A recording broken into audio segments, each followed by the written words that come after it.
Hi there, time for Extra Life again? Wait, what is Extra Life? Seriously?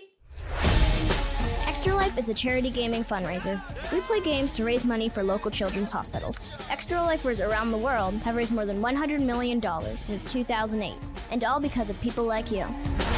So what are you waiting for? Donate to Extra Life to help kids like me. Welcome back to part 2 of our special stream here. Our 24 hours. We are 8 hours into our charity stream here for Extra Life. Again, if you missed any of the previous 8 hours, we are raising money for the Children's Miracle Network through a program called Extra Life, just like the video right before this said. Over $100 million have been raised since 2008 to support over, I think it was 12 million children who have visited hospitals at least 32 million times total. So lots of money being raised for a lot of kids that are desperately in need. Every dollar that is donated, it goes directly to the hospitals for support for children, for all their medical needs, research, labs, everything like that. So, but let's get right into this. Adam is back. If you were on part 1, Adam Rank is back here. Also, friend of the show, Zach is here right before he goes to work. We are not going to talk about fantasy football this hour, which is why we're all here, but we're going to talk about The Last of Us, the HBO series, and also the game. So, Adam, I don't know if you've ever played the game or if you just watched the HBO series. Okay, so this is perfect. You guys have only watched the HBO series. I have played the game, both parts 1 and 2, many of times. I have all of the answers, all the questions for you guys. So I'll start off with this. What do you guys think of season 2 so far? Well, you know what's funny is so obviously you, and I'll try to avoid spoilers as much as possible, but I think for a lot of people you should just bounce. I feel like people who played the video game who didn't spoil episode 1 of season 2 like really deserve, or whatever episode it was, really deserve like kudos. Like that's a big thing to hold under your hat for a long time, because like when Spider-Man came out, and they did the one where Gwen Stacy is the girlfriend, they're like, oh, she dies. And you're like, you guys, like Marvel people couldn't wait to spoil that. But the fact that you kept this under your hat, I commend you for it. I really do. It's like Infinity War, where Thanos gets the snap off and everybody's like, do not spoil it. Do not be that person. Don't spoil it. Nobody was allowed. Like, we as a community of gamers were like, yeah, we can't spoil Joel. Don't do this. Yeah, don't ruin it for these people. Everybody will be out. Zach, what did you think about Joel dying? So I was not spoiled, which was cool. But I definitely heard a lot of hints of something big happening. I definitely wasn't expecting it, just because I haven't played the game and the show. I mean, he's one of the main characters, but I appreciate what they did. I mean, kind of reminds me of Game of Thrones, where plenty of main characters died. You're like, all right, and it keeps moving on. So I've enjoyed the show. It is funny seeing some of the discourse online of what people like to complain about, and I think a lot of people just forget it's a show. Like, just enjoy being entertained, and it doesn't have to be so serious. But I've thoroughly enjoyed the series. It's so funny because Adam, you and Josh were literally just talking about golf for like 20 minutes, and I was just like, Joel Miller died from a golf club. Like, right? Oh God, yeah. So that's obviously a huge scene. It's the scene where, like, I feel like a lot of fans have been like, oh, I don't know if like I can still watch this. Like, Joel Miller's dead. Like, okay, Yeah. Imagine playing the game. You're like an hour into the game. You're like, oh, this is, yeah, part 2. Here we go. And then Joel Miller dies, and you're like, what do I do now? There are so many videos of just people playing and just like crying, like sobbing, playing this game, like people you never think would ever cry. And you're just like, this is very tough. Like, so my wife watched somebody play this on YouTube, which got me into game and stuff, and she got into it also, and finally, like, for the first time ever played the PlayStation so that she could play the game, and she didn't spoil it for me, and I saw it happen. I'm like, "Oh my god." Like, and then, so yeah, that's a obviously a huge part. It's the whole reason behind the second game. So, what if other than, obviously Joel dying, what has been shocking to you in season 2 so far? Um, since I don't know what to expect for anything, I guess I can't say anything shocking, but it's definitely feels more violent in a way this season that not last season compared to not so much like the infected. I mean, obviously they were always violent, but like the Seraphites and Wolf and like everything they're doing, it feels like it's been taken up to another level. Whereas the non-infected last season were all kind of just being mean to each other. If you like, they were annoying each other, but they weren't like cutting each other's guts out, and hanging each other, just doing all that. So it definitely feels like we've gone to another level in intensity for season 2. Yeah, I was, it's funny when I didn't know anything about anything. And I was going out there and I'm watching it. And if Josh was still on, like I'd be interested to get his take because um I in the first episode, obviously the daughter dies. So I know nothing about anything. And I'm like, Mhm, the daughter dying usually is something that'll bounce me out of something. And it did. mhm. And it wasn't until I was waiting for I didn't get back into it because I was waiting to watch something else on HBO. And the end of the first episode has the song "Never Let Me Down Again" by Depeche Mode, which is a band I grew up loving. And I'm like, oh, that was pretty cool. Like that was pretty dope. And I'm like, well, what's the guise of this? So then I'm somehow get through the daughter dying again. Actually, I recorded a show, fast forwarded through the daughter dying, and like I'm like, what is happening? And I'm like, oh, it's interesting. Like Abby figures out 80 songs means danger, and oh my god, they're leaving, and Never Let Me Down Again is playing. So it's really cool. And then of course the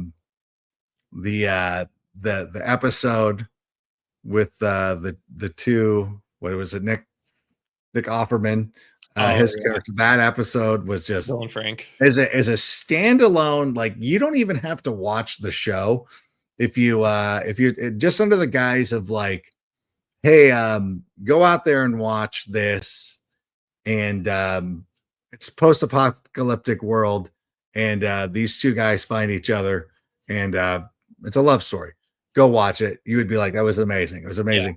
And if you want to think of it as I always like to think of it is that it was Parks and Rec, and that was his character in Parks and Rec surviving. Like, oh, he was Yeah, actually exactly, this and is that's this is exactly his, how we see it, is like, this is Ron Swanson, like, this it is is it's Ron literally Swanson right Ron here. Swanson. But, it's different in the game. So in the first game, you actually go to the town that Bill is in, and you're actually, like, going through all of his traps and everything with, Joel and Ellie, and you eventually run into him. Like, the town is actually also infested with infected, um, that you have to, like, fight off and stuff, and then Ah, Bill comes in and, like, kills a infected that's about to kill Joel, and with a machete, and then they have to go running, and they have to like go to this school and get like this battery from a truck so that they can take a truck out to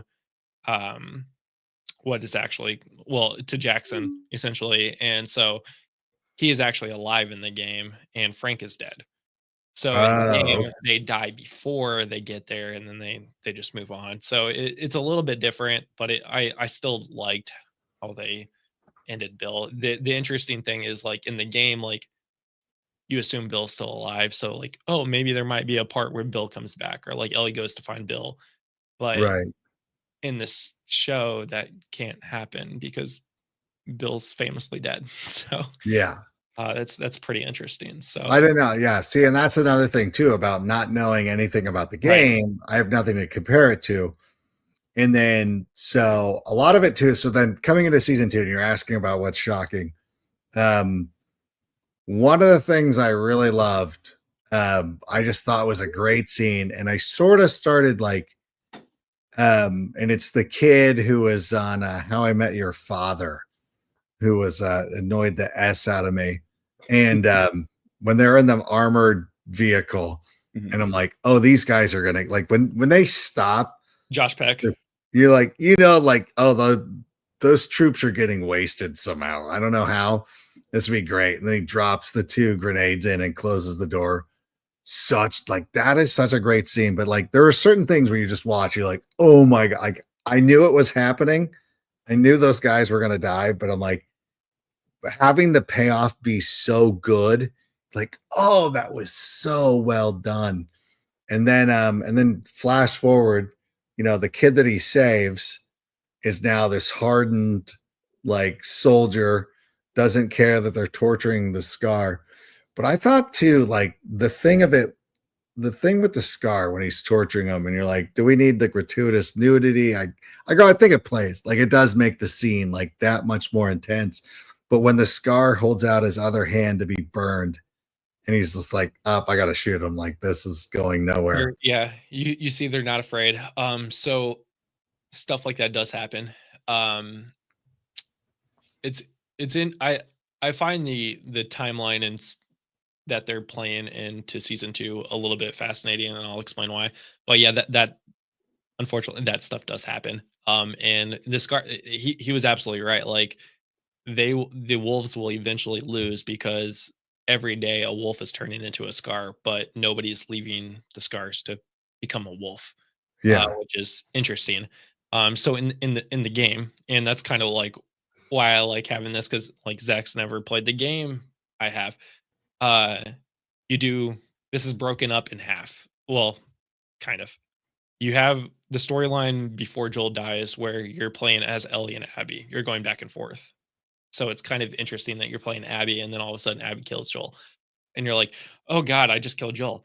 But then you have 3 days in Seattle where you are playing as Ellie, and then once those 3 days are over, you have 3 days of playing as Abby. So Ooh. now you're playing as the villain, and you're going through her storyline, and you're learning, oh, I actually kind of like it. Like a lot of people hate Abby. Get it. I actually prefer Abby's storyline over Ellie's storyline because I But feel like she's kind of she's got justification. she does. And you haven't even seen everything. That's the sad part. Like, And we're not going to, because I'm no, assuming you like won't. this is the last. Well, there's probably another 4 people that they actually bring to Jackson that is in the show that's introducing too many characters to it. And Ellie goes through and like you see her Ellie kills Nora, which is one of her best friends. But she also, before she killed Nora, she killed like 4 other people, leading 4 of Abby's friends before she even gets to Nora and at the hospital. So it's you start seeing her single-handedly pick each of her friends off slowly but surely. And then so yeah, you get 3 days there, and then more things happen, which I think is actually going to be season 4. So they've already said that season 3 is going to be Abby's storyline. So I'm Oh, happy, and their next season will be more focused on Abby and not Ellie. So I think the way it is they're gonna, and you start to see.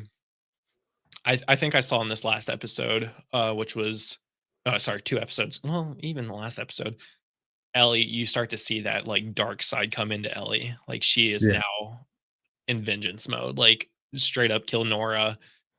You saw like the life out of her face when she like confronted Nora, and that is Ellie in the game. The little happy, like, oh, I'm gonna be a dad. Oh, I turned the lights on. Like that doesn't happen in the game. She's just like stone cold, like, I'm gonna kill Abby. Like we're gonna kill Abby, and it's You mean she very doesn't sing fascinating. "Take on Me" during the in She the video does game? actually. She does. She does. Yeah. So the take on me does happen in the It happens in actually in that record store. She sings to Dina. That is almost like a shot for shot from the video game, which is Oh, interesting. So that's a shot for shot. The Nora scene where she kills Nora is basically a shot for shot from the video game. I think they have taken scenes from the game, like the very important scenes, and translated them to the TV series, which has been really cool. The whole in the flashbacks with the Apollo 13, that Mhm. was all in the video game, which was Oh, really cool. The her on top of the T-Rex going, I'm on a fucking dinosaur, that's part of the game. So that's pretty cool too to see some of that stuff happening. And all of those flashbacks are in between days. So like you play day 1, you get a flashback. You play day 2, you get a flashback, and so on and so forth. oh, cool. Which is pretty cool. So obviously you guys don't know what's happening. What do you think, like with the previews that you might have seen, what do you think is next? Like she's killed Nora. Like she's obviously like, so Dina has taken an arrow to the leg. You see Jesse there, you know Tommy is there somewhere. Yeah. What do you think is gonna happen next? Man, I don't even want to speculate because again, I think Zach was the one who pointed this out about like very I'm not a Game of Thrones guy, so I think of like Mhm. Sons of Anarchy, where it's like people get picked off all the time.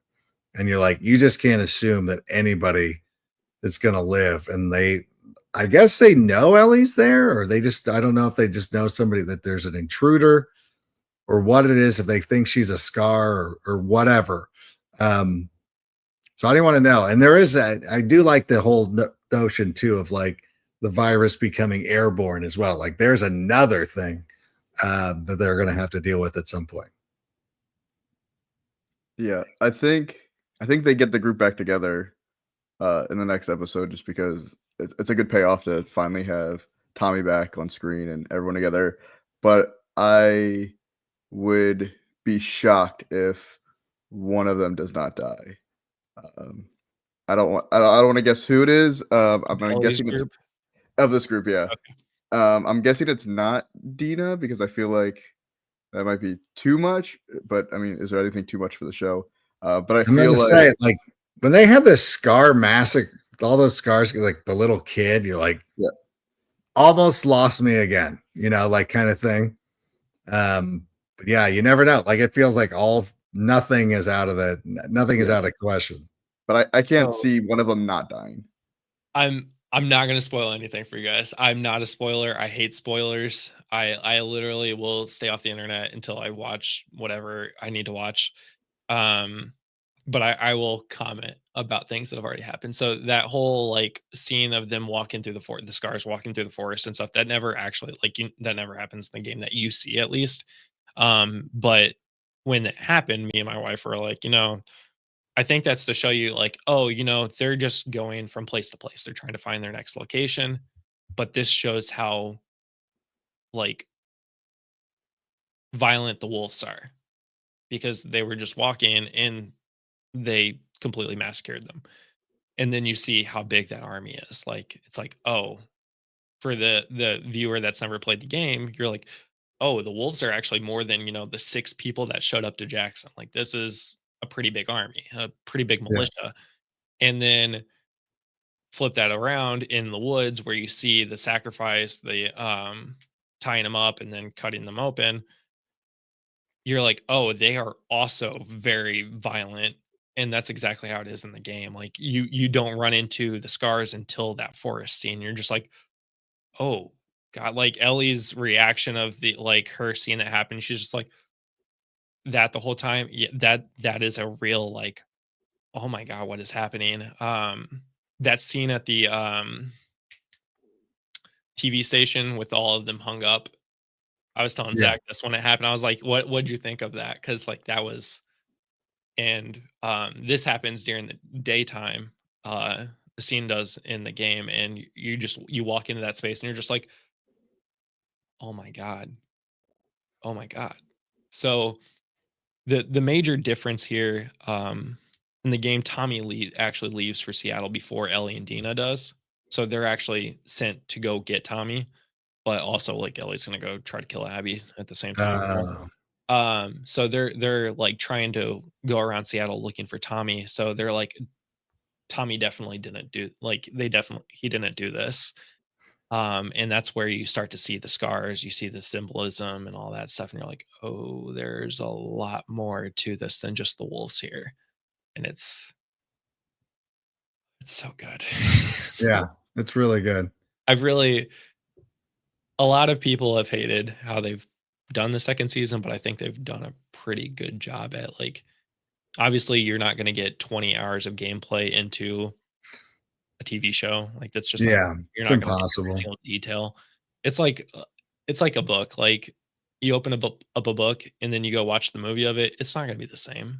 There's Never. no way to make it the same. So they've done good on the important parts, and they've added more context or changed some things on the lesser important parts. But the spore thing is interesting, because in the game it's all about the spores. Like, this whole, like, telepathic, like, wiring of all the infected is not a thing in the game, whereas it's all about the spores. If you breathe in the spores, you have gas masks literally to help you, like, breathe in areas that are spore infected. Oh, So it's different. So I'm glad they incorporated that. I'm pretty sure they incorporated that because of the Nora scene, because she dies that way. Like, she's choking in the spores and she's like, like, how are you alive? And that's how she realizes, oh, you're Ellie from Salt Lake. You are the chosen one yeah, that was supposed to save us all and all that stuff. So that was pretty interesting in my opinion. that's I was pretty good. listening to one of the producers or one of the directors for it, and he was saying they did the spores the way they did it because they didn't want to have to put everyone in gas masks all season, Yeah. because you actually want to see their faces because it's a show. So and Yeah. that makes sense. And the other thing I thought was interesting, because obviously we didn't play the game, was the whole Jackson, like, battle. Like, that's not in the game, which I guess makes sense because it's probably really expensive to make for a game, but. I love that scene. Like, that whole episode was crazy. And so when it's like, oh, that's not in the game, I'm like, oh, I would have enjoyed that. I mean, I didn't play the game, but I would have enjoyed having that in the game. Yeah. But I thought that was such a great episode. I think that was the second bloater that has been on Hmm. the TV series at this point. You have the one in Kansas City. So I had to think about it because the TV series is Kansas City, but the game is Pittsburgh. It's a whole thing, Yeah. which is actually interesting because in the game, like, you're running across that golden bridge that's in Pittsburgh, and, like, it's broken down, and, like, you have to fall into the river and stuff. Anyways, so you have that bloater in that part of the TV series, which isn't in the game. It's fine. But there's actually more bloaters. There's actually you have to fight a bloater with Bill. So that's interesting, but they're bad. And I feel like that scene also with Tommy shows that, like, fire is the thing that, like, weakens it. And that's true in the game. You catch it on fire, then you can try to shoot it a bunch and all that stuff too. But there's a ton more bloaters in the game. There's actually a whole nother infected other than what you have seen so far. One's called a shambler, which is actually, like, right before the bloater stage. It, like, branches off into a separate state, and it, like, sneezes spores and, like, gas Oh, that, like, infects you, and it just, like, basically it comes out from its body. It looks like there's a bunch of, like, tomatoes on it, kind of, and it's a special, like, infected breed, which oh is wow. absolutely crazy that they didn't show. It first comes up in that subway scene, but they, like, skipped right past it, which is fine. I'm assuming they're gonna bring it back. So now that we I have would imagine. spores, I bet they'll bring it in. Yeah. And there's a whole nother infected that you probably won't see until the end of season 3, which, Oh, damn. yeah, it's gonna be, they've hinted at it, but unless you actually, like, know about it, like, you're not gonna know until you see it. And once you see it, like, your jaw's gonna drop. Like, it's gonna be like, what? Like, I thought this was I thought we've seen the big bad guys. Yeah. Yeah. What Well, did I've you think listened to some about the podcasts, stalkers? so I think I Yeah. know who you're talking about, but I don't know. I don't want to say who it is, and I don't know what they look like, but I think I know the character you're referring Is it a to. king? Yeah. Okay, yeah, so Wow. you know of it, but you haven't Yes, seen it. but I have no idea what to I haven't expect. seen it. I will tell you, when you're playing the game and you see it for the first time, you're just like, I'm not even gonna lie, whenever I play the game, I've played it probably 4 or 5 times now. and every time I will probably stop playing the game for like a week or two just to mentally prepare myself to play this one level. And it's so insane to think about, but like it's the hardest level in my opinion, and it's not even like at the end of the game. It's like 3/4 of the way through the game. Um Well, listen, hey, Justin, hold on. I gotta bounce real quick. okay. I'm fading on you. But I just want to, hey, thank you everything for allowing me to be Yeah. a part of this. That was Super really appreciate cool. This has been fun. Zach, wish I could have spent a little bit more time with you, but this was cool. Thank you so much. Thanks for letting me be a part of this conversation. I love the show now, so I'm in. So thank you for that. So but keep up the good work. I will be following along. I know you're going to do a great job, Justin. So keep it up. And I'm going to watch this back later. I want to watch more of this conversation once I'm gone, but I'll check it out tomorrow because I gotta go. I gotta go to bed. Find me on social media. We'll talk about The Last of Us later. All right. Sounds good. All right. See you, Adam. All right, guys. Good seeing you. All right. I got it. Hold on one sec. Oh, it worked. Okay, cool. Sometimes it doesn't, like I have to bring us back in and all that stuff. Yeah, so I think we've talked about the stalkers and how they're I mean they're legit crazy. Yeah. I mean they are exactly what they are. They stalk you, and then once you're not looking, that's when they attack you. I thought they did a pretty good job at that part though. So Mhm. um this is literally like all me and my wife talk about, really. Like every Monday morning, it's like, all right, so what happened? What did you see? Like what do you think? God, I don't want to like ruin anything.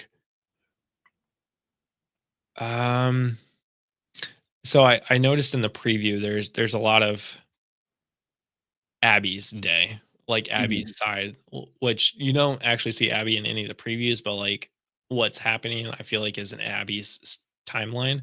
I'm really curious what you're gonna think about in probably 2027 when we finally get season 3 about what happens like with Abby and um because I don't know. I feel more connected to Abby's story than Ellie's because Ellie is just a straight up revenge Mhm. arc, and it doesn't get better.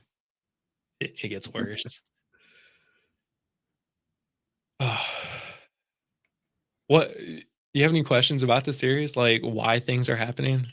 No, I just kind of go along with the flow because I know there's a game that's based off of, and I know that it's pretty accurate to the game, but I know they've also taken some liberties and changed stuff, which makes sense. It's a TV show, and they're breaking it up into different seasons. So no, I listen to a lot of podcasts about it that I enjoy. So they do a good job of not really spoiling stuff, but answering questions. But yeah, I think to me well, I shouldn't be shocked by it. The most shocking thing is people's reactions uh, to the show, mostly the negative reactions, and I think people have gotten to the point in their lives where they just don't want to be entertained and they just want to complain about something and they just want to be negative to be negative. It's been such like I'm not gonna say it's been a masterpiece, like it's been 100% accurate to the game because it hasn't. They've changed stuff, and But why I would you want would it to be anyway? right. Like, why are you watching? Like, if it Yeah, was 100% the game, like, why just play watch? the Like, game you could just play it. You or can watch it play it on the way you YouTube. want to. Yeah, exactly. Um, I just I'd probably would be annoyed if it wasn't for the fact that Neil Druckmann is also, like, producing it too. So, like, Mhm, he directed the last episode with the flashbacks and stuff, which I'm very thankful for because, like, those flashbacks are a very vital part of the game and mhm. the storyline of that game. Did we talk about the porch scene at all? No, we did not. No, okay. So in that porch scene, the first part of that happens, the last part of that happens, but that middle part where they talk about like what happened in Salt Lake Mhm, it actually happens in Salt Lake. Like Ellie goes back to Salt Lake to find out what happens and like look at everything, and then Joel like catches up with her and she confronts him there and is like, Tell me what happens if you lie to me. I will never go back to Jackson. You'll never see me again." And then so he tells her, and he's like, "I'll go back, but I will never talk to you again." I'm just like, "Oh god." But that porch scene is the very last scene of the game. So you like there's a part where that whole thing where like I think it was in episode 1 at the end of the dance, like you see her walk up to the porch and then just walk by. That happens, but in the game, but like you don't get that resolution that they kind of made up. She says, "I don't know if I'll be able to forgive you, but I'd like to try." You don't hear that until the very end of the game, and you're just like, Mhm. they did make up kind of like before he died, and so it's interesting that they put that in there now, not way later. I mean, I guess it kind of makes sense now too, and just in the scheme of the show, if like all of season 3 is going to be Abby, then you're gonna have to wait a way longer for this payoff that maybe people even check out of. And I think Yeah, they made, and the fact that they kind of showed her in, I guess, to connect with people that don't play the game.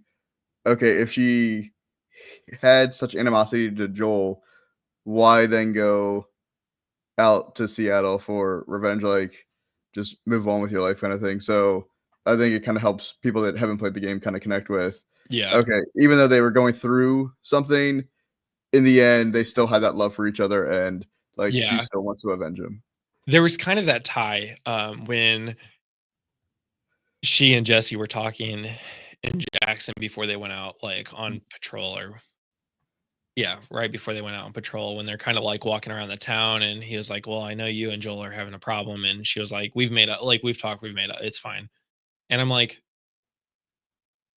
the night before, like you guys just got in that fight, which happens in the game, pretty much literally again shot for shot there in that scene. Like I said, the important parts are literally shot for shot. Like it's Mhm. game TV series. You can't tell the difference sometimes.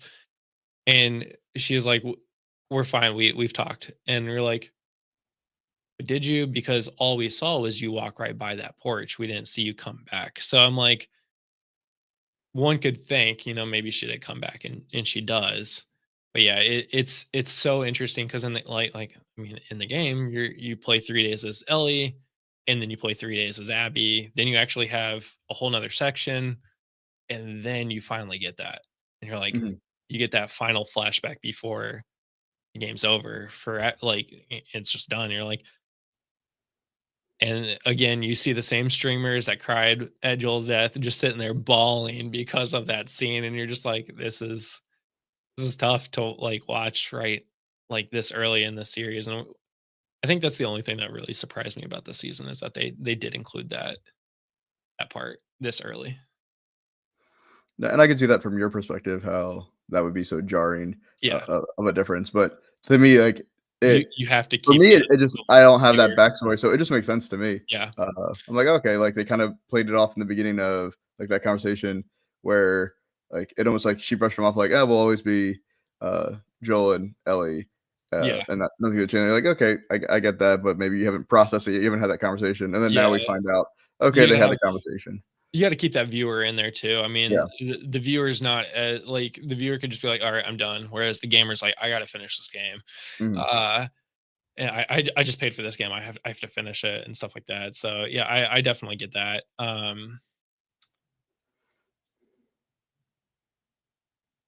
Just about to say another thing. Dang it, I don't know. Uh,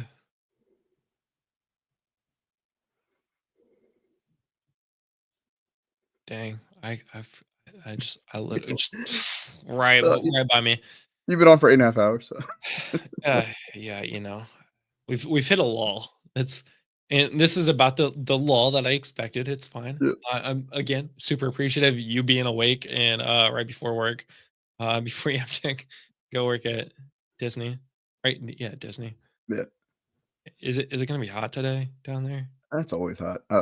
Fortunately, I'm only in one location right now, one store, and it's air conditioned. So I would say 95% of my day is spent Air inside. conditioning. That's Yeah. well, that's good at Now least. that has not been my entire career there, but for right now, that is how I spend most of my day. So So I don't worry. I told you I've got a conference down there in March next year in Yep. 2026. That I'll it's not official, but I will be going down there in 2026.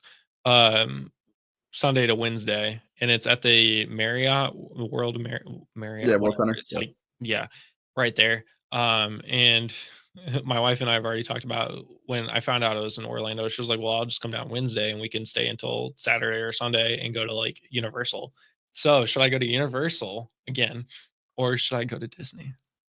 All right, so I will do this unbiased because I do work for Disney, but I can take that away. Nobody's paying Plenty, attention right now. yeah, plenty of people come to Disney, so I'm not worried about my job security for that one. Before I had kids, I had an annual pass to Universal, and we'd go pretty frequently. I enjoyed it. Like Harry Potter World was good. They did even better when they added to the other park. So I enjoyed all Now they have that, a and third then park.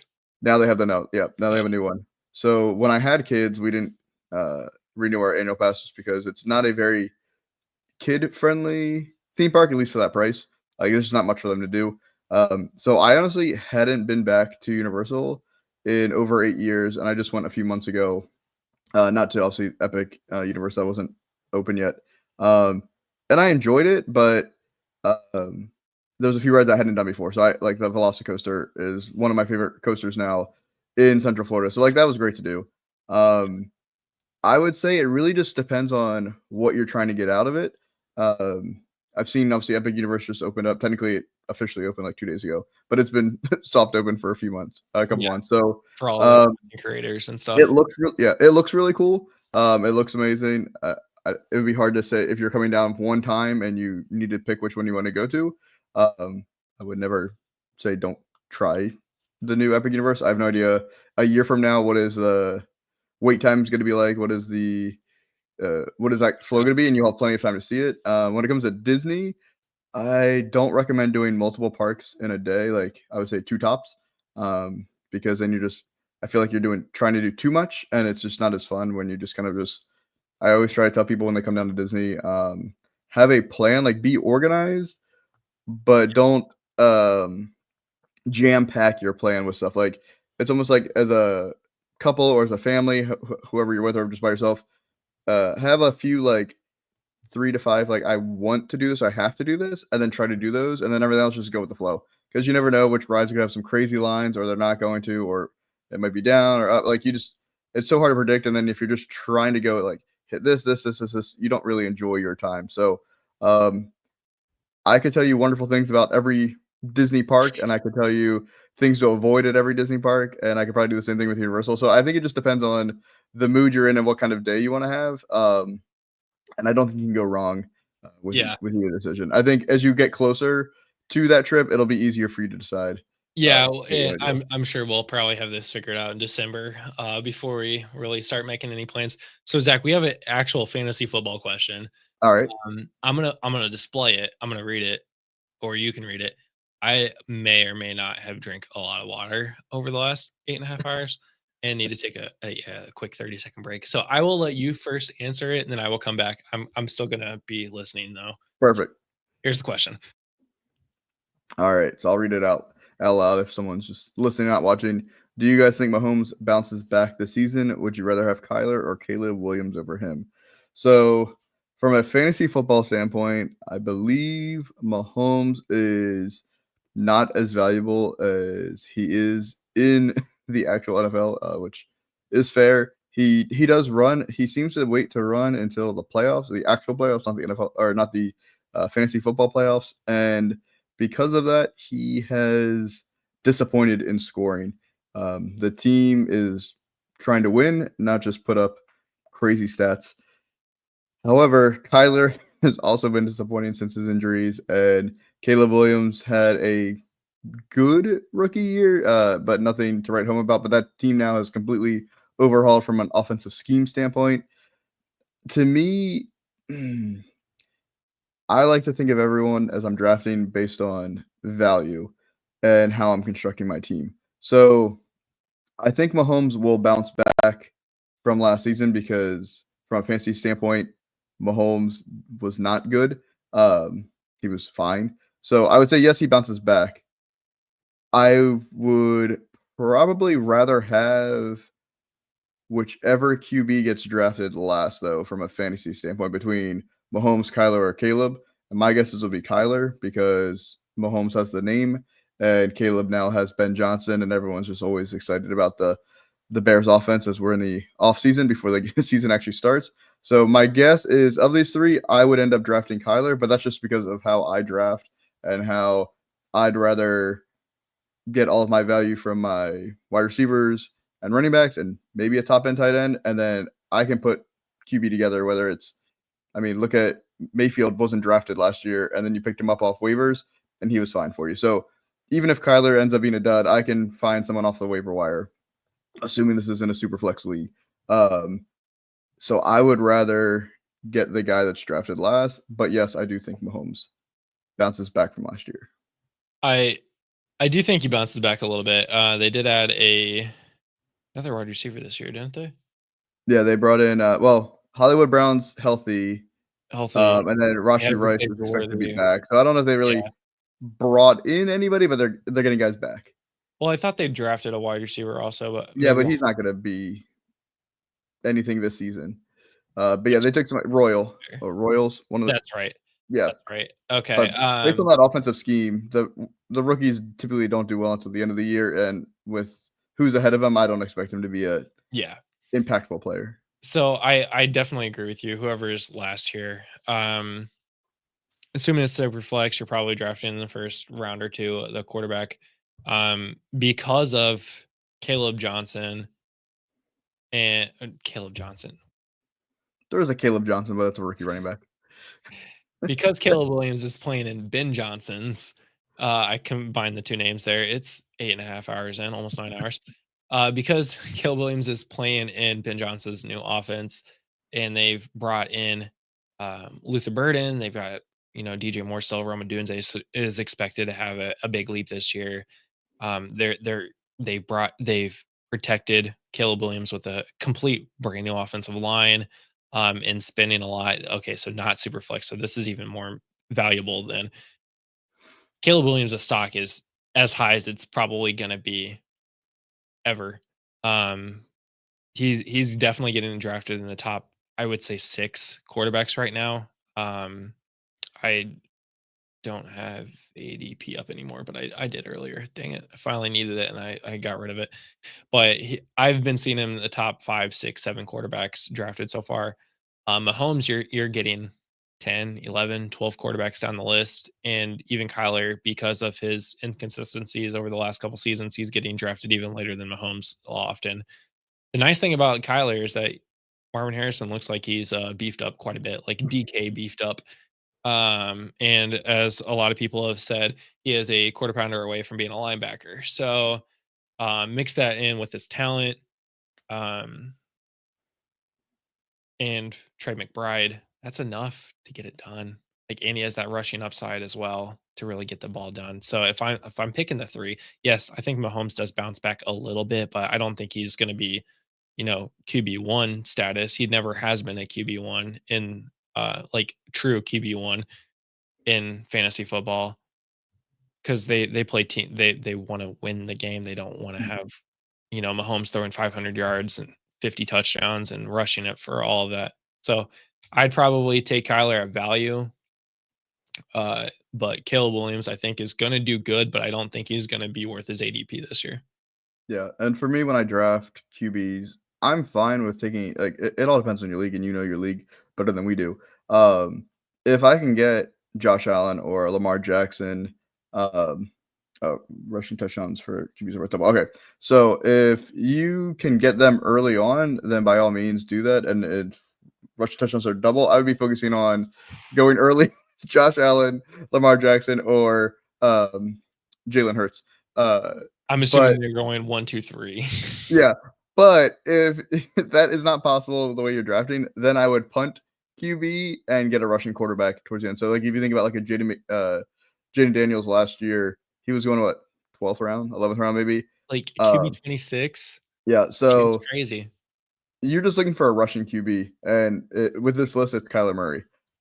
So I would be either, because of your scoring, hammering one of the elite rushing QBs immediately, or you punt that position, let everyone waste their time with QBs, hoping they get some keepers. All right, so we got keepers. Fantastic. So this makes it way more challenging We're, of a we're question. getting more and more details in this question as time But, goes. but I'm going in this situation. I'm going Kyler because I think you'll get the best value. And then in general, not this specific question, but just my general strategy with QBs.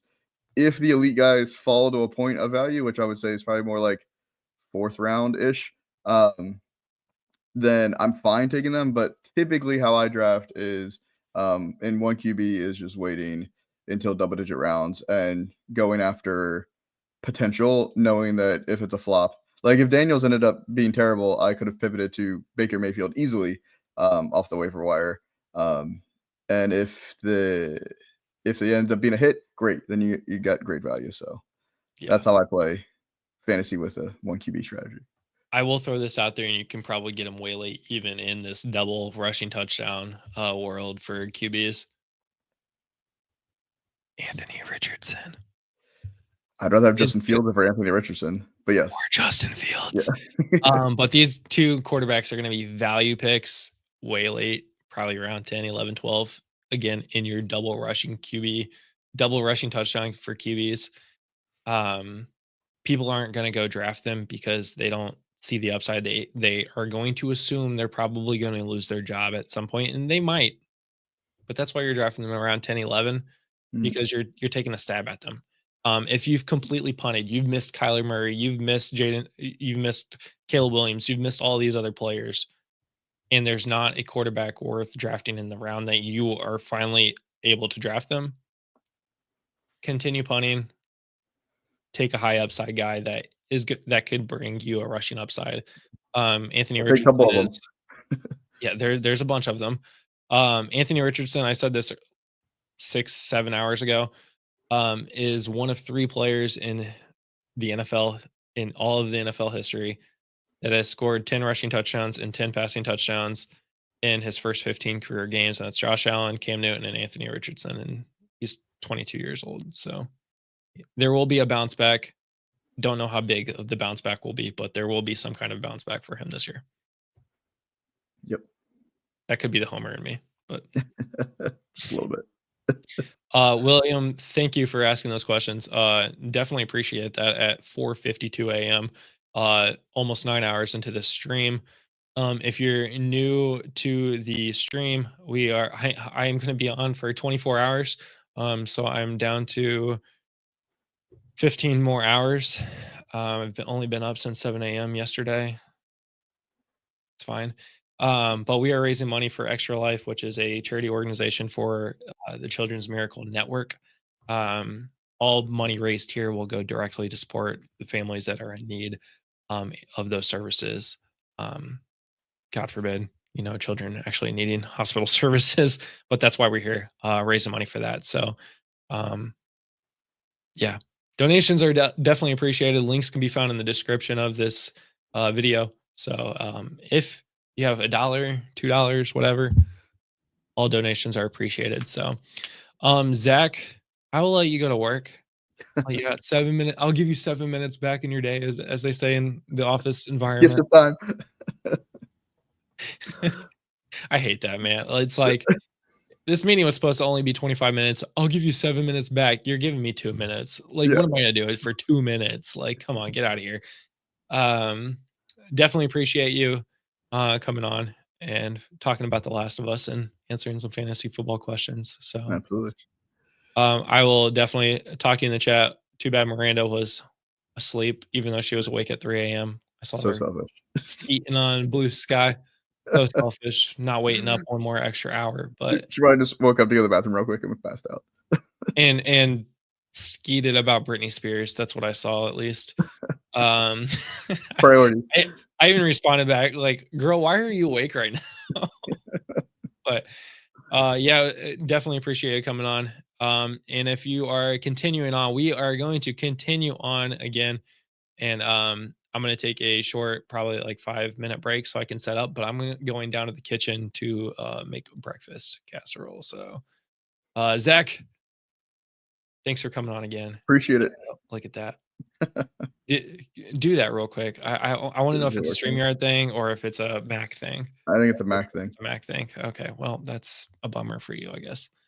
So we will have Bill Underwood coming on here shortly, but we'll be right back. I'm going to switch over. Got to go downstairs and all that thing. Zach, thanks again for coming on. And I'll talk to you later, man. My pleasure. Sounds good. And I'm going to kick it over to a short commercial break, and hopefully I can get downstairs within that time. But if not, just stick around. Bill, I'll be right with you. Yeah, see you guys here in a moment. 10 million kids like me enter a CMN hospital every year. For me, I entered my children's hospital when I was 9 years old for my miracle story. Happy to report that my health is on the up, and it's all because of gamers like you.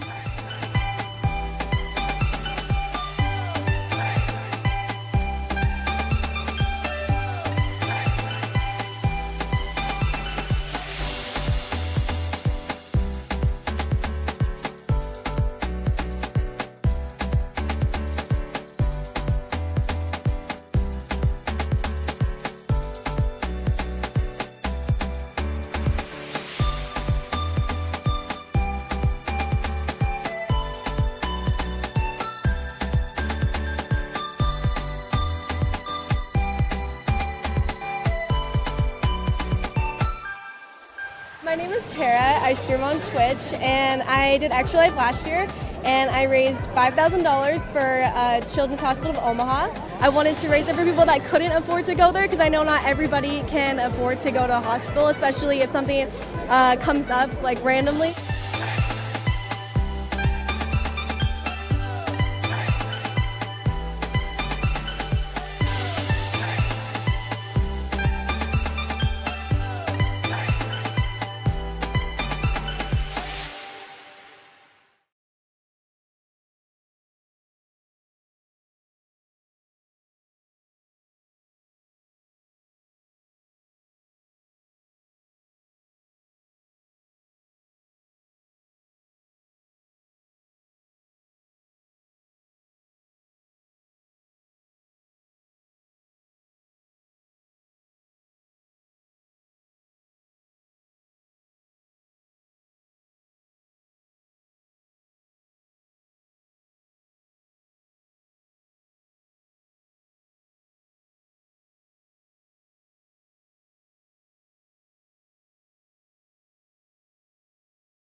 Hi, my name's Anna Grace.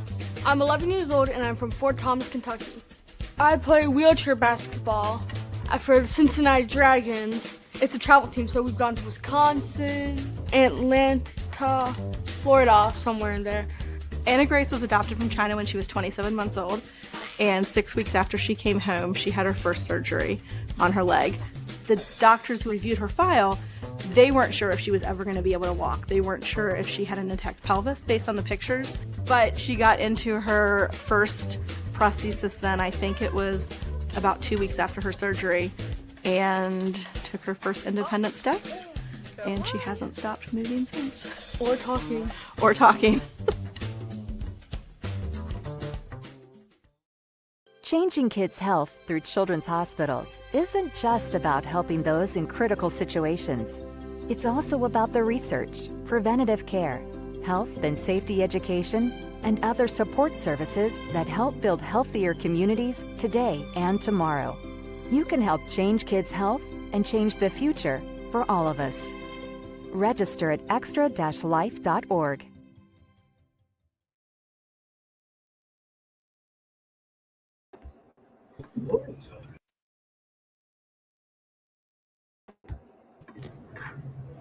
Hello. Good morning. How are you? I'm doing okay. Try not to look like an old man here, and then I go in and try to shave real quick and cut my darn chin. So the old man is in the house. I am still. Oh no, my dog's barking. Hold on one sec. That's all right. Louise.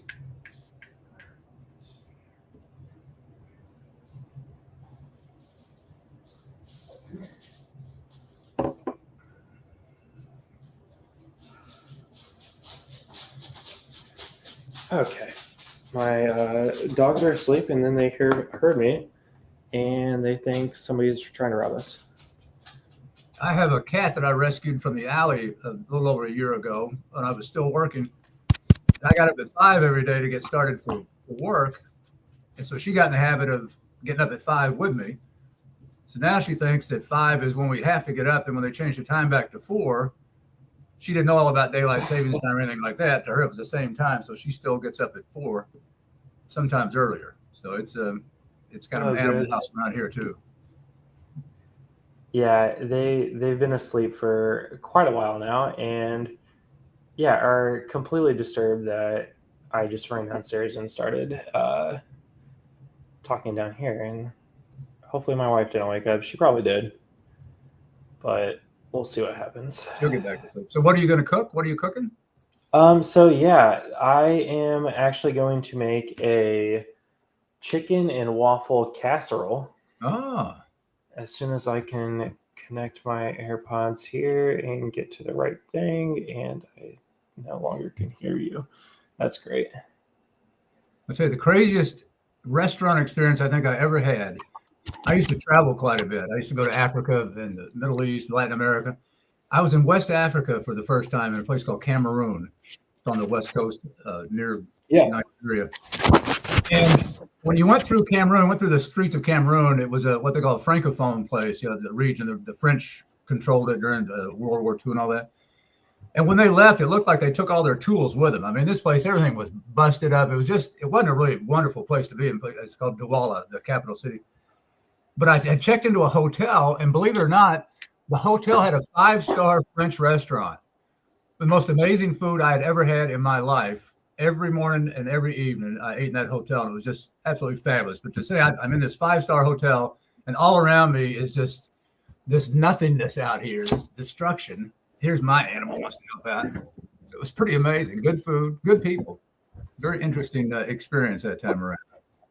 This is my cat, who I rescued out of the alley. If anybody wants to see, this is the girl who's always bothering me when I am trying to do work. That's Miss Louise. She was out there, out in the alley hanging out. I said, you know what? Why don't you come live with me? So she did. She did. So it's great. I tuned out for a minute when Zach was on. I wanted to say hi to Zach. I don't know if I've ever met him. I think I have. Zach, I think, organizes the Orlando. Yeah. He's the drink meister, right? He's the drink meister. He is. He absolutely is, actually. Just making sure I got everything out here. Okay, so chicken waffle casserole. So you put the waffles in, or is it waffle batter you're putting in? So I have protein waffle mix. Oh, I got you. Okay. So there's that. And then I actually need to go to a different screen here. Okay, we're going to mess around for a quick second there, but I want to adjust this. I want to remove view. Louise. Camera slot. We're going to throw you in here. This is my life right here. A cat's tail in my face all the time. There you go. Of course. Of course. I loved it. I used to cook all the time. I had a house full of 2 kids, 2 girls in the house, and my wife, and I was the head chef for every meal. Every meal. We ate dinner together all the time, which was nice. Every night we had dinner. And the kids were popular with their leftovers. They liked taking leftovers to school for lunch. So my oldest got voted best lunches of the year by her peers. It was always nice. Yeah, it's nice to have leftovers. Yeah, always. Okay, so we are going. Okay, we can see the cutting board here. I'm not going to really use the cutting board, but I have a separate camera here, so we can see what's going on down the important stuff here. So, and if you can't hear me and it's really choppy, just let me know. But so I'm going to make the chicken and waffle casserole. It's a protein. It has a lot of protein in it, which is great if you need extra protein. We do a lot of working out and just try to focus on what we're eating. So you need protein for sure. Mm-hmm. Yeah, you definitely need protein. And I specifically did this because I didn't want to like prep any extra food before the stream, and my wife is going to wake up in a couple hours and want food, and I'm going to be a little busy at that time. So this is a pretty easy recipe. I'm only going to make 2 servings. Usually I'll make this like, I'll make a lot more and just have it for the entire week. I've never heard of this particular dish, so I'll have to try it. Have to keep an eye out. Pretty good. We first saw it and we were like, this looks odd. But it was pretty good. So I guess it does take quite a while to bake, so we'll probably really get to this point and then, you know, just probably dairy. The dairy would be my only drawback. I've over the last few years, I've had to take all these drugs, not like when I was younger and having fun, but you know, medical drugs, and they have turned me lactose intolerant. You know, all the stuff I've been through. You could go through all kind of stuff, the C word, and all these getting attacked by a dog, all this stuff. But until you become lactose intolerant, oh my Lord, the misery! You wouldn't believe the misery. It's ridiculous. Yeah, I think about it all the time. How I would be a very bad lactose intolerant person. My diet is literally cheese and dairy. And yeah. I tried making. I made some cornbread with oat milk, and it was kind of dry. I guess the cornmeal didn't really absorb into the milk, and it wasn't that fat, you know, in the milk to help it. So maybe if I try to cook it a little less time, cook 20 minutes, maybe I'll go 17 or 18. It might work. But you definitely can't use oat milk to make mashed potatoes. You might as well just pour some water in your mashed potatoes. It's crazy. I usually use the canned milk, the evaporated milk, or not the evaporated milk. Makes the mashed potatoes so much better. And if you happen to put a little too much milk in there, you can just leave it on the burner on low and stir it around, let evaporate, and you'll thicken up. You'll be just fine. Not the case with almond milk or this oat milk. It doesn't matter how long you put the heat on and how much steam's coming out. It's just watery bunch of nasty stuff. So I do not recommend oat milk and mashed potatoes. It's okay for eating cereal. You're going to eat some Cheerios with some bananas in it, but they're just as good without any milk still. Yeah, it's one of the things I've had to adjust to. No more Graters. Can you believe that? What was that? No Graters ice cream. Oh, yeah. That would suck. Double chocolate. Oh my Lord. Graters isn't even like what I actually use or like to get now. There's this place up closer to me called Sundays, and that place is good. This is probably a lot of noise, but that's all right. My ex's family is mostly in Cincinnati, so we were in Cincinnati quite a bit, and of course, Graters is a big deal over there. Yeah, king of the walk as far as ice cream goes. Yeah, there you go. So Tommy is calling me the Jamie Oliver, or what was it? The Jamie Oliver? Yeah, the Jamie Oliver of fantasy football, which who knows? Maybe I might be. So Bill, you probably don't know this about me either. Yeah, I work at Butler University, but I used to be a chef, and I went to school for this. Went to culinary school. Was a chef around the city for quite a while, and then decided that nights, weekends, and holidays were not a fun thing to work anymore, and decided I was going to go and work in IT. So now I work in IT solely. I don't work in any of the restaurants anymore, but you got to put your degree to use sometimes. Well, the first job I ever had where they took taxes out was at a place called Youngblood's Chicken and Dairy Bar in Kennedale, Texas, where I grew up. And I was the head chef there. I was making all kind of stuff, making chicken and making tacos. And when they added breakfast. When they added breakfast, I was going to push the scrambled eggs, please. We need more scrambled egg orders here. These other eggs are a little too hard for me. So that was when I was about 15, I guess. Just 16. Yeah, I was about 16. Been cooking ever since. Well, what kind of did you specialize in? Any kind of food when you were doing your culinary business? Oh, I liked working in like the fine dining restaurants more. Mm-hmm. That was really more of my specialty. Is working more of the high end foods more than anything else. If I had to pick like a culinary thing, it'd probably be more of like Italian food. I really do like making that. Like French steakhouse type stuff also would have been another one. So it ranges. I don't think I necessarily have a specialty. Right. It's more of just I like making food and making good food. So just kind of recap some of the stuff that I have done here. In this bowl, I've chopped up actually chicken nuggets. I've got 5 chicken nuggets in here, and then 2 protein waffles here. That goes all into a bowl. I'm actually going to throw some salt and pepper in there. So salt and so a little bit of salt, a little bit of pepper. Just correct.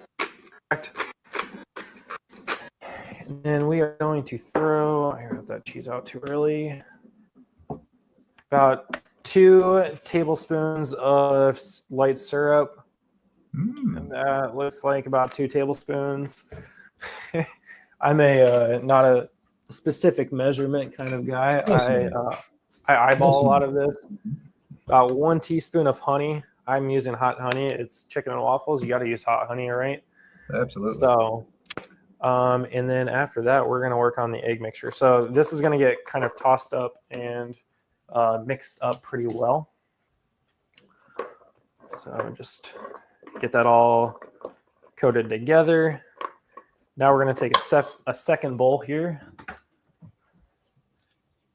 Oh, God. I'm sure I can't make any more loud noises while everybody in my house is asleep. It's time to get up anyway. Right. Tell them I said so.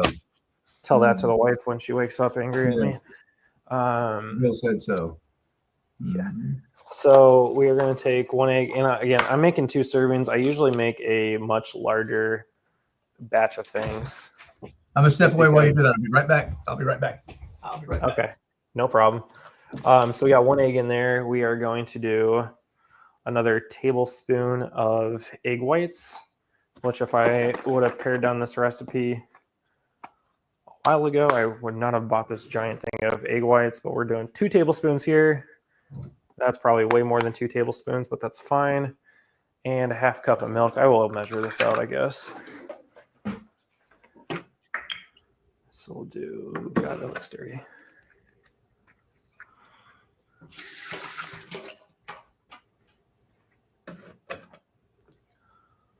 We'll go 1/4 and half cup of milk. And now we're going to go switch sides over here and go to the cheese. Actually, I'm going to whisk this up just to get it nice and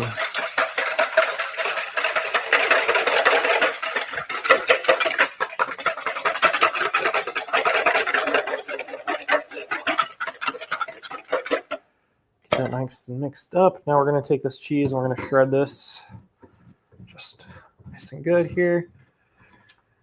If you're out there watching right now, we're raising money for Extra Life, which is a charity organization for the Children's Miracle Network hospitals, which focuses mostly on, children and their young children and families there, for those that need, whether they're, premature, they've got cancer, they've got an illness that they can't cure, that is incurable, or maybe it is curable, and that's why they're at the hospitals. But every dollar raised goes directly to those families and does a ton for those families as well. So it's a very important cause. Be sure if you can donate, definitely donate. Okay, so we got this cheese. Oh, and if you're watching this, I'm going to be doing this every Sunday during the football season of cooking food and talking about fantasy football. So that's going to be called Bites and Insights every Sunday. Right there around the injury report time frame is when we will be doing that show. So speaking of fantasy football, yeah. While you were talking earlier, I sent out another 100 emails for you for Cleveland. So. Oh, you sent another 100 emails? Yeah, this morning. Oh, thereabouts. Yeah, thereabouts. we'll finish it up. We need to get it done because the 29th is coming up. That'll be 30 days. Got to get it knocked out. And I have surgery coming up Tuesday, so I'm going to be pretty worthless for the rest of the week next week. So we'll get it done though. It's looking good. Now, I don't know if you're like me, being a chef. I'm not a professional chef, but I've been cooking my whole life. And when I go out to a restaurant and I find something I really, really like, I eat it very slowly so that I can process the ingredients. I want to know, I kind of figure out what's in there, and I can get a feel for how they cooked it. And I go home, and very shortly after, I'm cooking it myself to see if I can match it. I'm usually pretty close. Yeah. Yep, that's exactly what I do. We'll get a nice restaurant, and I will look at the menu, kind of just take it in, and then see the presentation. Like, oh, they probably did this, and this, right. And then I will just go home and recreate it, which is great. I mean, you're going to the restaurant, you're getting that experience, which is great. But I also like to just recreate things at home all the time. Yeah. Well, my ex loved ropa vieja. You know what that is? A Cuban dish? No. It's wonderful. It translates literally into old clothes because it's comfort food. Right? It's a Cuban comfort food. Ropa vieja. You take a nice chunk of beef, some kind of a nice roast, and you cook it very, very, very slowly in water and some seasonings until it's ready to shred. And in another pan, you've cooked up some pepper. I use red bell pepper.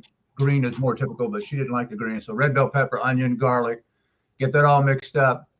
And you take the meat and a little bit of the liquid that you've cooked it in, get that all combined, and let that go, and some sweet onion.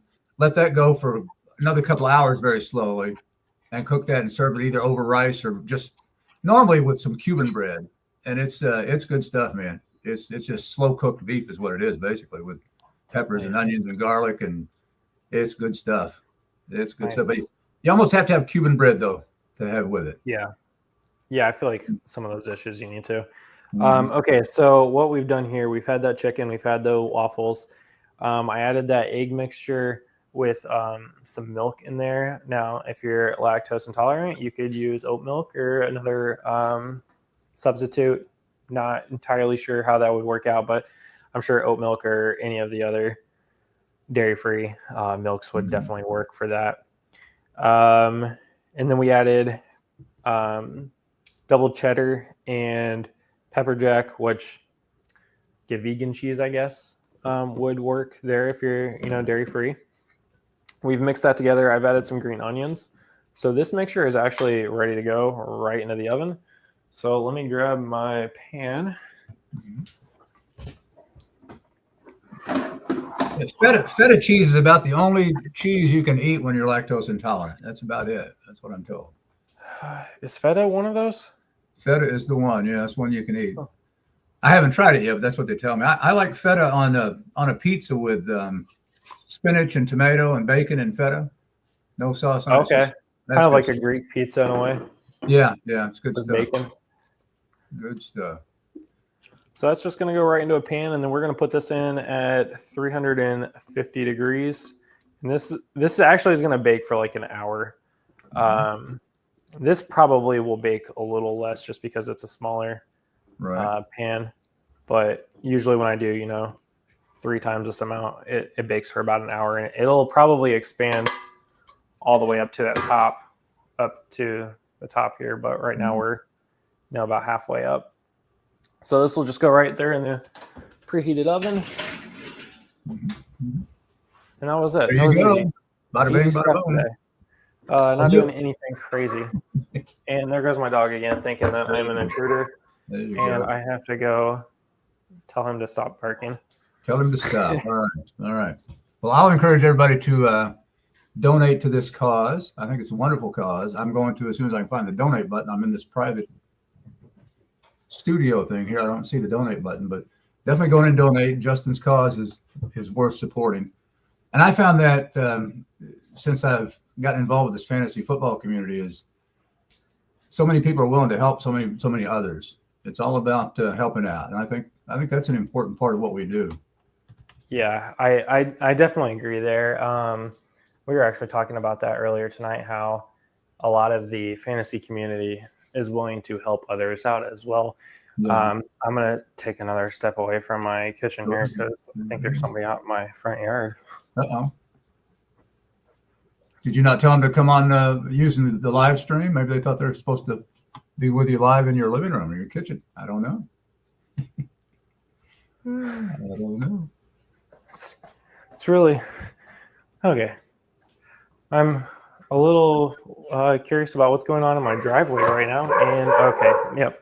Hold on 1 second, one more time, Bill. I'm gonna actually mute myself for a quick second. All right, we'll keep them Bill, entertained. tell us what you're working on. Well, I'm currently working on a fundraising project for Fantasy Cares. If you're watching this, you're probably familiar with the Scott Fish Bowl, which is coming up in 36 different locations over the next couple of months. And John Bosch, who handles he coordinates the Cincinnati draft, asked me last year to help out with some fundraising to gather some items for their silent auctions and raffles. And so I helped out with Cincinnati and a couple of other markets, and we had some good success. So we decided this year, since I'm retired, I have nothing else to do, I will just spend some time developing some leads for all of the markets. So I spent about 8 months going through every city where we have a draft in the U.S. and finding every possible donor, every restaurant, every bar, every pub, every axe throwing, rock climbing, face painting, you name it.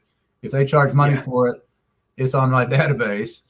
And so we provided about 600 or 700 or 800 email addresses and contact form URLs for each market. And we've been just plugging away trying to gather stuff up. It's been going well, been going very well. I went a little overboard for New York City, though. I was able to gather about anywhere from 600 to 800 leads for each market. But with New York, I got to 1,400 and said, I better stop here. This is too many. It's the city that just kept moving. So, and Ryan Hallam. New York's got a lot. So, I mean. Yeah, they have a lot. And I figure they're going to be a little jaded anyway. You know, maybe they get a lot of requests. So maybe we need more. But it's going pretty well. It's going pretty well. I have to tell you, though, there is something about Omaha, Nebraska.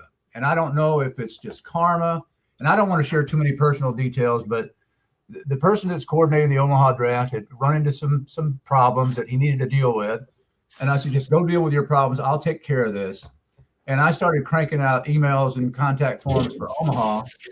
And I'll be darned, Justin, if the donations didn't start coming in within minutes. I mean, within minutes. It's been crazy. It's almost like divine intervention, where you know things are going slow in some markets. I sent out 100 emails for Omaha, and we got 8 or 10 donations by the end of that day. It's just, I said, my Lord. And some of the people, the email backers, I even sent an email to the mayor of Omaha, and I said, I don't know what you're doing there, but I've been dealing with people in 30 different markets around the country for the last several months, business community, and I have not seen a friendlier, more willing to help bunch than the people in Omaha. I don't know what it is. It's just incredible. Absolutely. So they're pouring in. And other stuff takes a little bit longer. Sometimes it takes a couple of weeks, but I called the the Omaha Lancers. I guess they're a local hockey team. And they have this thing where they say, we don't donate unless you're within 45, your actual business, your organization is within 45 miles of our arena. Well, we're not, of course, we're based in Minnesota. So I just called him up just on a whim. And I said, hey, I know you guys won't donate to us because we're not local, but our event is local and we'd still love to have you in our raffle. So what would you charge me for 10 tickets? How much would it cost to buy 10 tickets? I might be able to get somebody to cover the cost. And he said, don't even think about it. We're going to donate 10 tickets to your cause. I said, well, I'll be darned. There you go. Thank you very much for that. Yeah, so that's awesome. Sometimes you just have to ask, just have to ask and see what happens. So now I want to tell you a chef story, though. I'll get back to football in a minute. You'll appreciate this. So a few years ago, I lived in Florida, and she's now my ex-wife, but my wife at the time had a friend who worked for a company called D Life. D is in diabetes. And D Life had a television show on MSNBC. They had a magazine, or they still do. And they had a website where they had all these recipes, diabetic-friendly recipes that you could go in and get the ingredients and all of the steps and make your own diabetic-friendly meals. Everything was fine, but then they upgraded. They changed to a new database of some sort of new framework they were using. And a bunch of the recipes, when they transferred them from the old database to the new database, some of the measurements didn't hold up. So, for example, where you might put a half a teaspoon of salt in a recipe, it might say half a cup of salt. Oh, geez. Oh, there were all kinds of errors like that showed up. So my wife's friend said, well, I know this woman can help us. The truth is my ex-wife's mother used to own a cooking supply store. But Lisa kind of fibbed a little bit, said, yeah, Jeanette's has a long history in the cooking business, so she'll help you out. So we made a deal with D-Life that we would go through and test 1,000 of their recipes. We charged them $25 a recipe. So what we did, we had to get all the ingredients, and we had to buy all the ingredients. We had to go through all the cooking steps, see if they were right, see if they were wrong, fix what needed to be fixed, and then actually cook according to the directions. So if it served 12, I cooked a meal that served 12. My wife did all the shopping. She did the dishes. I did, and we don't have a professional kitchen. So you can imagine I'm doing 2 or 3 or 4 or 5 recipes a day in a kitchen like yours. And we were feeding the entire neighborhood. We put the word out so the neighborhood kids would show up with their Tupperware. You got to bring your own Tupperware. And we would load them up. We fed the entire neighborhood for 6 months. They were eating like kings and queens. Oh, so wow. it was a lot of fun. So, but Jeanette had, she's a photographer. She said, let's do this too. The images they're using on their website actually suck. For an extra $25, we'll set the table and we will photograph the meal. Then you'll have a nice picture for your website. And they passed on that. And oh my God, thank God. You know the old saying, sometimes the best deals are the ones you don't make. I cannot imagine having to stop after every one of these preparations and then set a table and take pictures and start over. We had 6 months. We did 1,000 recipes in 6 months. It was just absolutely crazy. We got it done though. We got it done. But some of the crazy stuff they had to make borscht, they said, take your eggplant and put it in the blender on high. And I'm thinking, good Lord, they missed a step, which is put on your protective gear because your blender is going to explode and there are going to be blades and glass flying everywhere. Why don't we do this first? Why don't we put it in the oven for 45 minutes? Let's soften it up, peel it, then let's put it in the blender. How's that? We'll add a little step there. So stuff like that. And it was just crazy, crazy things they had in there where they skipping steps. It's like, this is nuts. So that was a lot of fun. 1,000 recipes in 6 months. And it coincided with the end of the year. So I was, Christmas and Thanksgiving, Christmas. Of course, for Thanksgiving, we've had everybody D-Life meals. And Christmas rolled around, we got busy. And it's like, oh my God, we have a week to go. And we have like 19 recipes that we have to fix. And these are big ones. It's where you have to go buy 5 red snappers and you have to find banana leaves to roll them in and all this kind of stuff. So I was looking like a wild man for the last week of the year. But we got it done. Found some good recipes in there, though. Some good stuff. Some bad stuff, but some good stuff. Yeah. So that was my latest chef duties. That could be quite. That's a lot. It was a lot. 1,000 in 6 months is quite. I can't imagine trying to figure out 1,000 like that quickly. It was nice. One of my favorites, it turned out, was a very simple. We just take fresh spinach leaves and put them in a bowl and heat up some chicken stock with a little bit of garlic and little herbs in the garlic, and just put that right on top of the spinach leaves in the bowl. They'll start to wilt. You have the most wonderful little soup. It's absolutely fabulous. It really is. What reminded me, I saw you chopping up those green onions. I cannot tell you how many green onions and bell peppers I cut up in that 6 month period. Oh my Lord. I was sick of everything had green onions in it. Everything. Yeah, everything does these days. I feel like it's a common.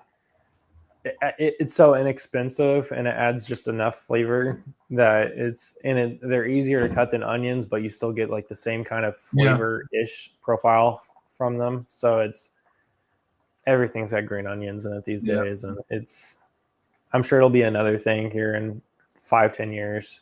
I don't remember it being as heavily big 10 years ago. Yeah, maybe it was parsley 10 years ago was the big thing they put in everything. Yeah. I'm not sure. All right. I am going to switch back up to my upstairs setup. It's going to take me a brief moment. All right. I'm going to step away again. And let's see. Do I have another video? I think it's only 1:30 again. I'll play this other one. I don't think I'll get back up there before then, but who knows? Maybe I will. We'll see. All right, man. All right. But yeah, stick around. We will talk about more fantasy football and charity stuff here in about a minute. Hi, I'm JP, and I'm from Orlando, Florida, and I'm 16 years old. I'm a swimmer, actually, for Special Olympics, So I'm really fast. I'm one of the top swimmers. I started swimming in Special Olympics 2 years ago, actually. What I swim is I do freestyle, backstroke, and relay. So I was diagnosed with a condition called Potocki-Ducey syndrome, PTLS. It's a rare genetic form. I've been going to Orlando Health Armor Palmer for 15 years. I still have like 7 or 8 specialists that I go to every single 6 months or 5 months. It's important to donate to Children's Miracle Network hospitals because it can change kids' health and change the future.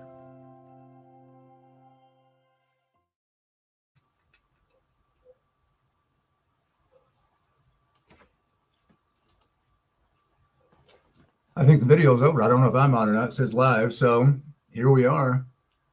5:30 in the morning. Seems early unless you're really old and you don't sleep, then it's not that early. It's kind of midday by the time I get up at 5:30. So here we are. I started working with Fantasy Cares about a year ago and have had a great time. Encourage everybody to support all of the fundraising efforts that are fantasy related, fantasy football, fantasy baseball. It's amazing how many people are willing to give their time, their money, their talent, whatever they have. And that's another thing when it comes to efforts like this and the things that we're working on with Fantasy Cares. It's not always about donating money. That helps, of course. That's the goal, is to raise money for different causes. But there are so many ways to help. You can spread the word. You can volunteer. I'm sure Justin has other ways that you can get involved if you ask him, and he's coming back now. There he is. Yeah, I just, trying to get my camera figured out so that it's not, really weird right now. Switching switching setups all the time is a fun, definitely a fun process that I would not recommend ever again. But hey, here we are, living the dream and figuring things out one thing. You need to set up like the Truman Show. Yeah, once we get to this, I should have probably planned this out a little bit better, but seems like it's working to me. Seems like it's working. I'm still alive, so that's what counts. Here we go. You just disappeared though. You were there. Now you're back. There we go. There you Okay. are. Had to switch the camera back to where I was actually here. So okay. Yeah. I briefly heard you talking about Extra Life, right? Yeah, absolutely. I think it's an important cause. Yeah, it's truthfully a very great cause. So just a small little background on just my aspect of why I'm doing this. My dad was part of the Riley Children's Hospital in downtown Indy, and when he was a child, and then the best man at my wedding, when his daughter was born, she was born, 3 months early, and they had to be part of the Children's Miracle Network as well, here in Indianapolis as well. So for the last 3 years, we have really been heavily pushing on this, and this year is going to be one of our biggest years, I think, in terms of raising money and support. There's a million different ways you can help, and it's not always just monetary. Sharing this link, whether it's the YouTube link or it's the donation link, which is all in the description.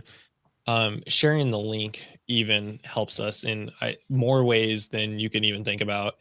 I know, Bill, just the exposure does wonders. So if you can't monetarily donate, share this with a friend, share this with a family member. You never know who can. And it's always sometimes the most random person that can donate. Yeah, and it's a ton. You never know who you're going to get in front of either. You never know whose eyeballs are going to be on it. When I spent a lot of my life in the public relations business, and for PR, I practice what I call guerrilla PR. That means everybody got whatever I was promoting. It went to everybody, because you just never knew what was going to land, who was going to see it. And and there were times when I would become the feature story because I just happened to be the last thing that popped in front of them when their feature story canceled. They'd pick up the phone and say, Bill, can you have this thing ready in 5 minutes? I can have it. Come on. So it's just a matter of being there, being out there and putting it out. And you never know. It's like fishing. Like all this stuff we're doing with Fantasy Cares right now, I compare it to fishing. We put the bait on, we put our lines in the water or our crab pots down, and we circle back around and hopefully there's something in them, later. So we'll see. And for you IT and office nerds, that's fishing with an F. F-I-S-H-I-N-G, not P-H-I-S-H-I-N-G. No, absolutely. Not the fishing where you're trying to steal all their information and No. Just putting the bait out there. Yeah. I'll give you an example. I'm working with Ryan Hallam on the Manhattan draft, and we had sent a bunch of emails and contact forms out, and I was used to having at least a few responses right away, and we weren't getting them. And I said, Ryan, maybe New York's different. Let's try something different with New York. So we changed the pitch, and I changed the pitch 3 different times. It's live check, test marketing, see what's working, what's not. So I made slight changes to the pitch, 3 different changes, and sent out 50 of each of those. And the I call it Group B. It's always Group B. I don't know why it's always B. Group B donations started coming in. I told Ryan, I said, I think we nailed it. So we started using that pitch exclusively for New York. It's just a little shorter than we were using in other markets, and it started working. So we're going to do that with Cleveland too. For the remainder of Cleveland, I'm going to shorten that up just a little bit. I'm going to take out a couple of things. We'll see if that doesn't speed things up on the donation. So I think it should, though. I think it should. My goal with 30 different markets, my goal is to have at least 900 donations, maybe more. So we'll see. I'd like to have more. I have 2 9,000 donations. I'm sorry. For 9,000. Yeah, that would be that'd be incredible. We got 70 for Cincinnati last year. Cincinnati was just crazy. So I was telling Josh this earlier. I was like, I kind of set like a bad expectation for myself because I went to Chicago my first SFB. I went to Cincinnati last year. So like I'm thinking, those levels of donations, and then you get to Cleveland, you're sending all these emails out, and you get I'm now up to 2 emails returned back to me, and I'm like I feel like a failure because I haven't been able to get the donations in. And then I talked to Jeff, who runs the Detroit Life. He's part of our team as well. Mm-hmm. He was like, my first year I got 0 donations, like nobody donated. And Fantasy Care, like Scott Fishbowl was able to help us out with those donations and stuff and get us things. And I was like, I do feel a little bit better about that. It's not like I'm just some of these sometimes it takes them 2 weeks or a month to get back with you. So that's why it's important to get things out, soon. But we have several hundred more to send out. We'll get them out. It's just a numbers game. You just send them out. I'm off this week, so I will actually be able to just sit down in front of a computer and just crank away. So I won't have to worry about work and this. And so yeah, it'll be great. I won't be at the Cleveland live draft, but I'm sure it will be great. Yeah. Now, where you're drafted in Cincinnati, what spot are you in? Which team? Which spot? So I'm in the Fever division, and I think I'm at 8. I would have to double check that, but I know there are 4 of us on our team that are all in the Fever division. So I'm in the Colts division. They put me at the 101. Ooh. So I'm terrified. I don't know. Maybe I should try to sell it. You were in Cincinnati last year. Remember, Jeff Bell bought somebody's spot and was trading around. So maybe somebody buys the raffle tickets. They can have the 101. Yeah, I am in 8. So 8 is good. Our team has the 5th draft spot, the 7th, the 8th, and the 10th.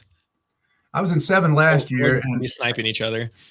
I let Jamie talk me into taking Anthony Richardson last year. I tell you what, talk about. I don't know if he did it on purpose. You know Jamie, right? I can't think of his last name to save my life right now. I can't think of his last name either. Anyway, he was in my group, and he was going on about how I think he was the one that made the deal with Jeff Bell. So he wound up in the number 8 spot, and he was carrying on. Oh my God, I bet Bill's going to take Anthony Richardson. But I don't know if he was just scamming me or not. But sure as hell, I took Anthony Richardson. It was not my plan. I took Richardson. Then I come around. I said, I'll just take Jonathan Taylor too. Might as well. It looks good. And by the time it was, and he took Jaden Daniels, so he got the better part of that deal. I think he was scamming me, trying to peer pressure me. But by the time My team fell apart by the time the second quarter rolled around. The first game, I lost Richardson.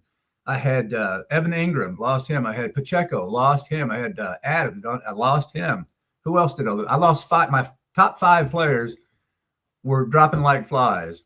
And I had Chuba Hubbard was my RB2, and he was keeping me in it for a little while.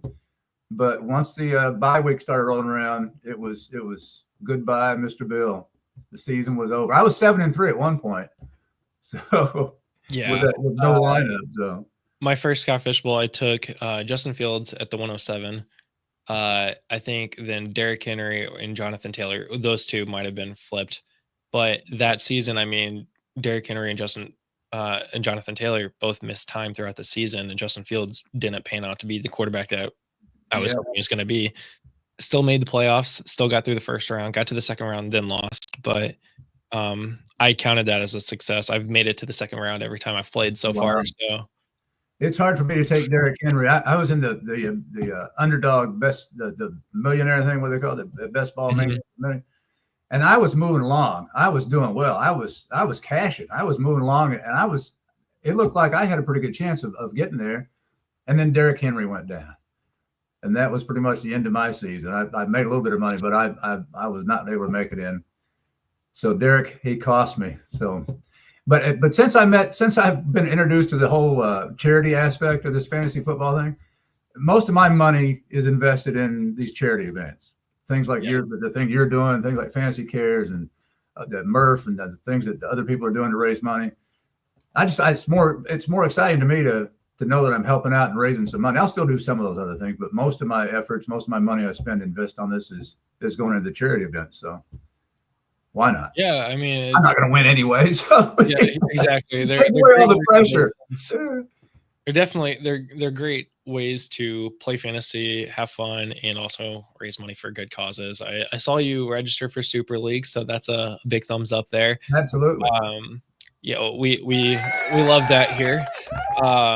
So definitely appreciate that. That's going to be fun. I don't know if you were listening to some of the scoring that we're going to have. Essentially, I mean, quarterback passing is going to be 6 points per touchdown. Plus, there's bonuses for the quarterback, running back, and wide receivers. Right. For all of that, so that will be fun. Getting extra points. I've added kickers with points per yard that they score. Oh yeah. And plus 5 points for 50+ yarders and 5 points for 60+ yarders. So we calculated out if you kick a 60-yard field goal, you're getting a 19-point score. Holy cow. Which is going to be insane with how often I think 60-yard field goals happen these days. 50 is not that long anymore, is it? It doesn't seem like it. No, it's not. Mm-hmm. So that'll be pretty big. And then there is a special scoring rule for the playoffs only that won't be announced until after everybody has drafted. Oh my Lord. So it's going to be fun. Sounds like fun. Yeah. Yeah. I'm currently the only one that knows about it. But I will say my only hint that I will give out is that it has to do with this year's theme. Oh, okay. And if you look at the page, the theme is pretty clear. So a little mystery involved, not too much. Well, it'll be fun. It'll be fun. Yeah. So the first fantasy leagues I got involved with was the Fantasy Cares Eliminators. And those are a blast too. I'm sure you're doing a bunch of those too. I actually have never gotten into the Eliminators. No. Every time the registration start, like I go like, oh yeah, I need to, and then you click, it's full. Yeah. I get pulled to work for like 5 minutes. I'm like, okay, oh, it's full. Okay. They fill up so fast. It happens every time. I'm just like, I'll get there eventually someday. Yeah, that was me a few years ago. I first tried to get in, and like I said, they're all gone. They're all full, and I finally got in 2. I had no idea at the time that they were related to Fantasy Cares. I'm not too bright to FC Eliminator. I had no idea. Because when I first got involved in fantasy football, I started to interact with people like Jeff Bell and Kelly Sang and some other people that I'm sure you know. I didn't know what Fantasy Cares was. I had no idea what it was. And then here, all these people I'm interacting with are all of a sudden enamored with this Scott Fishbowl thing. And I'm thinking, what the heck is that? I didn't know what that was. And when you talk about feeling like an outsider all of a sudden, I know how people feel that they're trying to get in. They haven't gotten in. It's all of a sudden the entire universe, their universe right now for this little period of time is the Scott Fishbowl. And I'm thinking, what did I do wrong? How can I get in? Yeah. So I didn't know, but Sure. then I saw these eliminators. I said, I'll just do that. That looks like fun. And that was a lot of fun because you could draft alongside people like Jim Coventry and Merv and, people that you respect in the industry. And I learned a lot just listening to the chat, just interacting in the chat and talking about players and whatnot. So, but then I went full degenerate this year and got into Dynasty. So I'm in Dynasty now, my first Dynasty team. Ooh. Is it a startup or like you taking over a Dynasty team? It might as well. I think they saw me coming. These were two orphan teams, and their parents did not die. They abandoned them. They left them at the fire station door. So, but I didn't know what I was getting into. I'll do that. They let me in. I'm like, good Lord. Holy cow. So the first team, I had 25 players. I had to cut 13 of them. I just cut 13. I said, get rid of Darren Waller and all these people are still hanging out. So get rid of these people, 13 players. Now I've got to get back up. So we had our rookie draft. At least I had the 101 in that for the rookie draft. So I got Ashton Genty and got a few good players. I already had Marvin Harrison and Xavier Legette, who I think is going to do a little better this year, I hope. And that was about my wide receiver room. That was about it. And the running backs really suck. J.K. Dobbins. And, I have Garindo, so maybe, there's hope for him. So I got Genty. I think I got another couple of running backs, but mostly went tight ends. So, and I'm thinking, and I took Jalen Milrose. I'm thinking my plan for that team is by the time I turn 70, I hope to be contending. So that's 2.5 years from now. So hopefully by then I'll be contending. And then the other one, oh my Lord, what a mess the other one is. An absolute mess. But we had a dispersal draft. So I said, absolutely. I got rid of all my players. I don't want any of these players. So we had a dispersal draft, and I drafted some decent players, but I mostly drafted money. I mostly drafted to get money to spend when the actual draft comes up after the season starts. So I'm the second richest person in my league. You guys are doing an auction rookie draft? Auction rookie draft, yeah. Somebody has a little over 1,000. I have a little over 900. And then after that, it falls off. And I guess my strategy, tell me if this strategy makes sense in these auction things. There's a group that has like $325 and less. So my plan is to starve them out, break them immediately, go in and bid just enough to where they have to bid all their money to take players they want. See if I can wipe them all out. And it's on a 2-copy league, by the way, 2 copies. So I figure if I can get everybody to spend all their money in the immediately, and then the second copy is still there, maybe I can buy the good players cheaper. Does that make any sense? Yeah. And Dustin might have a couple of comments here. I'm going to bring him in actually, and then I might have to bring us all back in. Oh, Dustin, there you go. Good morning. Hey, good morning. So we're talking about the auction rookie. Yeah. Sure you heard part of that. My opinion there is that, if you're really thinking about the elite level rookies that are going to be in there, you probably have 5, 6, 7, and then you're really just swinging a bat. Yeah. See what you so if you're trying to get all of these other guys to, spend all their money right away, I would almost outbid them on some of these to get some of these more elite players because they can't spend that money, and then let them pick over the rest of the guys. Does the fact that it's a 2-copy league make any difference? Because I'm thinking if I outbid somebody's got $325, it's all they have in their pot, and I spend $326 on somebody. Well, they still have that $325. Yeah, that's fair. Yeah, and you said you have what, a little over 1,000? I have 950. The guy above me has just over 1,000. Yeah. So realistically, yes, because if you're saying there's 2 of each player, and let's just say I think you're right, Justin. I think there's a top 6. Realistically, you can get 3 of those top 6. So there's top 6 players. So there's 12 players. You should be able to get 12 of them. There's 12 of those players. You should be able to get 3 of them, right? If they're all going for 325-ish, right? That's roughly to your price point where you could outbid them and get 3 of them before they can, and they have no way of getting them. I think if you can walk away with 3 of those players, I think if you can outbid them bid them up first, I think that's huge. I think it's going to be a matter of who nominates who. Because if I'm in that league and I see Cam Ward get nominated once, I'm going to nominate Cam Ward again, right off the bat, just because I want to spend that money. So you might have to spend early just because if one of those top guys goes once, they're probably going to go twice. Yeah. So I think your better option, honestly, is when you nominate some of the second and third tier guys and try to get them to spend on those guys. Oh, I get, yeah, that makes So sense. right, because if I'm the 325 guy, I'm going, man, do I have a shot at Travis Hunter? Do I have a shot at any of these guys? Probably not. Mhm. So they might be already targeting the Caleb Johnsons or the Jalen Milrose or the Jackson Darts, and maybe you can bid them up. So let's say Jackson Dart maybe should go for, you know, I don't know what the price would be. Let's say he's going to go for $10. If you can bid him up to 11, why don't you just do that? Like, and just have them spend, maybe not their full thing, but just bid them up on those sort of players and have them spend more. Because if they go, man, I was expecting to spend $10 on Jackson Dart, also, and I had to spend 20. Well, that's a bigger percentage of their pop than it is yours. Just chip away at him for a while. Chip away at them, and then when those big guys come up, then you can just you just bid to their max, because then their max goes down a little bit. Maybe now you can get 4 of basically the top 12 guys versus only getting 3. I need them all. I tell you, my team is so bad. But if I'm in that draft, I'm trying to get 3 of basically the top 6, which is the top 12 guys. But I think you can do it easier by trying to bid up those smaller guys, try to get them to incrementally spend, which drops their total down, which means your max bid only has to be, if you can save $20, $30 on each of those top guys, instead of getting 3, maybe you can get 4. Yeah. There's one guy in the league, he's going for a 4-peat. Oof.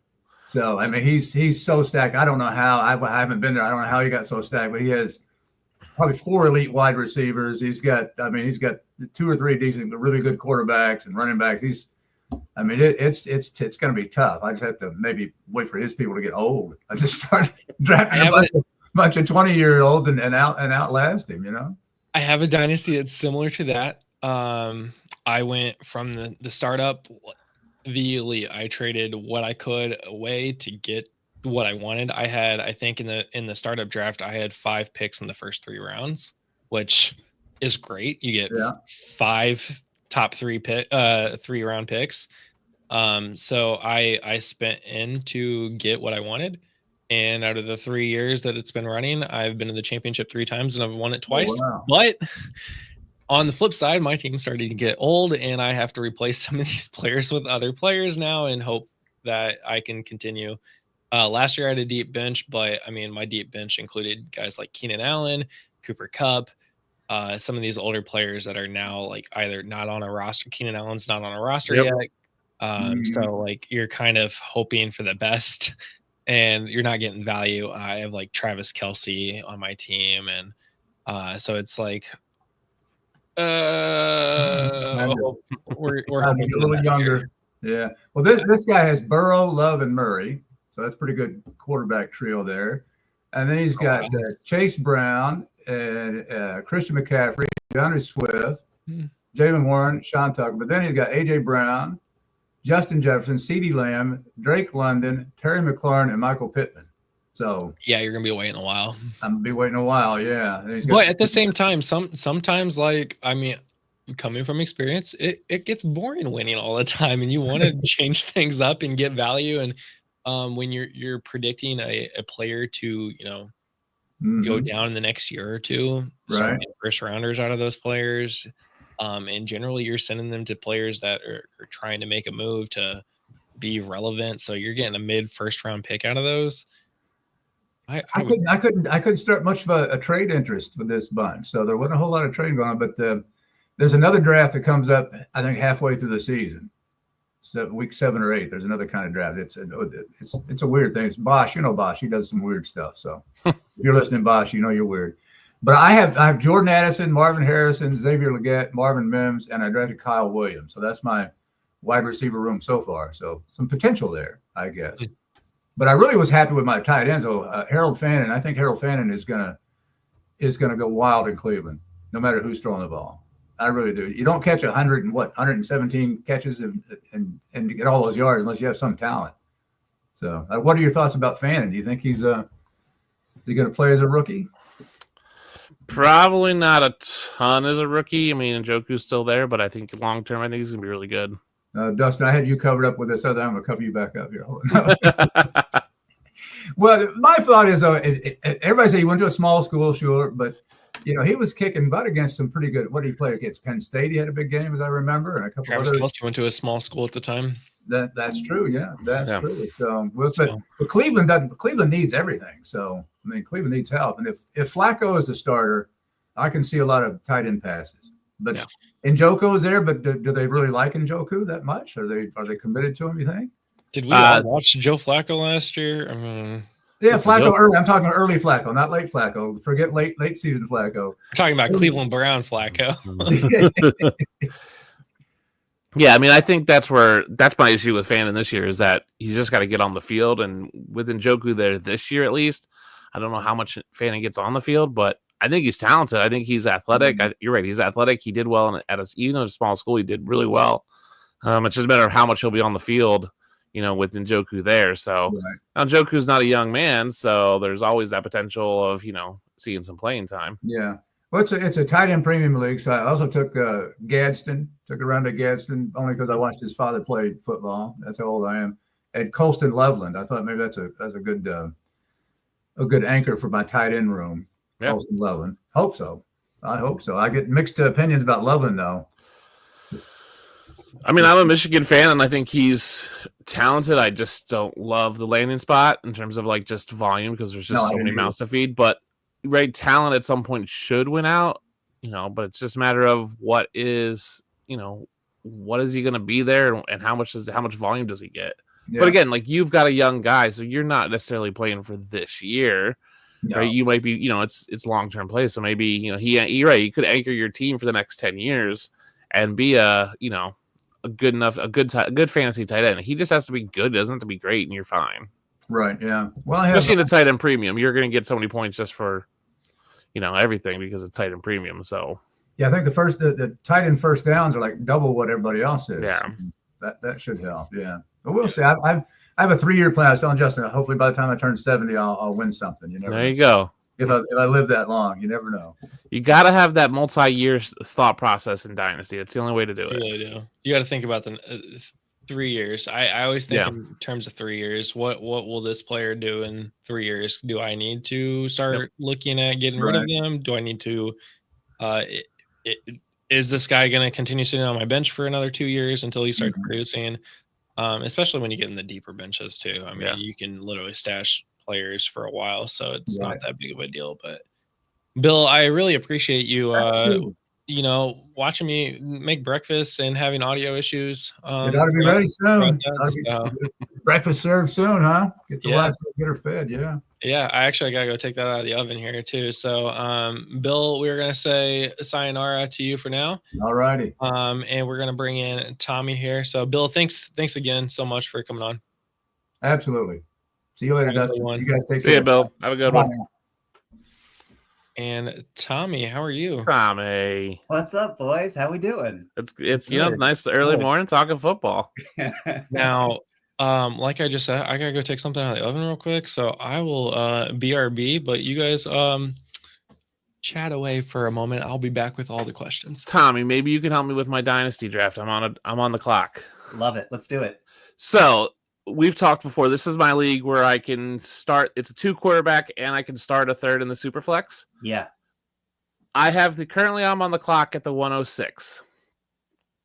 Draft has gone Genty, Hampton, Cam Ward, Travis Hunter, Travion Henderson. Okay.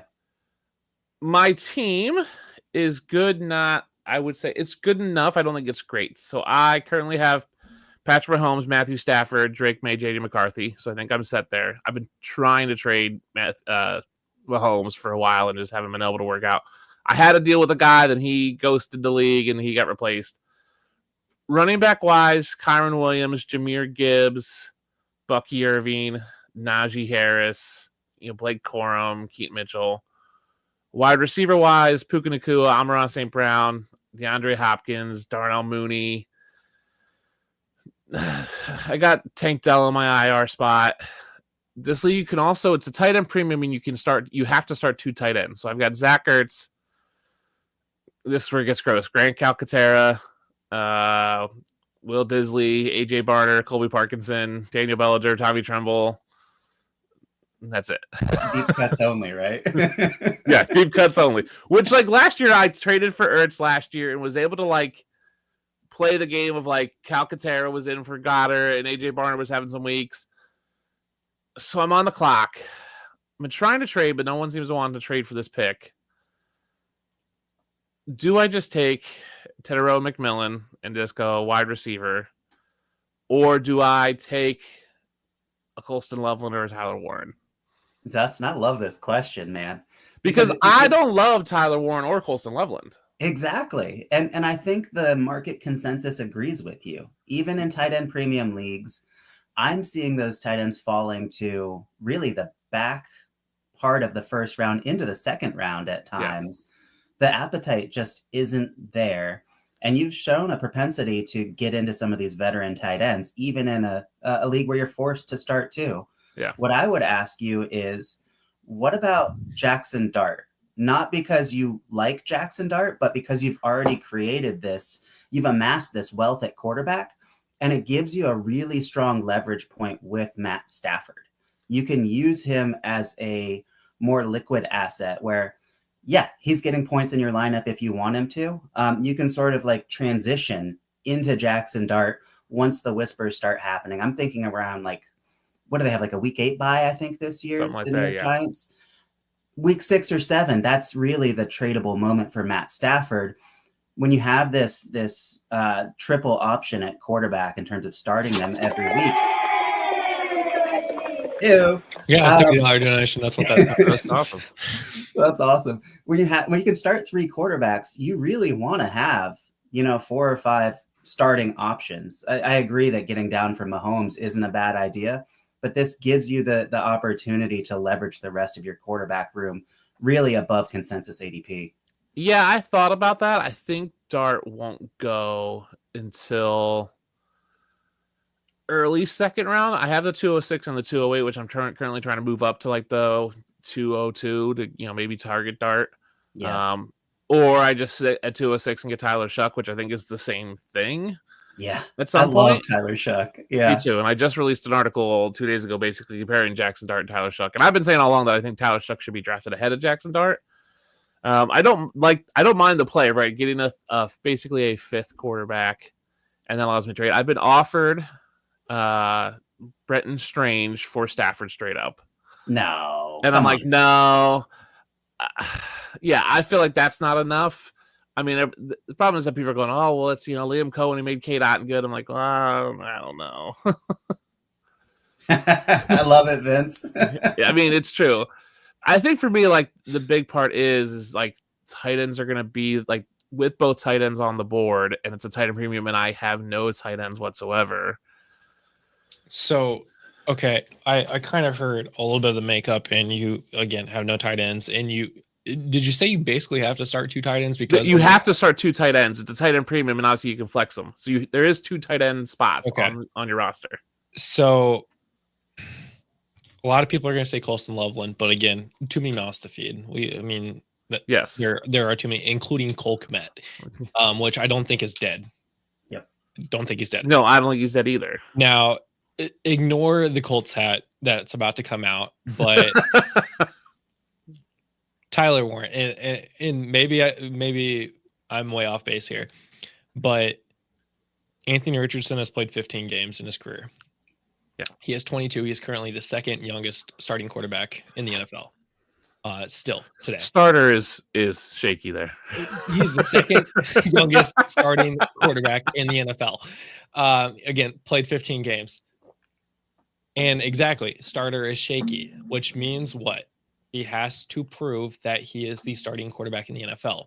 What better way for a quarterback to prove, to gain confidence, to get production than finding a safety valve like Tyler Warren, who is really great on those short little routes, the dump offs, you get into the open field and you just explode, which we saw at Penn State.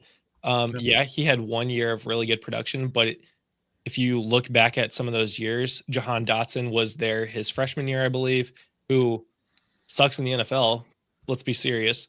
But at Penn State, he was very good. He had 1,200 plus yards that year. He led the entire team in offensive production. The next year, you have Nick Singleton and another running back killing it. And finally, and mind you, we're looking at Theo Johnson, Britton Strange, I think, was the other tight end there. Now, Tyler Warren finally gets to be the guy. and he is. He blows everyone out of the water when he actually has the opportunity. There are no tight ends on the Indianapolis Colts roster. I don't know if you know that about them, but there is nobody. You got Jelani Woods, who has played like 3 games his entire career since he's been drafted. Tyler Warren is the guy. So you have Josh Downs down the field, you have Tyler Warren right there in the immediate, you have Pittman on a slant, and Jonathan Taylor can't catch the ball in the backfield. That's the Colts offense. Again, Richardson has to prove it or he's done. And if he can't get it done, then you got Daniel Jones, who was able to do it with Darren Waller and other tight ends. And if he can't do it, then you got a rookie coming in to play who's a rookie quarterback's best friend? The tight end. So I value Tyler Warren probably the most in the entire fantasy community, I think. And I've actually been on record. He will be a top 5 or 6 tight end in this season. Yeah. Here's what you need to do, Dustin, is attack tight end at volume later in the draft if you can. It's not really a Colston Loveland, Tyler Warren conversation, in my opinion. It is acquisition of the rest of the tight ends below and how much you want to spam the position and give roster spots to it. I think that your focus needs to be primarily quarterback and tight end, really as the lens of how you're building your dynasty team. And this is a great rookie draft to do that, in my opinion, because you're getting a lot of value. Yeah, I don't disagree. That's why I've kind of been off tight end. That's why I'm struggling, because I don't love Warren or Loveland. And I agree. I think I can get a Ferguson, a Harold Fannin, and kind of build for, the future, or even Elijah Arroyo, something like that. Is there a Colts or Bears fan in your league? There is not. So the question is 107, the guy behind me is a Giants fan. Does he take Jackson Dart, which I think would be a huge stretch? I think that's where I'm at right now. It's like, man, is it really worth? And so I'm trying to trade. I've been trying to trade since yesterday when I got on the clock. Now it's nice that we don't actually have a clock. We're just kind of rolling the first round. Just because we had a new guy come in and we gave him some time, and he was actually the 3rd pick. Sucks because he replaced someone who I had a really good trade offer in place for Mahomes. It's also May. Yeah, it is also May. Yes. I've also toyed around with the idea of trying to trade back. I can't get the 106. I can't get the 106. I'm at the 107. I can't get 108. I've tried that. I tried 107. I have the 108 guy hasn't responded. 107, 109 don't want to move up. There is a guy that has 201, 202, 205, 209, 210. So do I take 201, 202, and maybe he's got a couple, he's got like Chigakonkwo. Do I offer him 106 or what am I, 107? 106 for Chig, 201, 202? If you're ambivalent, I wonder if someone's willing to give you like a 205 and a future first for this pick. Kick it down the road. And the tier break, in my opinion, really is, in this format, it's somewhere around 206 or 207. So you're still getting a guy and you're maintaining that liquidity. If you don't have a strong stance, sometimes that's the way to do it, Yeah, and the going rate, so 104 just got traded for 105 a second next year and $75 in fab. So that's not out of the range of possibilities. Like, right, it's first and a second, just the years are different. I just don't know if I want to totally punt this year. I'd love to get a couple second round picks this year. That's why I'm intrigued by getting, the guy who's got 5 second round picks. I think he has 301. And there's a guy who has 203 and 204. Yeah. So again, it's like, do I go that route and go, hey, give me 2 second rounders and a serviceable tight end, right? Like Chigakonkwo is not gonna go crazy, but in this league, he's decent. Just because it's tight end premium and you have to start 2, so he's gonna start for someone every week. So there's things I could do there. I just don't know. Like I'm torn at this pick. So like, man, do I just take Ted McMillan and just like, hey, I'm taking someone that I think is tier 1 talent, or I mean, I'm just at that point, you take the best player on the board, and right. But it just becomes like positional need, and all that kind of stuff just gets crazy. So that's where I'm at. It's interesting too with Ted McMillan, like really, really high draft capital. I want to honor that, but there's also a lot of wide receivers that look kind of like Ted McMillan that are available later in the draft, and so you just have to ask yourself, like, what is the rare thing available to me right now, and what can other people sort of match me at later on in the draft? Like, what am I actually getting here? First round wide receivers, even with very high draft capital, they're at best like 55, 45 bets, right? Yeah. And so you kind of have to play the value game and know your league and say, like, how do my league mates value very young wide receivers who don't have a reveal yet? If you see a lot of flexibility in the market, yeah, Ted McMillan, you've got conviction on the player, and then the market is supporting that. Otherwise, like, I deprioritize wide receivers at this phase of the draft. I'd rather get premium positions. No, I agree. So that's my thought is, like, if I could trade this guy, he's got, like I said, 201, 202, 205, 209, 210, and 301. So if I could scoop up, especially if I get 201, 202 and Chig, I think that's not bad. Because basically I'm sliding Chig into my starting tight ends with Zach Ertz, and 201, 202, I'm hoping I can maybe one of the Colston, Leveland, or Warren slip. If not, I'm getting Ferguson at, I've got 20. Then I would have, if I got that trade, I'd have 201, 202, 206, 208. Ferguson's definitely going to be there at one of those picks. You ought to, I mean, we should, I'm going to speak for you here. You should auction off this pick right now. Let someone else make the pick for a donation. Hey, let's do it. Who's in your league? Send this link to your mates. $100 makes this pick. Yeah, my luck, I'll be getting not $100 fab, but real money. They'll pick someone. They'll pick I'll get a Shador Sanders or something crazy. How long has this league been going on, Dustin? I don't play a lot of 3 super flex leagues. This is our 5th year. Okay. We started in 2020 was our initial draft. How are people valuing quarterbacks in this format? Very high. So the trade I had on board with the owner who just got dumped because he wasn't he was active 2 weeks ago and then just never paid and hasn't responded. So we're like, hey, if he doesn't play, that trade was going to be, I was going to give up Mahomes. I was going to get the 103, Jackson Smith and Jigba, David Njoku, and Christian McCaffrey. What do you think, Justin? I see an eye roll. Sounds like a guy that was ready to leave the league is what I'm hearing. And so the new owner of that team traded 103, Christian McCaffrey, David Njoku, DJ Moore for Josh Allen, Zach Charbonnet, and 306. That trade just happened.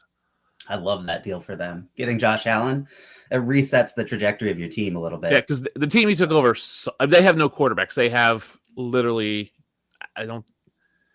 they have Russell Wilson, Josh Allen are their starting 2, and they don't have a third. Can we get into the quarterback theory a little bit with that's what we're here for. Because we're seeing it traditionally, the top of the quarterback ranks have been folks in their mid 30s.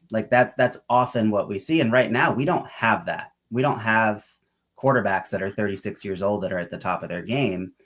And so I'm wondering what the market is going to do as Josh Allen, Patrick Mahomes, Joe Burrow, Lamar over that 30-year mark. Because can Josh Allen do this for 4 or 5 more years with the rushing and the passing? Or does he morph into something that looks a lot like, I don't know, Ben Roethlisberger's career trajectory? Yeah, I don't disagree. That's why I didn't. Obviously, I'm a Bills fan, so obviously I would love to have Josh Allen on my team. I'm just really worried about injuries, right? He hasn't had a significant one. He's at, for me, the threshold of 1,100, 1,200, basically carries and sacks. So I call it 1,200 hits. Yeah. Where you see a lot of these guys start missing significant time. I really wonder. You're right. If he can continue, if Lamar, we're eventually going to get there with Jalen Hurts. What will happen with these guys once they get to that age where they're just, not mobile as much? You even saw it with Russell Wilson. In 2020 he had 83 carries, then he missed some time. 55 in 2022. 80 in 2023. Only 43 last year. Obviously, he only played. He missed the first 6 games, but even if he plays those games, he's only going to get to 60 or 70. He's not getting the 100 and some. You're talking Russell Wilson. 2014, 118 carries. 2015, 103, 72, 95. And he's 36. So he's still rushing. I just don't know, you're right, if Josh Allen can continue to be, and Josh Allen's running style is a whole nother, can he just continue to bowl over people. It's going to be interesting. That's why I'm hesitant to draft someone like a Josh Allen who's played 6-7 years, and you're like, to go trade for him and trade up for him and pay a lot. The same thing. That's why I wanted to trade. I've been trying to trade Mahomes for 2 years because I'm like, he's good, but he's not great anymore. Like, he doesn't have to be. So, like, he doesn't. If he has to be, he can be, but it doesn't have to be. So for fantasy, he's not that great. That's where I'm struggling with some of these guys like a Jackson Dart and Anthony Richardson on some level of, is it sustainable long term? And when you're talking dynasty, they command a high, Jackson Dart not so much, but Anthony Richardson maybe a little less after last year, but they were commanding high prices because that rushing floor is huge for fantasy. Well, the beauty of drafting rookie quarterbacks is they don't have to play to see a value game. It almost helps them not to play. And that's the plan currently with Jackson Dart. Yeah. And so it's sort of an insulated no-lose bet. Either he forces his way onto the field and he runs around and we realize he can run around as a dynasty community. Yeah. And great. You see a value boost. You see a production boost. Or he doesn't play. And there's the mystique around Jackson Dart and his value rises. And then you cash in if you actually don't believe in the guy.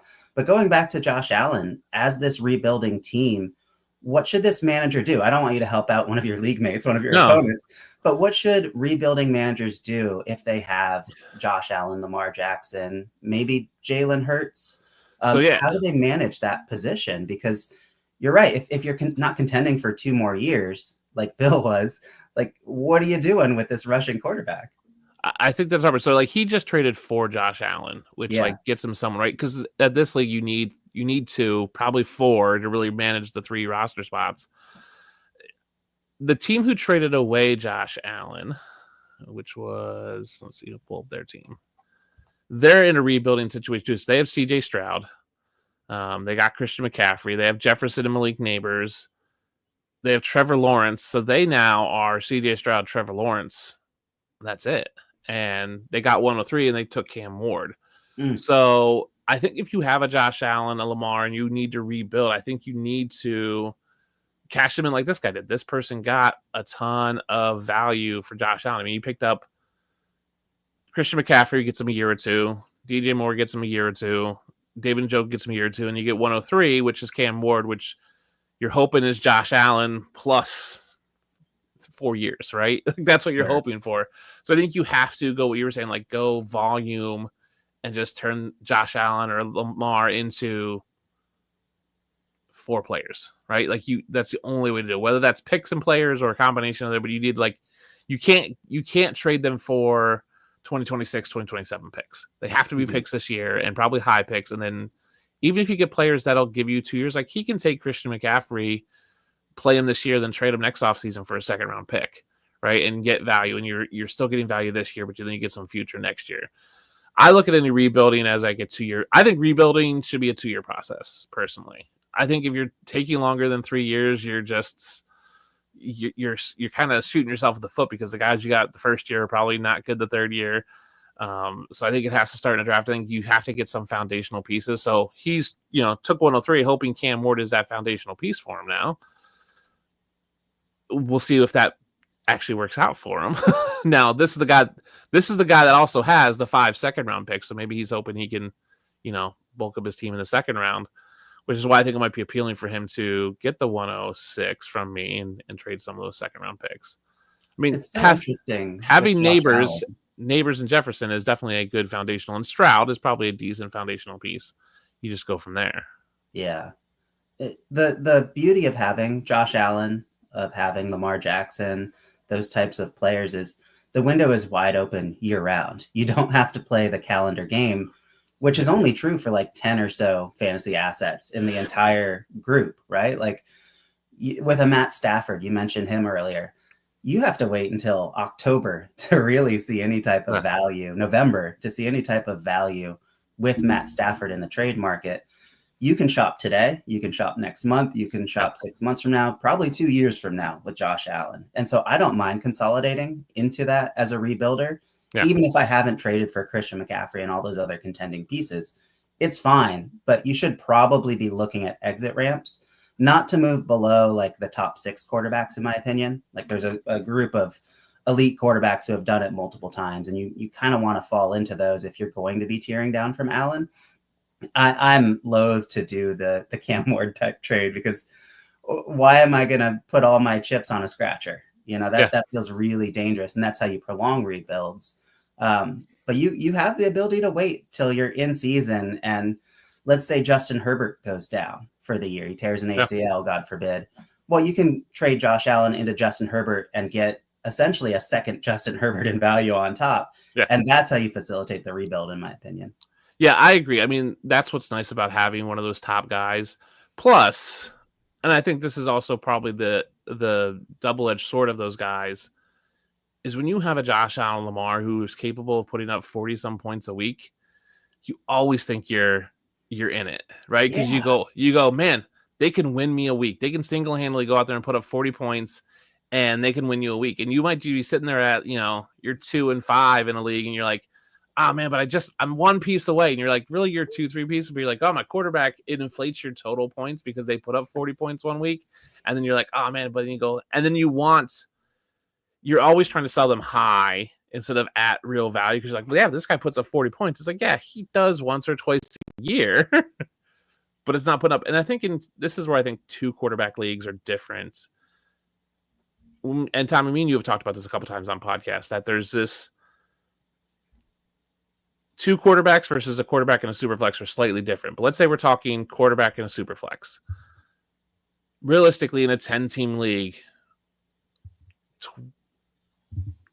maybe only 3 of those teams should be starting a quarterback in their super flex, but everyone does because of the upside. But realistically, potential is not, like, optimally play probably every week is not there, right? Because how many quarterbacks are consistently top 15 guys every week? Every week, you're lucky to get 2/3 to 3/4 top 12 weeks with the best. Yeah, I looked at the list this morning. Lamar was not top 15 once last year. Burrow was twice. Baker was 3 times. Allen 4 times. Daniels 4 times. A couple other guys. Nix was 5 times not in the top 15. Purdy 4 times. But Justin Herbert 8 times wasn't a top 15 quarterback. Kyler Murray 8 times not a top 15 quarterback.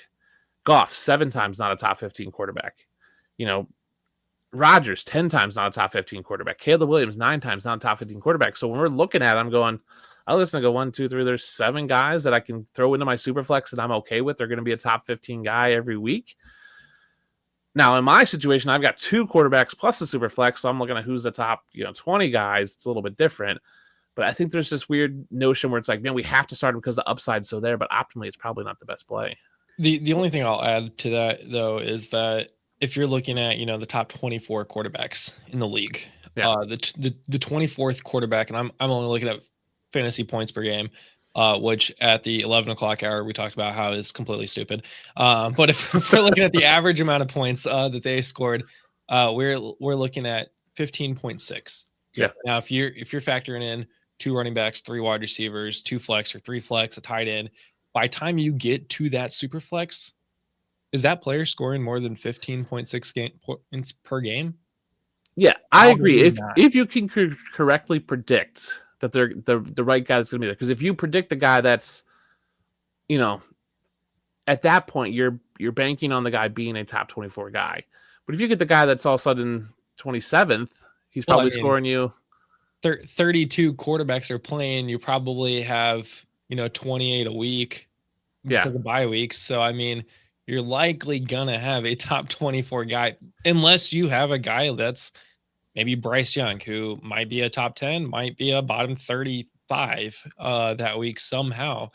So but that's where you're right. Average points per game doesn't matter, because if let's say you have Matthew Stafford last year, week 2, you roll him out in your super flex, he scores you 7 points. That's a flex, right? That's anybody could score you 7 points, right? You could throw any random receiver out there and probably get you 7 points in a PPR league. Week 4, you throw them out there, 6 points. Now, 14 points in between there, 14 points in week 5, 18 week 1, bye week 6, week 7, 5 points. You're like, so now you're going, man, I've had 3 weeks of teen points, which is good, that 15-point range, and I've had 3 weeks of basically flex play. And then all of a sudden he goes out there and puts a 30 burger up, and you're like, okay, 30. Then he puts 20. You're like, I'm great. This is Stafford's. I'm rolling. Then he throws up 8. And then he throws up 33. Then he throws up 20. Now, there are definitely going to be times where your second quarterback in your starting lineup is going to be a dud. Yeah. And that's, I mean, that could happen with your 7th player at that point on your roster that's starting, which probably might score 5, might score 15, might score 35. We don't know. That's the fun thing about football is it changes week to week. But like obviously, if you have a stacked roster and you have a deep bench, you probably can afford to put them. You can afford to put them in your super flex position, and that's great. That's the difference between people that win their league and people that finish in bottom 3 every year and are picking in the top 3 every year is because they are riding and dying on that second quarterback being their super flex position. And let's be honest, Will Levis shouldn't be starting, but he's starting in super flex leagues last year because they think they have to have a quarterback. Yeah. Let's zoom in and then zoom out for a second, because there's a reason that streaming quarterback works in 1 QB leagues so well. And to some degree in those 10-team superflex leagues. Quarterback is the most predictive and predictable on a weekly basis compared to the other positions. You can look at matchups and say, good matchup, bad matchup. And that's the difference between starting a pocket passer like Matt Stafford versus just deferring to a rushing quarterback, let's say like Kyler Murray, as the fail-safe weekly basis. I know he was erratic as well in terms of point scoring potential, but when you have rushing quarterbacks, you can sort of default to them. And then when you have the good matchup, that's when you plug in the pocket passers. And then zooming out, the most repeatable position season over season is quarterback as well. And so it really comes into how you're constructing your teams. It's difficult to predict. It's nearly impossible to predict who is going to finish as a top 6 running back. I think we have the most hubris as a community and the least accuracy year over year looking at the running back position. Yeah. That's on a weekly basis really predictable, right? And so it's who you can put into your flex. Wide receivers, when I first started playing Dynasty, I had like 10 top 24 wide receivers. And I thought, I'm taking points away from the other contenders because I've got 10 of the top 24. How could I not? But the challenge that I had was finding the right moments to play those wide receivers. I couldn't figure out when the matchup was good, when the spike weeks were going to occur. And that's what you get at quarterback. It's not the floor necessarily. It's the 40-point potential that doesn't really exist at most other positions. Yeah. Yeah, I mean, the upside for quarterbacks is huge, right? That's where you're right. That's where the 40-point potential is there on any given week for a quarterback, which just doesn't exist for a Will Levis can go out and can put up 40 points, whereas a Tank Bigsby's not. Right? Yeah. Like that's just what it is. And they're the same tier. Like to me, they're the same player. It's like they shouldn't be starting for your team. And Will Levis does in super flex leagues, and Tank Bigsby does not in most leagues unless you're desperate or somehow believe in Tank Bigsby. That's where I struggle with, right? When you're talking these super flexer. And that's why Superflex that's why people like Superflex, because they want the upside. People want big scores. People want big splashy players who can put up high upsides. They want to go out there. That's why, people love a Tyreek Hill or Deshaun Jackson when he was playing, or Devin Achane. They're like, I'll take the 4-point weeks because I get a 30-point week. Like, great, I'll take a more consistent guy. I'm right. It comes down to philosophy and how you play and your risk tolerance. But that's why Superflex, everybody's starting a quarterback. And I think it's all about team build, right? If you can build your team in a Superflex league with a top 5 guy, a Lamar, a Josh Allen, a Hurts, a Burrow, and then you can have 2 other guys, you can throw in let's just say a Caleb Williams and, a Matthew Stafford or a Goff or something like that and play the matchups, right? And basically stream the Superflex position, which is basically what you're doing in a 1 QB league. I think that's a fine strategy. For me in my league now, I've got 2 quarterbacks. I got to start 2, so I'm going to start Mahomes and Drake May, and then stream McCarthy and Stafford in the Superflex, or so I can do that, which is nice. So that's where my draft is going. I don't need Jackson Dart. Yeah, it's great to have on my bench, and then I can trade Stafford because he's probably only got 1 year left, and maybe Jackson Dart starts. So we'll see. I think I'm going to send out a trade to the guy 106 for 201, 202, 205 in Chicago and see what he says. I dig it, man. Justin, how do you approach your super flex position and your QB rooms in general in super flex leagues? Very different. Well, not very different. It depends on the team. I had a startup this year where I was at the end of the first round. It was not my most my proudest moment. I punted the position until round 13. Holy cow. Wow. Not on purpose. It just that's Wow. the way the draft fell to me, unfortunately. And it was not great. I'm not gonna lie. Not the fondest of my team, but we'll figure it out. I currently have Wait. Can we guess who your quarterback is from round 13? I just said it, but sure. Did you hear it, Dustin? No, I didn't hear it. All Okay, right. perfect. Who do you think it is? Round I got him in the 13. 6th round, actually. So 6th round of a startup? 6th round of a 16-team dynasty startup. 16. So really like 8th, 9th round. 8th round, probably. I mean, I would assume it's like someone like Purdy would be in that range. Is it Sam Darnold? It's neither of those guys. I mean, tell me it's not Anthony Richardson. It's not Anthony. Actually, he went before that. I was banking on getting him. It's also not. I wish I had all these guys you guys are talking about, but it is none of those players. I got Russell Wilson. Oh, okay. That's not a bad play. Yeah. Fine. Which again, fine. My super flex is currently Josh Palmer. And my bench is the all backup team. So I've got Jimmy Garoppolo. Okay. Jameis Winston. At least I'll have the starting quarterback for the Giants. Hopefully until Dart comes out there. Daniel Jones, which we never know these days. Yeah, you never know. Mac Jones, if Purdy goes down again, and Sam Howell, if JJ McCarthy goes down again. So it's just like I have again Russell Wilson in the all backup squad. And it's tough, but we're gonna make it work. I was able to get Jahmyr Gibbs, Brian Thomas, James Cook, Xavier Worthy. So like I have players. It's just and you have youth. Yeah. It's not like you're loading up on it's not like you're like, I've got Derrick Henry and Devontae Adams. Yeah, no, I was definitely not doing that. That was my first dynasty startup this off season. I had another one where I went. This is a completely different build I've never done before, but I went best player available at the 107. I went with the best quarterback available, which was Jalen Hurts, which great. Happy with that. Every pick after that was either a first or second year player in the league. Wow. So either a rookie or a second year player. I eventually had to get down to a third year player just so I could get a tight end.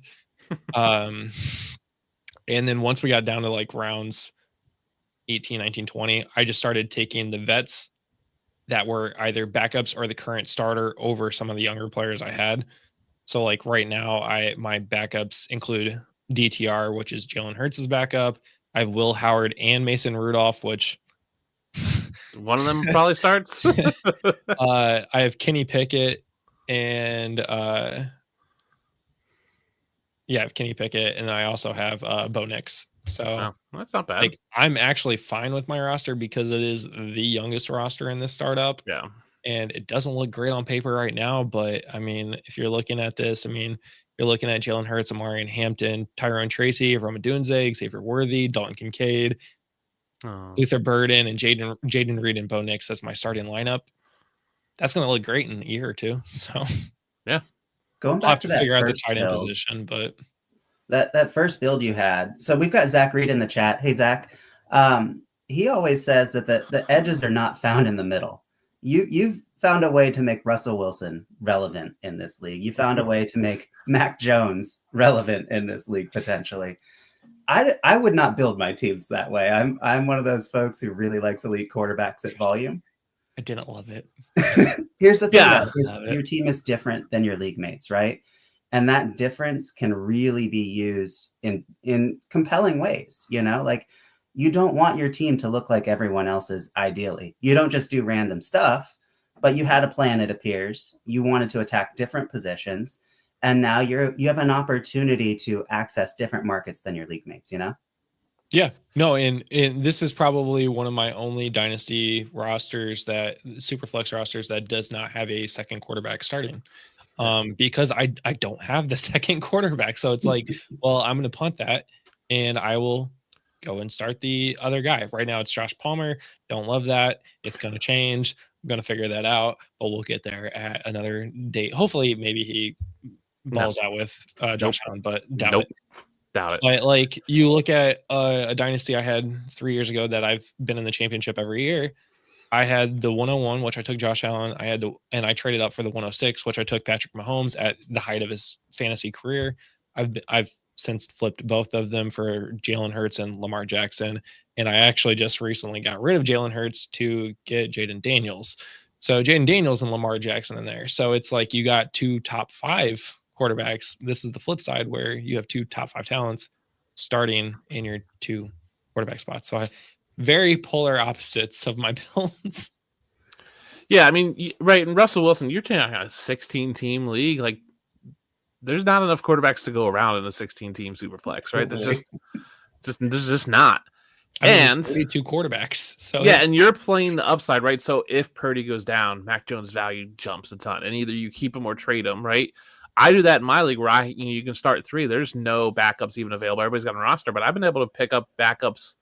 I picked up Colt McCoy 2 years ago, had him on my roster for 2 weeks, and Kyler Murray gets hurt, and I traded him for a 3rd-round pick, right? So if you're basically picking these guys and going, I'm hoping they become, 2nd, 3rd-round picks. Yeah. Right. I tell people this time, if you can go out there and every week and pick off a 3rd-round pick off waivers, you do that all the time. That's what backup quarterbacks are in Superflex leagues because someone needs them because there's just not enough quarterbacks to go around. So if, anytime I have an open roster spot on Sunday mornings when someone goes in the IR and I can slide him in and get an open roster spot, I'm picking up a backup quarterback just because. I'll pick that up over, some dart throw running back or wide receiver because heaven forbids a quarterback goes down and you got the backup. Someone's going to be looking for him because they just lost a starter and you have it and you go, hey, 3rd-round pick. And they go, okay. And you just start racking up 3rd-round picks. This is also a Devi league as well. Oh, okay. Which I haven't played too much of, and I'm trying to remember. Sleeper on the computer won't actually show you the notes on these players. But I have 2 quarterbacks out there. I don't remember which 2 quarterbacks I have. Yeah. They're not the good ones. It's not Archie Manning no, actually I have Drew Aller. So okay, that's something. That could turn out to be something in the future. So but I mean, I'm looking at, free agency here and it looks exactly how you would think it would look in a 16-team, very deep bench Devi league with a bunch of very smart people. Yeah. The top guy, any guesses? On the waivers, quarterback wise? I'll let you pick one of the top 10 players that is currently on waivers. I mean, it's got to be no one good. It's got to be. I can't even think. I'm trying to look at my league, like who's available. It's not a rookie. Drew Lock. Yeah, Drew Lock probably available. He is on the bench of a roster. Wow. So you're talking like 3rd stringer guys or something, right? You got to be talking. We're looking at Nick Mullins is QB1 on the free agency. Gardner Minshew, the Pastronaut, Josh Dobbs, Jake Browning, which I might actually go pick up. Tyson Bagent, Stetson Bennett, Josh Johnson, Mitch Trubisky, Andy Dalton. I actually might go try to pick up. Kyle Trask. Like we're talking about the deep bottom of the barrel backups. Yeah. Yeah.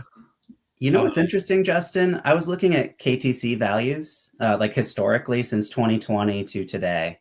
And Scott Connor proposed his any QB on a 2 deep theory in December of 2022. And guess what happened, man? The values manifested at the bottom of the KTC charts with these backup quarterbacks. There's a lot of noise at the bottom. And I think he nudged a unregulated market in a tangible way. And I have just always, I don't know about trash, but been doubtful of this strategy because I like the elite quarterbacks. I would love for other managers to not only roster a bunch of quarterbacks, but match my numbers but just with lower production. However, if these players are actually worth third and fourth round picks, I'm kind of missing an untapped market that my league mates are sort of participating in. And I might need to respect that more. And so it's like your roster construction almost has to honor these trend lines. And so when you're listening to analysts like Scott Connor, and he proposes a theory like that, even if you're not necessarily into it from like a point scoring perspective, I feel like I missed out on a handful of thirds over the last few years by not participating, you know? Yeah, and I think that's where like evaluating backups is important, right? Because you want either a good backup like an Andy Dalton, right, on maybe a bad team. You don't want a bad backup on a bad team. And I think that's where people are just like, well, any backup. It's like, yeah, that does somewhat play out, but I don't want Ian Book. Yeah, I don't want Ian Book, right? I don't want the Saints. Maybe the Saints is bad. I mean, I don't want. Who's the Raiders' backup? Like, who's the backup for Geno? What a question. Aiden O'Connell. Like, I don't want Aiden O'Connell. Like, he's not a good quarterback on just a so-so team. I don't necessarily want that. Now, maybe he's a 4th round pick versus a 3rd round pick. And if you have a free route, again, if you have a free rush spot on Sunday morning, you pick them up and then drop them on Wednesday for waivers, and you just turn your that 2 or 3 spots on your roster every week. I'm okay with that, but give me the guys, give me the guys on good offenses, right? Give me Jake Browning, who's on the Bengals, right? Give me that guy. Give me Mac Jones. I think that's a great piece to have because we saw Mac Jones play really well last year, and it's a good team in San Francisco with a good coaching staff, right? Give me Sam Howell. If JJ goes down, that's a good team with a good coaching staff who has played decent when he's at least when he played 2 years ago, he was chucking the ball a ton and put up decent numbers, right? Give me Jameis Winston, who at least I know is going to just huck it and chuck it and put up fantasy points. He might not be a good quarterback, but he's going to throw it. That's where I think you have to, I think you're right, Tommy. I think you have to go in and go, hey, this is an untapped market. Again, they're basically 3rd round picks sitting, they're potential 3rd round picks sitting on waivers that just are just an injury. They're an injury away from becoming a 3rd round pick. And that's okay to have.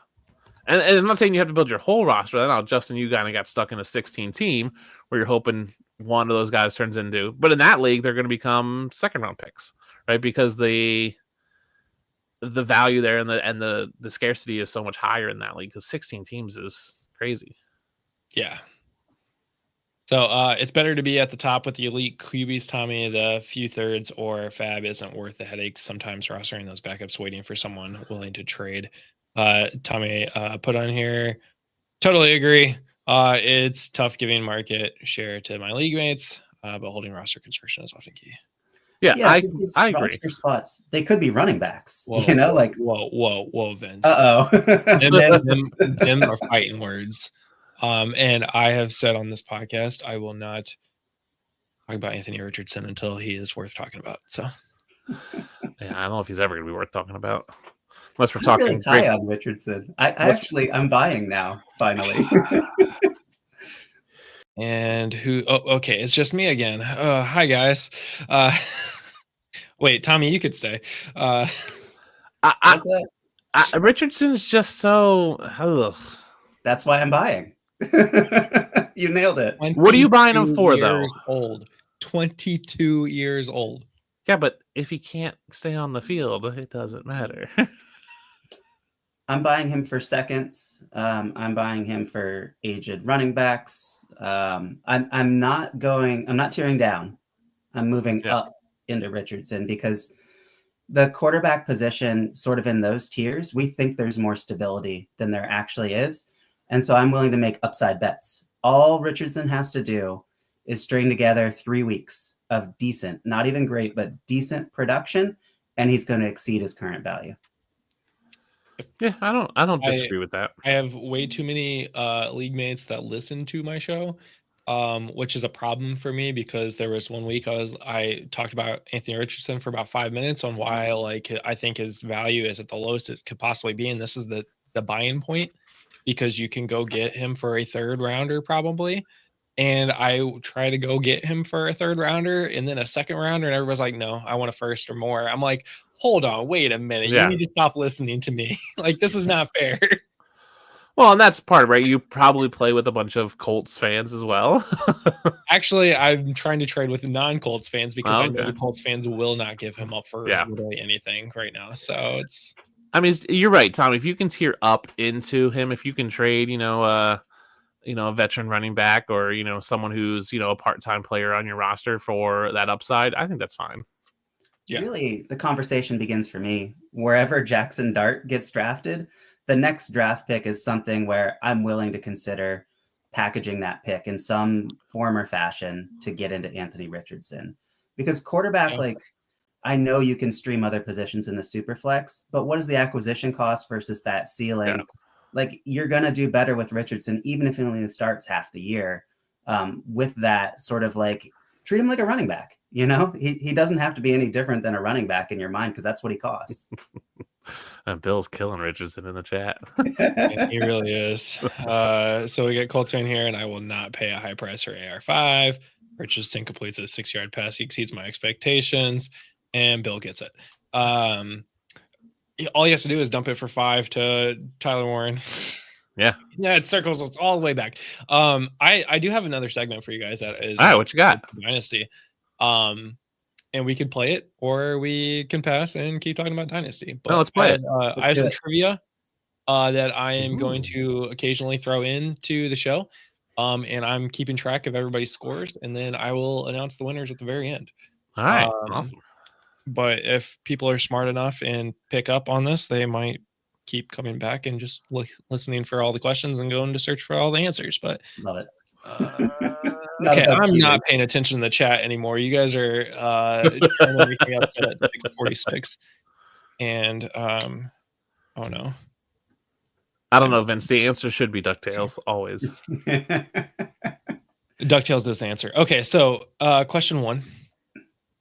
What TV show featured a group of there are going to be 4 categories, 5 questions each. The first category is worth 1 point, second category is 2, 3, 4, and then at the very end you will bid how many ever points to get your final score. Nice. Okay. And you guys can both answer these. I'll mark it down and tell you. I won't tell you if you're right or wrong. Okay. What TV show featured a group of friends in a long-running fantasy football league? The League. Yeah, The League. I feel like you guys are probably going to come up with the same answers. Which NFL analyst is known for his fantasy-focused football podcasts and work with ESPN?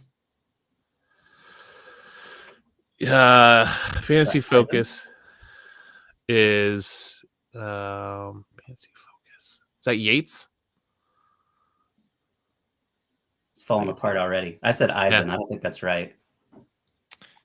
What former NFL player once drafted Andrew Luck in 2020 after he had retired on a live fantasy podcast? Former NFL player. I do know this. Is it MJD? Oh, that's a good call. I thought it was Randy Moss. Do you guys remember when that happened? When Andrew Luck retired, just like the 3rd week of training camp or whatever it was. Yeah, he was at like a baseball game or something, wasn't he? No. It was the preseason game going on. There was something where he was like hanging out on the sidelines, wasn't he? They were going in for halftime, and Adam Schefter decided he was going to break the news. You guys are giving me PTSD right now. Which actor from Parks and Recreation is a known fantasy football superfan and hosts leagues with NFL players? Oh, I gotta get in on that league. I didn't know this one. I don't know much about Parks and Recreation, but I'll say Chris Pratt. Who plays Tom Haverford? I'm gonna go with him. Sorry. What is the name of the major charity fantasy football league started by Scott Fish? Scott Fishbowl. Yep. Okay, let's see. You guys are in Scott Fishbowl already, right? I am, yes. Did we pick divisions yet? Yes. I'm in the. I did. I don't know what I'm in though. I'm in the Madison Live Draft. Okay. I am in the Fever division in Cincinnati. Nice. I got into the Rockford Peaches, a league of their own. Nice. Yeah. Is that Chicago? It's not live. Oh, not live. I'm going to be in France. I was looking to see if there was one in Paris. Oh, poor I know. Oh no. Oh no. I'll be friends. So, all right, next category here. Are people answering these in the chat? Maybe. Vince, Savannah Bananas, I love it, man. Okay, so in Superflex leagues, what position becomes the most valuable compared to standard formats? Quarterback. I'm gonna go with quarterback. What does handcuffing mean in fantasy football strategy? That means taking your backup. It means dating somebody for the winter. Okay. I should also mention in the first round, you both scored 2 points. Woohoo! All right. Okay, third question here. What is the most common number of teams in a standard fantasy football league? 10. 10 team leagues are the most common. I think 10 team leagues are too. I thought you were going to say, I'll say 10. I think it might be 12, though. Watch it be something stupid like 8. I want to say 10. It's probably like 8 or some nonsense. Wait, you said 10? Yeah. Okay. Yeah, 10 for me. Yep. What scoring format awards 1 point per reception? PPR. The old PPR. And in dynasty leagues, what major difference separates them from redraft leagues? You keep players year to year. Yeah. Yep. You keep your assets every year. Okay. And the trades matter. After the second category, Tommy, you have 8 points, and Dustin, you have 10 points. Did I miss handcuffing? You missed handcuffing. All right, category 3. These are worth 3 points. Who holds the record for most fantasy points in a single game by a quarterback? In standard scoring. Oh, 6 point or 4 point? 4 points. I believe they're 4 points. Yeah, it says standard scoring. Most points ever. I just realized that there is a delay on the chat, so they're answering questions from a while ago. Oh, nice. Man, it's got to be someone who threw up like 5 or 6 touchdowns, right? I don't know. I'm going to go with Sir Andrew Luck. I'm going to go with another Cole. I'm going to say Peyton Manning. So much PTSD today. You guys are doing this on purpose. I know it. Which wide receiver had a 99-yard touchdown reception in 2011 and again in 2018? Deshaun Jackson. Yeah, Deshaun Jackson was the first one that came to mind for me. In PPR scoring, which running back led all players in receptions in 2019? Leonard Fournette. 2019? McCaffrey. Which running back exploded in 2021 with over 2,000 all-purpose yards and 20 touchdowns? Whoa. Oof. Jonathan Taylor. 2021? Oh.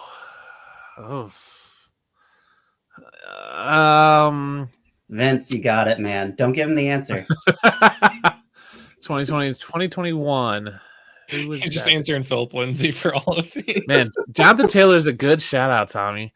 Who had I think that I'm gonna say McCaffrey again. And last question. In 2023, who was the wide receiver 1 in fantasy points per game? 2023. In PPR.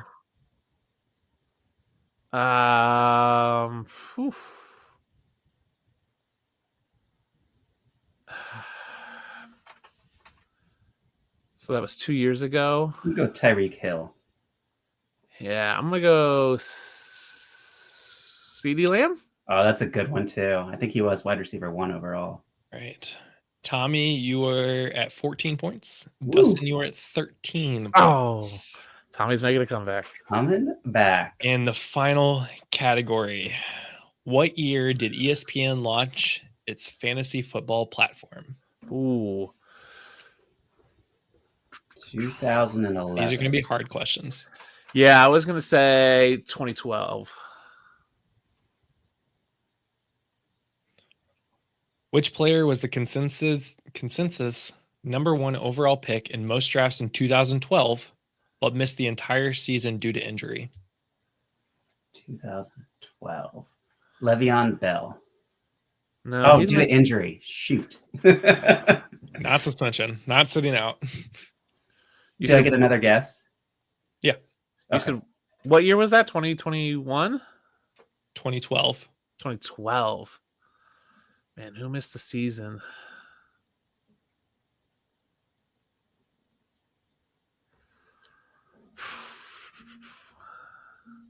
Yeah, it probably was a running back. Adrian Peterson. Let's go with Frank Gore. I thought about Frank Gore. Did you really? Yeah, but I don't think he ever missed the whole season. Except for his rookie year. He didn't miss time until he got to like the Bills, I think. Yeah. Who was the first tight end to finish as the overall tight end 1 for 4 straight seasons? The first. Rob Gronkowski. Yeah, I was gonna say Gronk's my answer.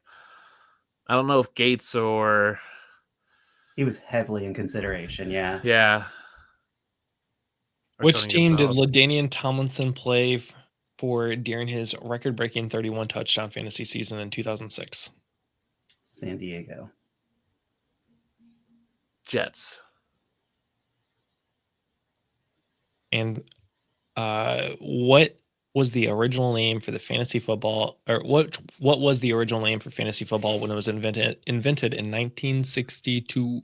Oh, I know this one. Do you, Dustin? I don't know this one. I'm gonna say it's like probably was like Roto Football or something stupid. Rotisserie League Football. Yeah, it was Roto something.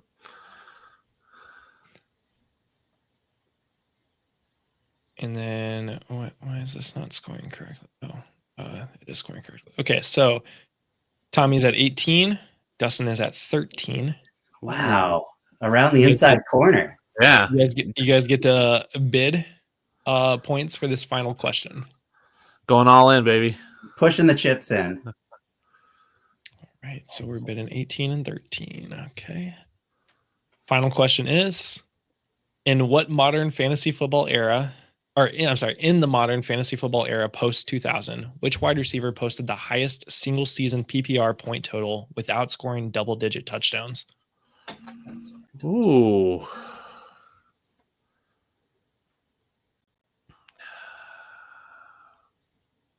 I have my answer. I'm trying to think like who didn't score since 2000 in PPR format. Yep. All right, I've got my answer. I'm gonna say Puka Nacua. Whoa. Okay. I'm gonna go with Michael Thomas. Ooh, that's a real good shout out. All right. It was between him and Antonio Brown for me. Just Antonio Brown's done it so many times. I was wondering if he slipped through with 9 touchdowns, you know? Yeah, that's what someone who had like 9 touchdowns. Because it would give away whether you got the answer correct or wrong, I will not tell you the final score. And you will have to find out on social media with everyone else. Right. I love it. I think Michael Thomas is a great shout out because he had that one monster year where he had like a bazillion catches. Mm-hmm. Did he have 9 touchdowns that year? Or did he have 10 or 11 or I don't know? Oh no, might have to go look. Okay. So before Pete gets on, Dustin, Tommy, I have drank way too much liquids this morning. Tell us, I'll still be listening, but tell us where everyone can find you and what you're working on and whatnot, and as you're heading out. All right, go ahead, Tommy. Me? Awesome. Yeah. Super Flex Super Show. We're doing all sorts of fun strategy stuff. Dustin, I found I'm working through a physics study with fantasy football. Okay. Figuring out player profile trajectories using like physical mathematics, like of our world, but transferring them into a non-physical space. Working on that. It's going to be out later this summer. I am so pumped about this, man, because you know me, like we've talked a bunch of times. I rail against the whole like economics thing. I think it's kind of dumb, to be honest with you. And there has to be a better way. I think this is a better way. So physics stuff. So give me like a snippet of it. What's that look like? Yeah. So like every player starts off with like an elevated trajectory, right? So like they start from a certain elevation And then, if you threw a ball from, let's say, 10 feet in the air, right? You throw it, it's theoretically going to have an arc and it's going to fall at a certain distance and bounce and roll, right? Yeah. Player profiles do similar things, but they have propulsion and then they have drag mechanisms that move beyond like air density and wind and things like that. And so things like ACL tears can be quantified and defined in different profile trajectories. So working on that, really, really excited about it, man. Interesting. I like that. I'll have to check that out. You can find me at the Fantasy Sports Advice Network. That's the best place to find all my articles. And then Bridge the Gap podcast, which isn't football related, but you can come check it out it's not football related anymore, but you can check it out Tuesday nights at 10 p.m. Eastern. Justin, thanks, man. Thanks for having us on. Thank you for doing this. Let's plug the donate link. Let's raise some money. Yeah, I can't hear you right now. Yeah, we can't hear you at all, Justin. Thank you. I forgot to unmute myself. So we are in hour 11 of a 24-hour stream. We're in part 2 of the 8-hour blocks, but we are raising money for Extra Life, which is a charity organization for the fantasy football. Hour 11, just remember that. I've been here the whole time, for the Children's Miracle Network. So what that is doing, every dollar that is raised is going directly to the Children's Miracle Network hospitals and helping those families that are in need that need those services. So it's going to pay for lab equipment, it's paying for research, it's paying for funding, for hospital bills, for family stays at the hospitals, all food, all of those things that you need to run a children's hospital. This is what that is going for. My dad was part of needed the Children's Miracle Network when he was a kid. One of my best friends, his daughter needed the Children's Miracle Network when she was born. So this is a personal charity for me. So every dollar helps, whether it's $1, it's $50, it's you sharing a link. Yep, that's what I was going to say. So sharing this YouTube link helps. Sharing the link in the description for Extra Life, the donation page, that helps too. Wherever you can, that's the best part. So if you can't donate $1 or $5 or whatever, share the link. That's that's all I'm share asking. And share it everywhere. I put it on Reddit. Share it, I put it on some Facebook groups, but throw it on Facebook, Instagram, TikTok, all the other social medias that I'm too old to be part of. It's been everywhere. Pretty good. I mean, 11 hours, I've not had one moment where there has been 0 people watching. So that's good. That's good. That's awesome. I mean, at 3 a.m. we had Adam Rank come on from NFL, the NFL Network, to talk about golf and bowling and wrestling, and then he stayed on with Zach Berger to talk about The Last of Us for a half an hour before he had to leave. And so we've been talking about a lot of different things, not just fantasy football even. And we've got a lot of things coming up. Coming up next, Pete Davidson talking about rookies. We've got Jeff Crisp coming back on. He was on for 5 hours earlier today. He's coming on for another 4 to talk about creative league ideas, how to be a better commissioner, more trivia. We're going to talk about prop bets, building that out for charity. And then we've got just a lot more content in the third act. So nice. Tommy, Dustin, thanks for coming on. I will definitely talk to you guys later. I can't tell if Pete is there. Okay. Hey, real quick, ask Pete to defend his Malik Neighbors pick in the startup we just kicked off. This is a super flex league. Defend yourself, Pete. Hey, buddy. I refuse. Thanks, Dustin. For me. It was, See you guys. a computer pick. See ya. Oh, so Hey, Malik Neighbors in a pick. Well, I mean, he was going to go. He was going to go eventually. I did. I mean, I don't know. I guess people are going to tell me I reached, but I'm a big volume drafter. I like volume, and in startups, I like youth. And if I have a chance to pair youth and volume with the same pick, and I don't feel he is a. I mean, I think ADP wise, he's probably a reach for a couple spots. Am I coming through? Oh no, my sound went away. Oh no, I can't hear anything. It's me. It's not you. I know it's me. Okay. Oh, yep. My AirPods went away. Connect. Oh, it's so brutal with the AirPods sometimes. I've been having this issue all night. It's great. Oh, okay. I'm just trying to wake up my brother. I'm obviously in the wrong place for sympathy when it comes to lack of sleep. So, Oh, this is fantastic. Okay, let's see. I'll fix it. It'll be fine. I'm sure you're talking about something, and it's oh, definitely. should I run my mouth? Is this the time for me to run my mouth because they can only hear me?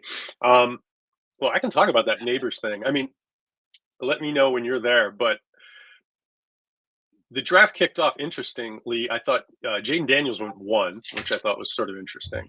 Then Matt Miller from ESPN had the 2 pick. He took Josh Allen. That's predictable. Lamar Jackson goes 3. Then Jamar Chase. I was hoping Jefferson was going to get to me. I had the 6. Jefferson went 5. Am I coming through now? I can hear you now. I hate that I have Okay, to wear good. headphones like this, but I can definitely You hear look good, man. You're rocking them. Don't worry about it.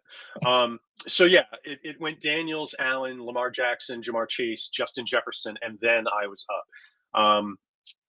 I did. I mean, I think the standard pick where I am would have been like Burrow or Hurts.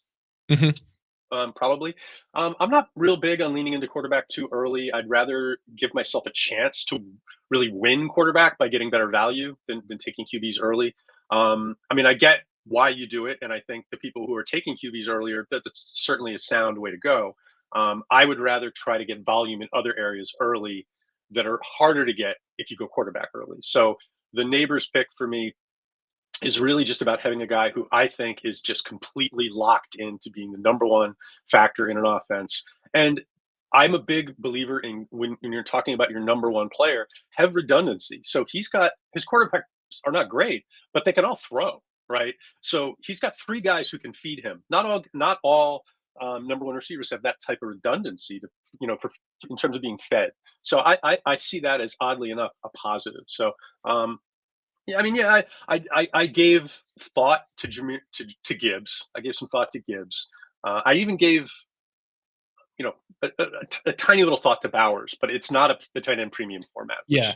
Which No, got me off of that. I think Malik Neighbors is a smart pick. I mean, he's a top 10 wide receiver in an offense that has to feed him the ball. I mean, we talk about, quarterback position. Who would they have last year again? Yeah, exactly. And And he still finished as a top wide receiver in his rookie right. season. So it's And he's banged up. And I mean, and I'm a film guy, so I mean, I went back and watched every target a couple times after having pretty much scanned him all year long.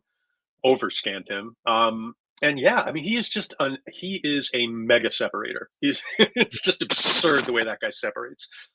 So when you've got quarterbacks who, you can say what you want about Jameis Winston, he is not going to under pepper your receiver. Like he can feed a receiver. Now he may feed the DBs a little too much as well, but he can feed a receiver. And he's probably the most unlikely guy to really be playing much anyway. But, to have Winston as your, if everything goes wrong, it's Winston, I'll take that as a fantasy guy. Yeah, I totally agree there. Yeah, and I mean, I don't hate that pick. Yeah, and the thing about it is, the thing I like about going receiver there. Now, look, if Jefferson stays on the board, I would have taken Jefferson. Just to be clear, I was hoping Jefferson would make it one more to me. But the thing I like about going receiver is now when I get to the second round, I can really do anything I want. I can just take the best value that's sitting on the board. I'm in the middle of the draft. I'm in that 6th position, so I'm least susceptible to getting hit by runs. Hey, somebody donated. That's what that means. So yeah, Thank you, Tommy. So yeah, Tommy, thank you for the donation and thanks for throwing me on the carpet before I even finished my coffee. Oh, was that? I assume that was Tommy with the donation. It was Tommy. Yeah. Yeah, actually that's my second question for you. Was what's your coffee order today? Oh gosh, it's my wife was kind enough to program coffee, so it's nice. It's just some we use Oro. It's good. Okay. Nothing special. Have you had breakfast yet? Well, I don't know if I'd call it breakfast, but I basically drank oatmeal. Yeah. Okay. Hey man, I wasn't going to mention it. You asked. I just drinking a food item that I cannot get behind. I don't like oatmeal at all, but I didn't have time for what I wanted. So I think the game plan is that my family's going to start cooking breakfast at some point, and when I finally sign off, before I Vince go gets back it. to bed. Vince gets it. Coffee is breakfast. Yeah. Yeah, no, in the 5 So o'clock hour with Bill, I made breakfast. I caught some of that. I so caught a little, excuse me, a little bit of that. Yeah.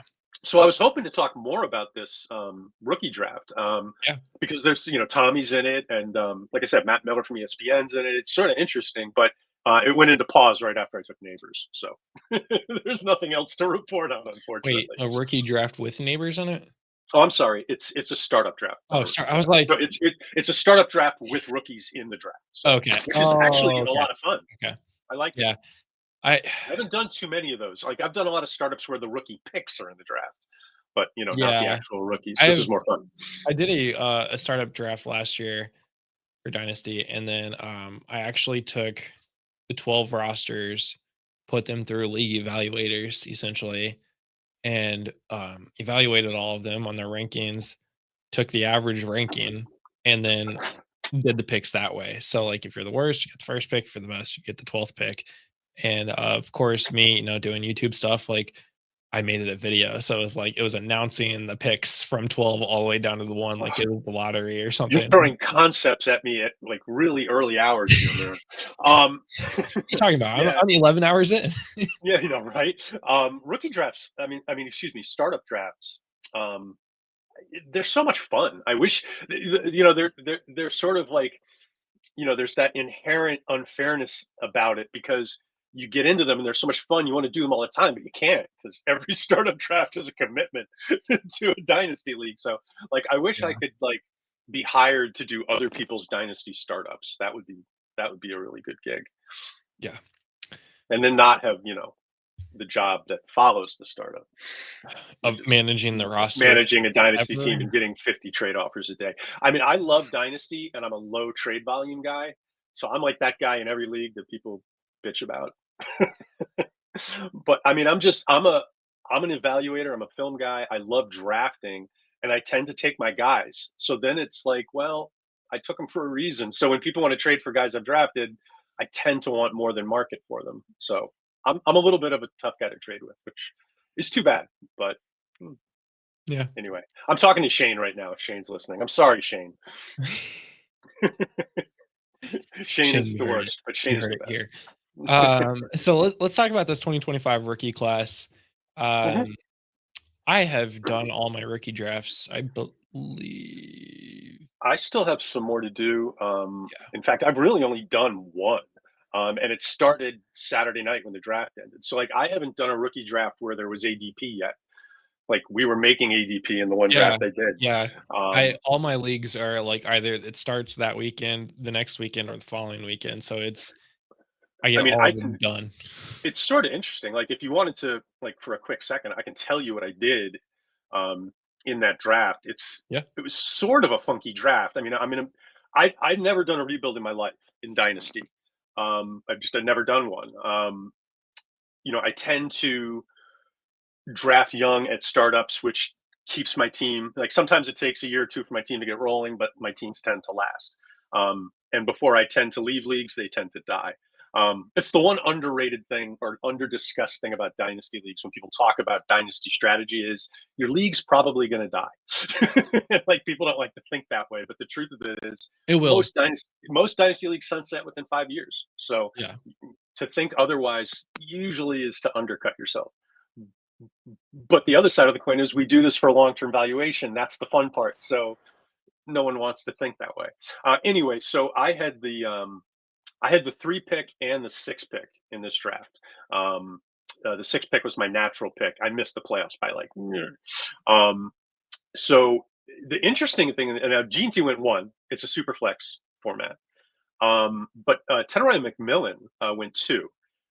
That was a curveball. I didn't see it coming. I mean, I don't think it's an outrageous thing to do. I mean, it's reasonable. I really like Ted McMillan. But I was thinking I might have to make a choice on Ted McMillan. I spent a lot of time on him just assuming that either 3 at 6, I'm going to have to choose. And he goes 2. So now I'm sitting there at 3 with Omario Hampton on the board. which I did not expect. Like I thought Hampton would go 2. I really did. So I had been really thinking which one of Judkins, Hunter or Trevion I was going to take. I'm loaded at quarterback. So I had to get my head around like, oh my gosh, Hampton's there. So I took Hampton, just because. I mean, I think he is as good as any of the other running backs. Maybe save for Jainty, but the landing spot for Hampton is just. I mean, could you possibly ask for a better landing spot? For a big power back with a 3-down skill set. I mean, I can't imagine a better landing spot. No, you're right there, and I think Genty is by far probably the one-on-one on anybody's boards. Even if you have a Yeah. running back, this is like a premium player that you're slotting in. Yeah. That now maybe you get him in your flex. Like that's a crazy move right there. My only like true absolute dog poop team that I have that I'm rebuilding that I got 2 seasons ago. This is going into season 3 that I had the 102, the 104, the 112, and 201. That was it. Wow, That that's was a lot. my 4 picks. I didn't have after the 201. I was done. So I was done in like 2 days. And it looks like Should have tried actually to move back a little bit. no. Apparently they're still draft. Oh, he skipped his pick, the 412. So I Oh, okay. I did try to move back, I but missed the part where it's still going on. yeah. Sorry about that. Well, it's not. He was like, I'm not going to take anybody with the 412, which is weird, but okay, whatever. So Yeah, I don't really have. I mean, Like, if your rosters are really small, maybe. they're deep actually. It's Oh, okay, so yeah. it's so I took Cam Ward with the 102. I needed a Okay. quarterback. All I had was Brock Purdy Sure. in a And super you've gotten flex. decent news on Purdy since then, right? Yeah, I exactly. think Purdy So getting signed is nice. that's if good. you're a Purdy guy. He will be a starter. Yeah. That's good. Yeah. 104. So it was Genty, Ward, Hampton went 3. I was hoping to get him around at 4 because I really needed a running back there, but I was able to get Tet McMillan at 4, which was great. Nice. At 112, I was able to get Caleb Johnson, and then at 201, I got Matthew Golden. So like I That's have nice. I like all now of I feel comfortable about it. Now my starting lineup, I have Caleb Johnson and Jaleel McLaughlin as my starting running backs. that. Yeah. So that's a McLaughlin's problem. not going to get it done for you. Small problem there. I got to figure that one out. But now my wide receiver core is looking great. After I got a great tight end core last year, I got Bowers. This year I'm now looking at Marvin Harrison, Xavier Worthy, Matthew Golden, Tet McMillan, and Lockett. Yeah, nothing wrong with that. So it's I just realized This is an underrated rookie class, I think. I think Tajay a lot of Spears people on my bench. I have Austin Eckler on my bench. So like I feel like I'm starting to make a wave to get up to a playoff contender. It's so tricky in dynasty leagues because your litmus test for what a competitive team is varies so much from league to league. Just the dynamic of a league can really change things, change what the benchmark is for being good. If you've got the league that I was actually just the draft I've got in front of me, and I was the highest scoring team in that league for 10 years. Like the whole first decade of the league, my team scored more points than anybody, and my team was still in a pretty good place if you look at it just from the standpoint of just look at my roster. Like, yeah, that's pretty good. But when you looked at the league as a whole, there had been 3 really bordering on 4 teams that had been going full-blown rebuild for several years, and they just accumulating picks. In fact, a couple of them were good enough to compete, and they still didn't compete. They just kept rebuilding. So, like, I knew that at some point I'm going to start getting passed on the left and the right by these teams that have been stacking picks for years and being non-competitive. So I sort of proactively, for the first time ever, decided to do a rebuild. I traded Josh Allen. I got a couple number 1 picks for him. I also got Jordan Love and some other guys. And for the last 2 years, I've been sort of trying to compete and rebuild at the same time. And it's funny how it worked out. I mean, I've gotten really fortunate. Like last year, I had 2 first-round picks, and I managed to get Neighbors and Brian Thomas. So I really couldn't have asked for much more than that. This year, I ended up getting Hampton. And then when I got to that 6th pick, after Hampton, Cam Ward goes 4, Trevion goes 5. So I did not anticipate Judkins getting to me. And I like the depth at running back in the class, and I love Travis Hunter. Like, love Travis Hunter. And I took Hunter over Judkins. And I have to be honest, every day I look at that and go, gosh, I'm not sure if I did the right thing. But sometimes you're in the middle of the first round and a special player is still on the board. You got to do it. And I did it. No, I 100% We'll see how it works agree. out. We can talk about Travis if you want. Okay. I had the 101 in a draft. I was actually the third best team in this league. The startup last year, somebody traded me their first round pick for a player. Nice. And he just turned out to be the worst player in the league. So I got the 101. Now this is a specialty league, I would say. All of my leagues, I will tell everybody this, all my leagues are different. I don't play in the same league twice. So this is a I used to be like that.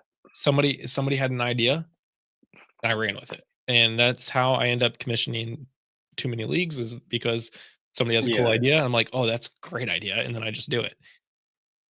We started last year with only rookies. And it was it's called started from the bottom. So we only drafted rookies last year. Now this year we did the rookie drafts. Now we only have players from 2024 and 2025. Anybody else, you can't pick them up. You'll lose your fab if you try to pick them up, and they'll get dropped from your roster. Right. Got it. So at 101, you have offensive players. We also threw IDP in there because you need more players to score points. Yeah. So naturally, 101 was Travis Hunter. Yeah, had to be Travis Hunter. Like, this is getting points from both sides. It's not even this league. Yeah. So if you did a straight startup with everybody available, you'd take Travis Hunter. Yeah, absolutely. Right? So I mean, like. So this was a no-brainer. You could find him in the wide receiver slot. He'd get. You don't want to talk IDP with me though, because like I'm a complete idiot when it comes to IDP. Yeah, we talked about it in the 1 o'clock hour, so we don't have to do that again. Covered. But yeah, I absolutely love the build that I have now in this league. I mean, we're talking Will Howard's my starting quarterback. Last year it was Spencer Radler. So like I have a potential of having this starting quarterback finally. Bucky Irving, Roma Dunze, Tyler Warren, Travis Hunter, and we'll skip like 3 flex positions here because they're not great. Jalen Coker, Latu. Coker's going to be interesting. Latu, Dallas Turner, and Tyler Newman. So like I feel like I have a very, very solid team. That's really interesting. I'm sort of joking. My man's been up and he's just listing players. How long you been up? When's the last time you slept? 24 hours ago. Wow, dude. I can't even. I mean, look at me, man. I just had a bad night's sleep and I look like I'm about to die. I mean, I'm a Knick fan, so it's just a rough night. Like when the game was over, I couldn't just lay my head down. I just sit there and like, mostly I was still replaying game 1. Just like all of those threes just raining in from like 25 feet. But I'm sorry. Nah, it's all good. But yeah, let's change the subject. You're now the second Knick fan that I've talked to tonight. Yeah. And I'm from Indianapolis. Hey, good, man. I'm glad. You know what? One thing I have to say that I've been all the way through this playoffs. I like Reggie Miller as an announcer, and it's hard for me to say that because I hate him so much. Because he broke my team's back so many times back in the day. But he's a really good announcer. His back a couple of times. I mean, yeah, no, I mean, look, yeah, I mean, but as a Knick fan, and actually Pacer fans, you guys are the same. Like, we don't get the titles, right? We get a lot of deep playoff runs. We get a lot of excitement. We get a lot of good players, a lot of good teams.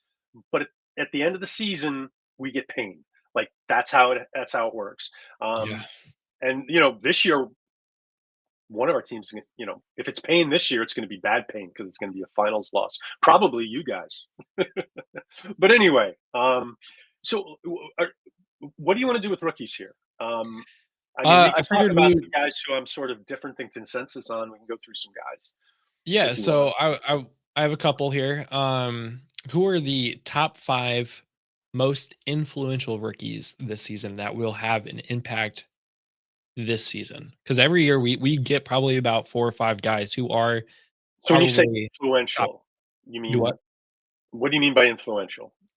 So the ones that are going to be the most impactful. So the ones that are going to be in your starting lineup as a top 12 of their position, probably, or a top 24 of their position.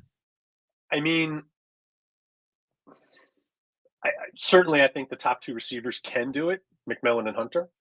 You know, a little bit, you know, Carolina's somewhat tough to predict in terms of how they're going to roll as a team. You know, Hunter, there is that. Is it possible he plays more defense than we expect? And then the subsequent thing is, well, by extension, does that hurt his snap level on offense? Right? I mean, it's like 2 moving objects we're dealing with Hunter. A, how much defense does he play? B, what does that do to the amount of offense he's playing? So my feeling is that Hunter's going to play 70% or more of the snaps, and with him, that's going to make him a really dangerous player that should at least put him on the fringe of the wide receiver 2 discussion.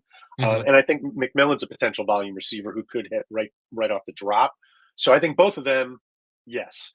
I don't know if I see another receiver other than maybe like Jaden Higgins, who is in for like a big rookie year, just in terms of the way things lay out. I like Golden a lot, but that's a very competitive receiving group that he's in.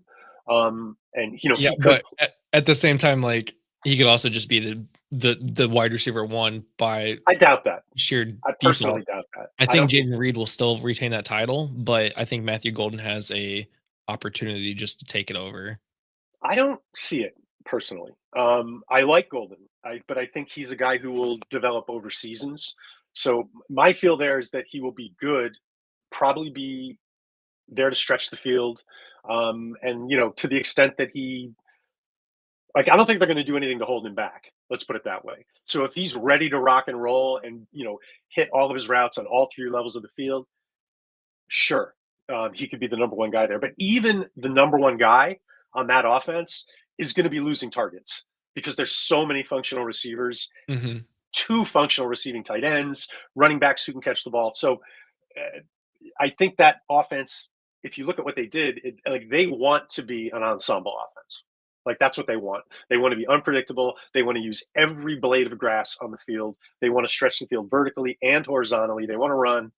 They want to be unpredictable. So I don't think that helps Golden's fantasy value. I do think he's a really good player. So they're the Indiana Pacers of the NFL. Well, yeah, maybe a little bit. And I think it's a good thing. You know what I mean? Like I think if you're a Packer, you should be really happy right now about that offense. You know, if Golden had gone, there are other teams he could have gone to that might have been better for his volume. But I think he's going to do really well there. I mean, I think he's going to be a good player. What do you think about Trey Harris? I like Trey Harris a lot. I think that location for him is really good because they want big, strong receivers. They like outside receivers who can block in the run game. Again, that's another team that wants to be unpredictable snap to snap. They're going to run a high percentage because they want to constantly show you the run. So they can, you know, they like to pass from position to strength, you know, and that's Harbaugh's. He's got that Bo Schembechler mentality, and he knows what he's doing. I mean, like, there's a lot of coaches who say, "Hey, we're going to run." Harbaugh means it. He really means it. Yeah, he's definitely going to run. Right, and they know how to scheme it up. It's not, you know, nothing's accidental when it comes to Harbaugh. So they're going to execute it. They've got the offensive linemen to do it. And you know, their tight ends act like offensive linemen some of the time. So I like that landing spot for Trey Harris quite a bit. And last 2 wide receivers I'm going to ask you about. You mentioned Jaden Higgins. Also, Houston went out and got Jalen Noel. They got 2 wide receivers from Iowa State to replace, you know, Stephon Diggs and Tank Dell for the season to pair up with Nico Collins. Obviously, they have the opportunity to be wide receiver 2 and 3 on that team. Yeah. But I think they will be. Let's think about, you know, the Patriots against years ago, where they drafted who we all thought, like, we all took the gamble. Is it Jalen Polk? Is it Javon Baker? Which one's going to be the guy? And it turned out to be neither. Yeah, I was on Pop Douglas. I was personally on Pop Douglas there. In terms of who was going to be the guy for there the you go. Pass. So it's it's like it's. And people have given up on Polk too early. I mean, Polk is one of those guys where people put put it on him that he was going to be this player that he wasn't. And then he got faulted for not meeting expectations of other analysts, right? A sober analysis of Polk would have been, this is a pretty good outside receiver on a team that wants to play power football, and he's probably going to develop over his first 3 years. So like, I think people who have just like dogged Polk off his rookie year, don't be shocked if this guy ends up being a decent football player down the line. Maybe not for fantasy, but I think he's a decent football player. The kid they drafted this year, I think, has a much better chance of being a separator and putting up stats. Williams. Oh, Kyle Williams. Yes, I like Kyle Williams. I love the way he gets out of Another his New screens. England wide receiver. Yeah. Well, okay. Now, but you know, we talked about the guys last year. This kid could hit. It would not shock me if Williams hit. He does some really nice things. They need a receiver that does the things that he does. So, like, if he shows up looking like he did in college, things are going to happen. Vrabel aside, Vrabel's what scares me there for Drake May and for the receivers. You know, you got two running backs who are both very good, particularly the rookie. So I do, you know, like the startup we're talking about, I'm going to be looking at Drake May at some point, and that's going to be the thing I'm thinking about. Like, is Vrabel going to tank May's value? That's going to be the thing in the back of my head. Yeah, I mean, you can't tank May's value. But Josh McDaniels is there, which we know when Josh McDaniels is the offense coordinator for the New England Patriots. That is the positive. That's McDaniels definitely. Like assuming that like Vrabel doesn't axe him in the middle of the night. Like they're well, like, I'm assuming with that the relationship that they already have from the Patriots organization that should it should be a positive. But McDaniels is like a volatile dude. So they're both volatile dudes. So I mean, it's right now we're in honeymoon mode. But I'm with you. I think I think you hit the right note. Like I think McDaniels is the thing. Like okay. Because he's a tactician, he likes to get the ball out. You know, he likes to vary. He doesn't like to just pound the football. So that definitely helps. And I'm not off Drake May, but there are other head coaches that would have made me happier just for Drake May. I think the Patriots did the right thing by bringing in Vrabel. Yeah, let's switch over to the quarterback position. I mean, obviously Cam Ward is the top quarterback in this year's rookie drafts. Yeah, because he is the for sure starter in week 1. Now, let's think about some of the. I don't have a lot on the quarterbacks. Just, I mean, I'm not that high on them. I'm high on Ward. That's where I'm at too. I actually have compared this draft a lot to, dare I say it, the Kenny Pickett draft, where there was one first-round quarterback and a bunch of guys just there. Yeah, I mean, I'm not a big Milroe guy. I mean, I understand what people like about him, and certainly he's got that. You know, that foot point ceiling if he hits, I wouldn't deny that. But I'm just not a huge fan of him processing from the neck up. So I just don't know if that's going to work out. Milroe had a lot of. I feel like if it was Nick Saban that was still coaching him, like we would be talking about a different Milroe in a way. But I just don't like the way he sees the game. I don't think it's going to happen personally. I mean, it doesn't mean it can't. I mean, who am I? But he gives me a lot of Jalen Hurts vibes in a way. Like Jalen Hurts was drafted, I was like, oh. Yeah, I don't see it. Jalen Hurts. Jalen Hurts was a big time player in the big spot, though. I mean, Jalen Hurts did some amazing things in college. He didn't start that way. Really stepped. The thing about Jalen Hurts, Jalen Hurts' heart rate goes down in big spots. Yeah, that's rare. Well, it does now, but when he started in the NFL, it wasn't quite that. He almost got benched. They almost drafted another quarterback, and they were like, "No, let's one more he's a third-round pick." I mean, I hear you, but if you go back and watch his film from all the different places he played in college, he's always a leader of men. He's always sort of standing up in the big spot. So I like Jalen Hurts. I'm a fan. I don't like Alabama in general. I have never thought an Alabama quarterback is ever good in the NFL, and currently the jury's still out on Tua. You're doing all right with that. But ever since Jalen Hurts was benched in the national championship, I actually have liked Jalen Hurts more. Yeah, I mean, look, they did what they did. I mean, underdog story type of thing at that point. Saban knows his guys. So anyway, Milroe, not real big on him. Shador, I like probably above consensus, but you know what happened to him. You know, that really shrouds his value. I was going to talk about the backups here and the ones that have the highest opportunity to make an impact here. So we're talking, you know, obviously Jackson Dart was drafted in the first round. Currently he's QB3 on his team. Tyler Shaw, is it Shuck? Yeah, Shuck. Is I've been probably mispronouncing Tyler Shuck for a while. I finally got it down. I just heard it was Shuck 2 hours ago. So probably Yeah. going to be the starting quarterback. So he's got opportunity there. But Shador Sanders, Dylan Gabriel, Will Howard, Yeah, Quinn I'm Ewers. not real enthused about any of them, to be Yeah. honest. The only guy that I'm above consensus on is Shuck, actually. Like, if I were the Giants, I would have just stuck for Shuck. I wouldn't have traded up for Dart. But hey, we'll see. I'm below consensus on Jackson Dart. I don't personally see it. What everybody else is seeing with him. I do see some good things. When I did the Harris film, my film work on Harris, I did say, wow, this kid's got a decent quarterback. Like, Dart does make some throws. I don't want to make it sound like he can't play at all. But trading up into the first round for Jackson Dart, that I did not see. Yeah. Personally, and Cam Ward, I'm with you. I love him.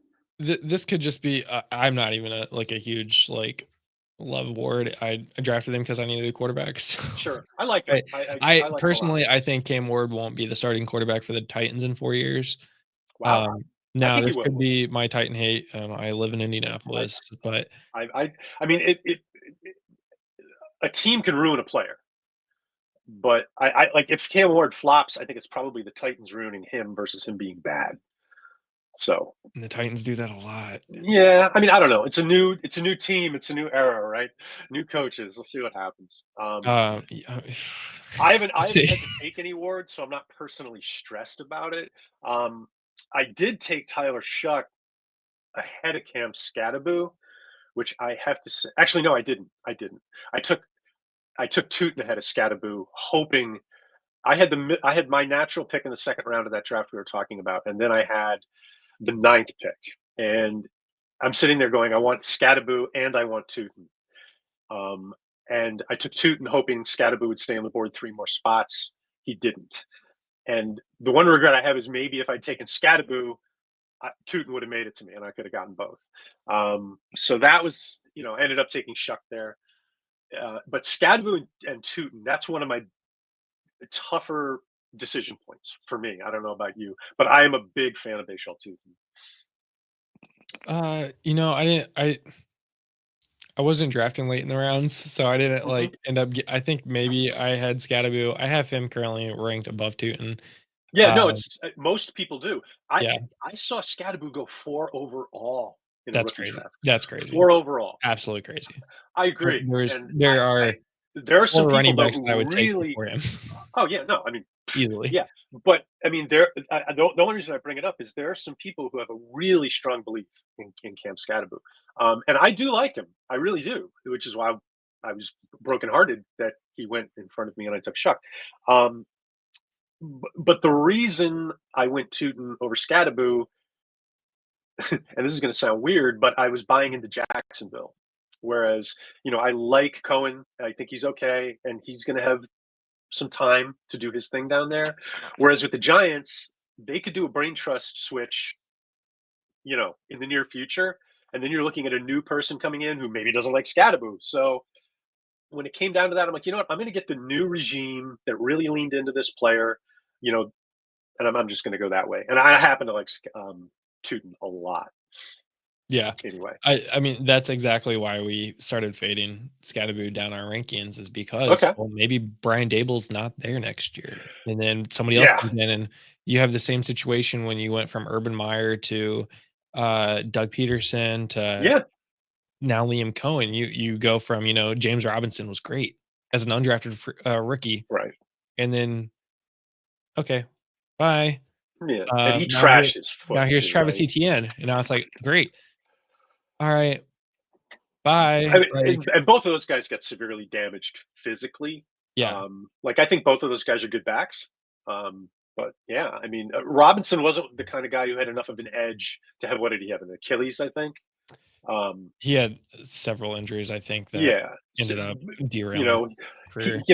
He's a good back. I mean, I would put him in the category of maybe like a Ray Davis or somebody on Buffalo, who I like a ton. But Ray Davis can't have an Achilles injury and come back and be great. I don't think. Yeah. I don't think he's that. You have to be a really talented guy to come through an injury like that. So the thing that concerns me about like Tootin and like the Jacksonville offense is Yeah. with Liam Cohen coming in. Let's just think about the Buccaneers offense last year, and they had two Right. really great wide receivers. Jacksonville has Yep. two really good wide receivers. I'm not gonna say great yet. They're not on Chris Godwin and Mike Evans level yet. They've got an unknown type. I mean, they They're young, probably though. will. They will be there. Let's I be mean, honest. Godwin and Evans were never on their level either. I mean, I know what you're saying because you're talking about two guys who. I mean, Evans is going to go in the Hall of Fame. Yeah. I don't know if Godwin certainly, if he'd never had an injury, had a shot. Yeah, I don't think he will. But my I mean, point if is, Reggie Wayne's not in there let me yet, just then make he this won't be in point. there. Neither one of those guys can run with either one of the Jacksonville guys. Oh no, Right? no, So absolutely not. and so I mean, like when you're matching up with Evans and Godwin, that's a bitch, no doubt. But trying to match up with these Jacksonville guys, good luck. I mean, Yeah. just good luck. I mean, most teams maybe have one corner who could cover either one of them. So I mean, those guys are going to just be an absolute matchup nightmare. Travis Hunter was definitely I hate that he's in Jacksonville type of situation because like matched up on the other side of Brian Thomas Jr. is going to be insane. It's a catch-22. Well, maybe it's early for both of us, but yeah, it's not. I think it's not the best landing spot. Clearly, I mean, he could have had a better one, but I definitely think it's upper half, just because. And I mean, maybe it's me, and it's funny. All off season, and the people who listen to my podcast know this, but I've been on Hunter the whole time, and I've never understood this fixation that he's going to be a cornerback. It never made any sense to me. And there were really big fantasy outlets who did not rank Hunter. They did not rank him. I'm not going to throw out their names. I'm not here to make anyone look stupid, but they just put him as a corner. They didn't even rank him as a receiver. I'm sorry, but that's just insane. And there's a bunch of reasons why, when you look at the way the NFL works, it makes more sense for him to be a high snap receiver and a cornerback drop in than the reverse, because you need reps to be a receiver. You don't need as many reps to be a corner. You don't need to be in sync with a bunch of other guys to play corner, right? Yeah. But with receiver, you need to know every little nuance and angle of each play. It's really important to be there when they do all the installs and all that stuff. So I always felt that when it comes right down to it, this guy's going to go really high in the draft, and any team that takes him is going to want that huge offensive impact. Now maybe there are NFL teams out there that disagree with me. There probably are, but so that's the point. Going to Jacksonville, I think they see him as a massive offensive weapon who can help them win games as a defensive player too. Yeah. So back to that comparison here. Talking about the Sorry running about back. No, this is why we're here. Talking about that running back position a little bit. We I mean, they had Rashad White starting out as the guy, Travis Etienne. Then you have My hair's brutal. Bucky Irving come in, maybe Tank Bixby. Then you had Sean Tucker come in and Tootin. Like they used all three guys, and any week one of them popped off, and it was right. Which guy? That's the part where I don't want to deal with the Jacksonville running back room, because which one's going to get the workload? For redraft, I'm with you for redraft. But Tootin's a second round pick, maybe later for some people. Like some people are getting him in the third. So on that level, to me, he's just like a really easy smash. But I mean, I can see why people would have concerns about him. I think there's a tendency to just get a little too confident with these incoming running backs. We pick the ones we like, and then we just start creating narratives how it's all going to work. Yeah. But I think it's important to remember, Jadon Blue. Here's a good example. Like I'm hearing people get on Jadon Blue to an extent that I find to be a little crazy. And I like Jadon Blue. Don't get me wrong. He's very exciting. He's very fast. In the pass game, God knows what he might be able to do in the right offense.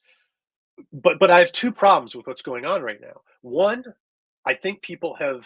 It pains me to say this because it's just like a really boring place to go. But I think people are really underestimating Javonte Williams. I'm not sure why people have decided that Javonte is just pure dust. I think it's a mistake. I think it's a classic example of we overrated him and now we want to sort of make him go away. But the truth of the matter is, this guy just got paid.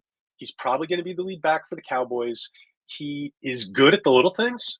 He's a good pass blocker. He's a better receiver, I think, than people realize. And like the idea that a tiny little running back who has no experience in the NFL, who's got like 8.2-inch hands, is going to come in and lead a backfield. Hey, good luck with that. Good luck with that. And I like the player, but we're talking 5'9", 196 pounds, wet. Yeah. Like, I know I like Jadon Blue, but inexperienced, small back. I mean, I don't like to just I saw a disregard guys because they have small hands, but 8.25 is tiny. I saw a screenshot. Maybe you posted the screenshot actually. Somebody drafted Jadon Blue at 106. No, really? Wow. Yeah, that's just insane. So, and again, I'm not trying to trash Jadon Blue. I think he's an exciting young player, but I think the Cowboys went a little early on him, and I think people are now leaning into the 40 time and the draft capital and thinking this guy's like all that in a bag of chips. Just be careful with that. Similarly, I think another back who I like, Jarquez Hunter, right? I think people are probably gaining, a little bit too much confidence on him because the two backs in front of him are material. They matter. They're not bad. And go ahead. Sorry. I was just saying. I think everybody thought. Well, not everybody, but I mean, I thought that Corum was going to make a bigger impact last year. But the thing I forgot is that McVay makes backs really earn their playing time. And to play running back for the Rams, you have to have the entire offense in your head. It's really important. So, for Hunter to just leapfrog these other two guys and make an impact as a rookie, if he does that, I'm going to be really impressed. And I like him as a back. But I think people have toss the other two backs aside too easily. They're good backs. Yeah. And here's another example. I think if you look at who's a good example. Let me find a guy here. Brashard Smith. Like I think Brashard Smith should be talked about in the same vein as Jadon Blue and Hunter. But he's not. He's not. So you're absolutely right. So to me, I would much rather hang back and take a Brashard Smith than lean in and take a Jadon Blue. If that makes any sense. Yeah. There's a position we have not talked about. Sure.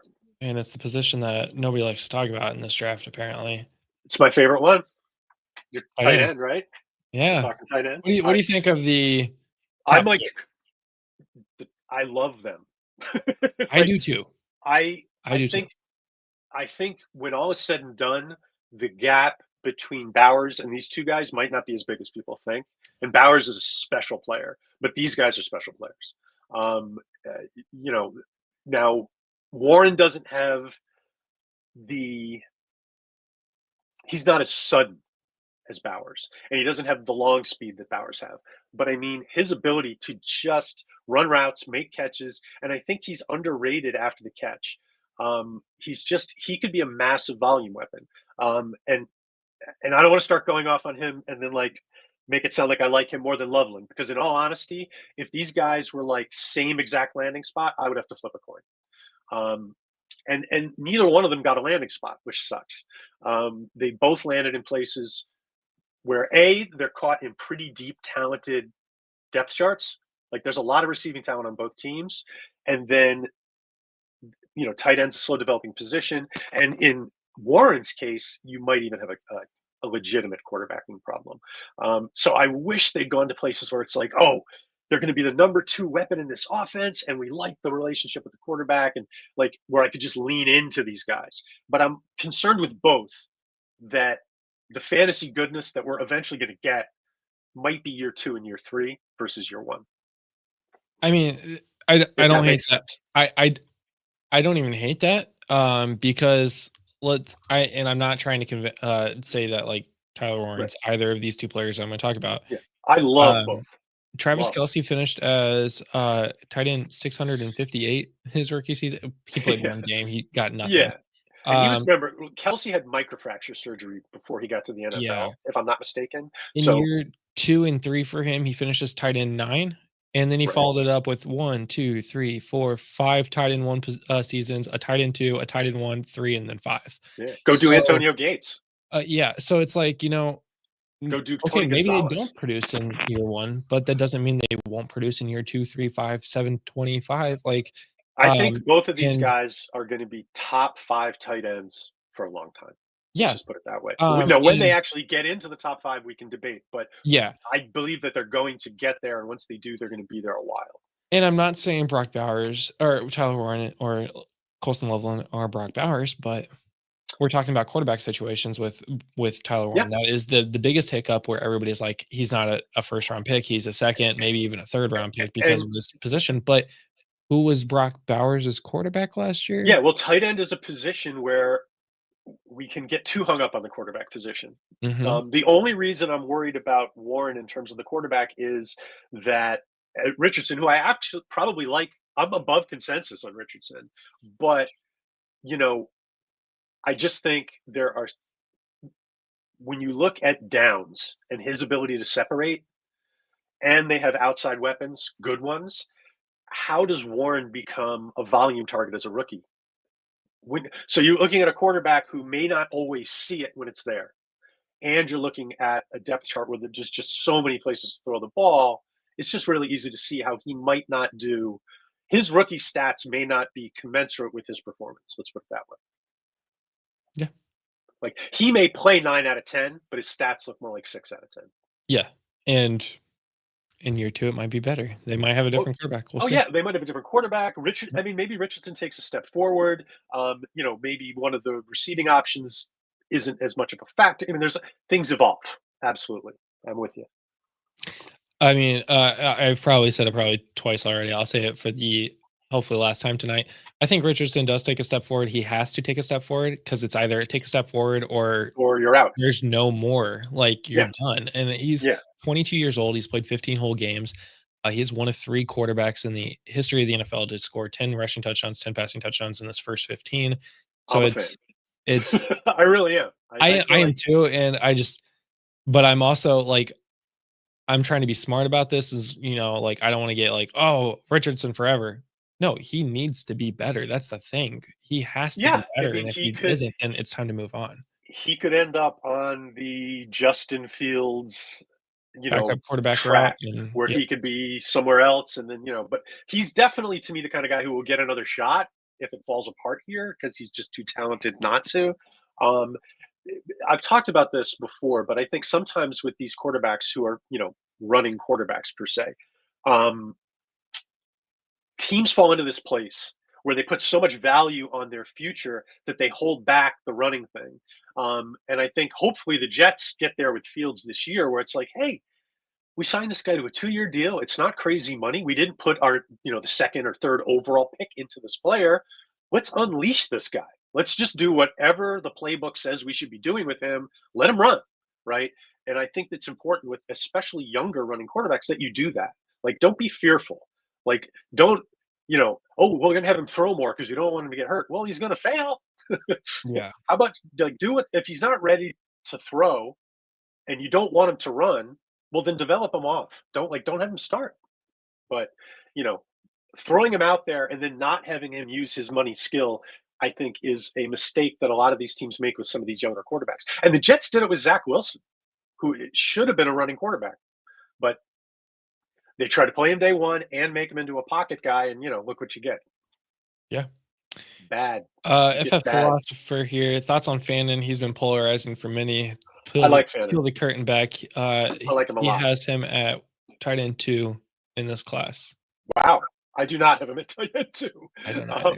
No, I there's nothing I could do to get him. I think his opportunity to even be tight end 1 on his own team is much harder to get to. He's not. Than Oh, God. Tyler Warren and Colston Loveland. He's got to battle Njoku. Yeah, exactly. Yeah, no. So I mean, look, he's not seeing the field for a while. Yeah. Unless Njoku goes down, I mean, Njoku's a beast. I mean, Njoku's he's so good. So yeah, but the thing is, if you're buying into a tight end, Fannon's what, a third or a fourth round rookie pick or something like that. So I don't need that guy to break out for me. Like I'm happy to take Fannin if I get him in a nice place and let him develop behind Njoku. That's fine. Right. Yeah. Well, I think actually I only asked you the one. I mean, I asked you more than the one question I have for you. If you had to pick 2 players that are being drafted in the first round that will bust, like in rookie drafts, in rookie drafts, in a career bust. Wow, that's a tough one. Because I don't see a lot of busts in the first round, to be honest. But I'll go with Jackson Dart. Would be one, and then the guy I'm gonna go with as my 2 is one of my absolute favorite players. Okay, but I'm gonna go with I'm gonna go with Harvey. So I think his bust rate maybe is higher than the 4 backs in front of him. Mhm. But I think the other angle is that his ceiling may be higher than anybody's. So I'm willing to take that bust risk with Harvey because I think he's conceivably the RB1 in the class. Conceivably. I'm not saying he is, but I think if you look at the landing spot and if you look at Peyton's history when he does love a running back, and the fact that that team can block, and the fact that the team is already got a quarterback who knows what's up. If Harvey hits, he could hit like a ton of bricks. Yeah. But he does have a bust factor because he's an older back. He hasn't been a running back as long as some of the other backs. So if again, I'm going from the question itself. Like I don't think Egbuka is a bust. I don't think either one of the tight ends are a bust. I don't think any one of the big 4 running backs is a bust. And I don't think Hunter or McMillan is a bust. So we get to Dart and Harvey. Process of elimination. I actually will probably lean towards the Ohio State running backs. As busts? Okay. Wow. That's potential that's busts. bold. That's bold. I'm going back to, the same thing I had with the Alabama quarterbacks. Outside of Ezekiel Elliott, when was the last time Ohio State produced a NFL running back that has lasted more than a couple years? A year, 2 years? Well, I mean, I can't say like all Ohio State running backs are the same. Obviously, they're not. right. Now you have Now I have to go back through my brain and remember all the backs. But I mean, like Dobbins is a heck of a back. I mean, but he's injury been destroyed. histories, and if Yeah, you but I draft mean, him I in the can't. first I'm not round- going to sit there and blame Ohio State because a guy's had knee injuries. Oh You no, know no, what I mean? no! Don't. Right. I'm just right. So, and Yeah. I'm just saying, like cause and effect. Like, if a guy's had a bad injury outcomes, I'm not going to like. I still give Ohio State credit for producing Dobbins, a very good running back. Yeah. It sucks what's happened to him, but Trayvon Henderson. The 2 running backs remind me a lot of like Trace. They're better than Trey Sermon. But it kind of gives me. Oh, that feeling, okay. Well, everybody Sermon, loves yeah. Trey Sermon, and then I liked Sermon. I didn't love him. I think I overestimated Sermon a little bit in terms of processing. Like I thought he would see the game a little bit better than he does. But Sermon's still in the league for a reason. He's a big guy, who runs hard. barely, but yeah, He's still there. He's got that NFL body. Yeah, that's fair. He's got that. Hey, our running back's getting beat up. Can you go take a couple hits for us? No, he hasn't made it. He's sort of in the marginally better than Royce Freeman zone. Yeah. Something like that. Yeah. But Freeman's another back where he had a lot of backers. I didn't hate Freeman. He's a little bit of a 1-speed back, but sometimes guys like that are tough to figure out what's going to make them fail. And now we know with both of those guys. Yeah. Well, Pete, I really appreciate you coming on this morning and talking about. Thanks for having me. A bunch of rookies. It's what you always want to talk about at 7:00 in the morning every day of your life. So, hey, I'm just we getting appreciate going, that. man. I'm sorry we have to stop. No, it's. If you want to talk for a little bit with Jeff, I'm sure Jeff has some rookie questions for you too. I'll hang out as long as you guys want to have. I might take a slight bio break here for a second, and Jeff, I'll let you ask your questions, man. Welcome back, by the way. Good morning. You guys are. I don't know how you guys are doing this, by the way. So crazy. Justin is the rock star here. I got a little bit of sleep, so I don't know how he's hanging in there. I was looking at the schedule though. You got a busy day ahead of you. We got 12 more hours. If you're now joining us on YouTube or wherever you're finding us, we are raising money for Extra Life, which is a charity organization for the fantasy. I keep trying to say the Fantasy Network, the Children's Miracle Network hospitals. Every dollar we raise goes directly to those that are in need in those hospitals to help cure them, help fix them, all the things. They are the true orphan team. Articulation is tough when They're the team that really needs the help right now. So every dollar we raise goes directly to them. It doesn't see us. It goes straight there. You can find a donation link in the description of this video underneath us at extralife.org. I will share it on Blue Sky right now. Yeah, thank you. But I will give you guys a couple minutes, and Jeff, I'll talk to you guys here very soon. See you in a few. All right. I just redid my repost of the Children's Miracle Network. Okay. So what's up, man? Not much. Got a little bit of sleep. My dogs, I was trying to get a little bit more. My dogs weren't cooperating this morning, so took care of them and grabbed some coffee. I'm a dog person. I'm not allowed to have dogs, though, because everybody but me in my house is allergic.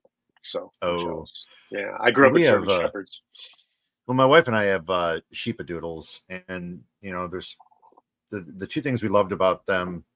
I mean, there are more reasons than just these two, but one was they're hyperallergenic, and two, they hardly shed. Well, the hyperallergenic is probably true, and but the shedding, I don't know. I mean, I can't even imagine if we had like a golden retriever, because these dogs don't shed, and we have dog hair everywhere. We had, when I was growing up, we had two huge German Shepherds, and I mean, the shedding in the spring was just, oh my God, it's just clumps. Anyway, that's sort of gross. Let's talk about something else. Yeah. So how are you doing with the rookie class? We didn't even get to like a lot of the stuff I was planning to talk about. Well, actually, we did. But one of the tougher, have you been in the spot where you had to choose between like Caleb Johnson and Harvey? Is that an easy choice for you? It's a pretty easy choice for me, but it seems like in terms of ADP, it seems like it's been a decision point for some people. Yeah, I'd probably go Harvey. Yeah, me too. I've not been, unfortunately, in a lot of my drafts, I haven't had a lot of draft picks because I traded a lot of them away last year trying to compete, and it's been that kind of year. Yeah, and so I mean, had that it was 2 years ago. It's brutal. Yeah. Like we just had the one draft that just completed in our IDP dynasty, and that was we have 6 rounds there, and I think I had a 4th rounder and a 6th rounder. I think I traded up for another 4th rounder, and so I didn't get anybody I wanted. But 3 years ago, I had that same thing, and it was like I sat there for 3 rounds watching, and it was just killing me. And then I started trading like future 4ths and 5ths just to get in and make picks, and it was like, what am I doing?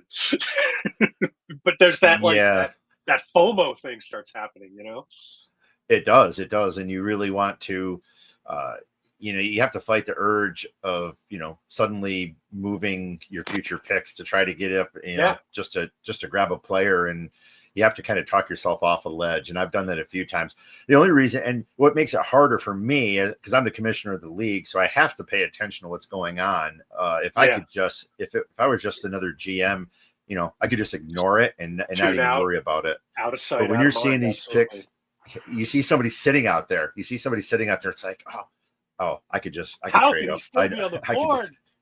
I could get them, and it's so that's right, tough. Because it's like a double prong effect, because the fact that you're not involved in the draft means all your sleepers are going to stay on the damn board, right? Because you're not there to take them. So so a guy who might have gone mid-second is still sitting there late second because you weren't there to take him. That stuff can get frustrating. So I heard your conversation on tight ends and so on, and the two top picks. What are your feelings about Mason Taylor? Well, I'm a Jet fan, as much as you can be a Jet fan. Meaning if I had to root for an NFL team, it would be the Jets. But they break your soul. So I've done a lot of extra film work on him since he went to the Jets. I think he's good, but the problem is the Jets aren't going to be a volume throwing team, right? So he's going to have at least two things working against him as a rookie. He's going to have a quarterback who doesn't pepper guys with volume, and he's going to have that traditional tight end curve, and I think he falls into it. So I like him as a guy you draft now for later.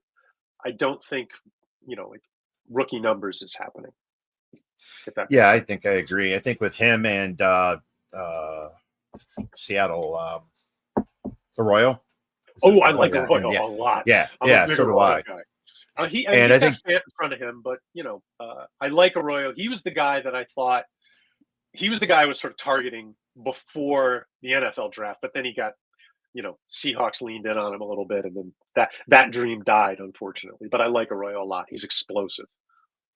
Well, my partner on Fantasy Studs and Suds here on the Fantasy Now Plus Network, Pudge LePage, he absolutely loves him. He feels he's going to fit in more as a kind of a combo tight end slot receiver. So he thinks he's going to get a lot of that action, even though JSN's there. And, we had a long conversation last night about Cooper Kupp, but he's really excited. What's that? The head coach has talked about playing him at X. So who the hell knows? Arroyo? Yeah. I've heard. Oh, wow. It was sort of thrown out there like an idea. I don't think it wasn't said in such a way like this guy's going to be our X, but I think I'm just trying to load onto your point, which is this guy's got diversity to his game, where he can line up and where he can run. And to what you were saying before about Mason, for people who are thinking about him, I think here's the hook on the buy-in with Mason is if you look at the Jets and you look at the makeup of the team, the Jets have leaned in to their tackles. They've purchased 2 elite tackles in the last 2 drafts, and I happen to really like both of them. Not that I'm into saying nice things about the Jets, but their left and right tackles have just a boatload of talent. That could free up Mason Taylor in future years to run more routes because the Jets protect on the edges probably really well. So he's probably not going to – they can put their right and left tackle on an island and let their tight end run routes. And that could help Mason Taylor a lot in 25 and 26. Yeah, I think he's definitely a good, like you said, a good taxi squad stash. Let him sit there and let him develop. And I think but those are two, once you get past the big 2 in the rookie draft, those are the 2 that I target. I really like this class. I thought there were 6 guys who I thought had legit fantasy potential, but only 2 who had rookie fantasy potential, unless Fannin got a great landing spot, but he didn't. Yeah.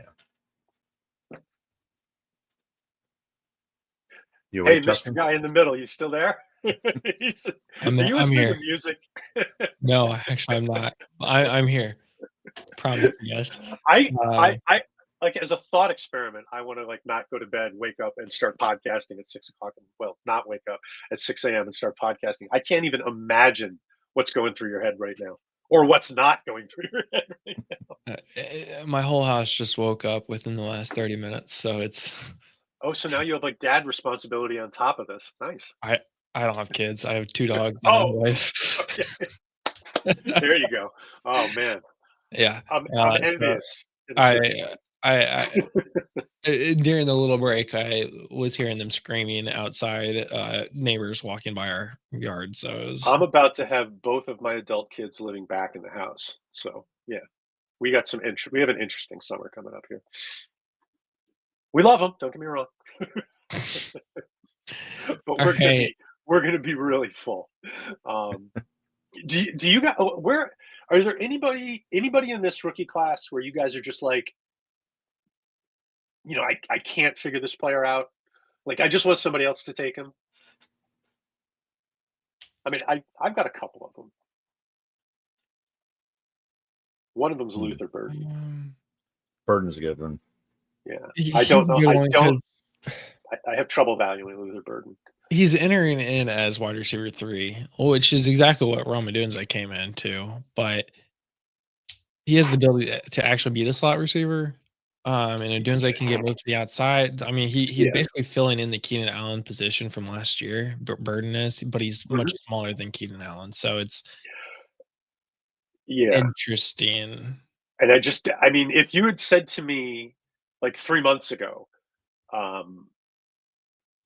is Luther Burden going to be like a full-time slot guy? I would have been like, no. He doesn't run his route work doesn't say that at all to me. But maybe they're going to scheme the slot to do a lot of different things. Like maybe the slot isn't going to be traditional slot. I love Burden after the catch. Just love him. Love him after the catch. So if they can get this guy the ball and get him running, he's going to do a lot of damage. They did such a good job freeing him up in college that I don't have a feel for how well he's going to free himself up. That's my big thing with Burden. Well, where's my okay? So last year, I mean, he had 261 slot snaps last year, only 36 outside. Yeah.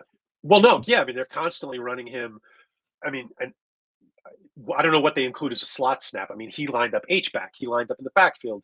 They would put him in motion, put him in bunches, like anything to keep him off of the line of scrimmage from getting pressed. Now, I don't know if they're doing that because he's so much the first option, or if they're doing that because he's struggling with the press. I don't know.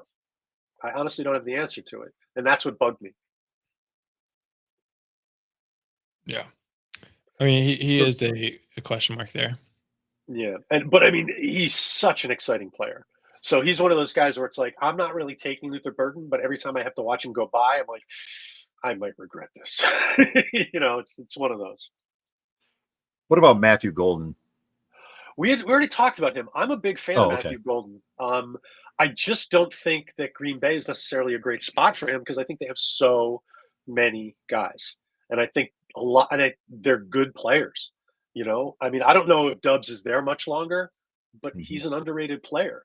I don't know how long it's going to take the big dog to get back. That's a nasty ACL, but he's a freak.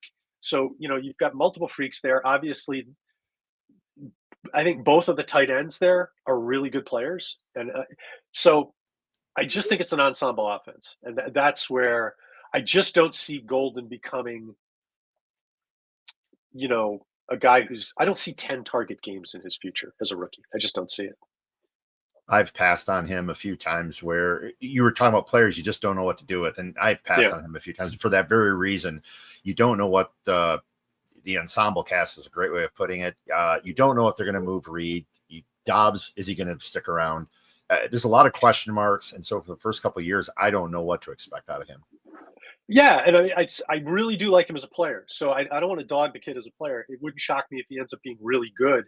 And at some point, maybe he is absolutely the volume guy on that team. But similar to Burden, like how does the rookie breakout happen? I don't. It's certainly easier for Golden than Burden. But yeah, I'm not jumping in with both feet for fantasy. I really like him in reality. Yeah, agreed. Too bad he's with Green Bay, but that's all right. Look, long term, I'm sure he'll be fine in Green Bay. But I mean, they just have so many guys who are good. I like the guys who are already there. But by the same token, with the injuries, they needed a field stretcher. So I think, and they got one. Yeah. So, like for you, Pete, where you've suffered many, many years as a Jets fan, I suffered a lot of years as a Lions fan. Things have obviously changed over the last few years, but I have definitely felt your pain for many years. My pain isn't as bad as you would think, because it was about 6 or 7 years ago, I made the choice that the Jets don't get access to my heart. Like they no longer get access. Like they're not allowed to hurt me, So I have a much more intellectual relationship with the Jets now. I mean, if they're gonna get good, I'll jump back in and start rooting actively, but I'm not gonna just put my heart and soul on the table for them to step on every year. Like they don't deserve the right, if that makes any sense. You can tell I'm damaged.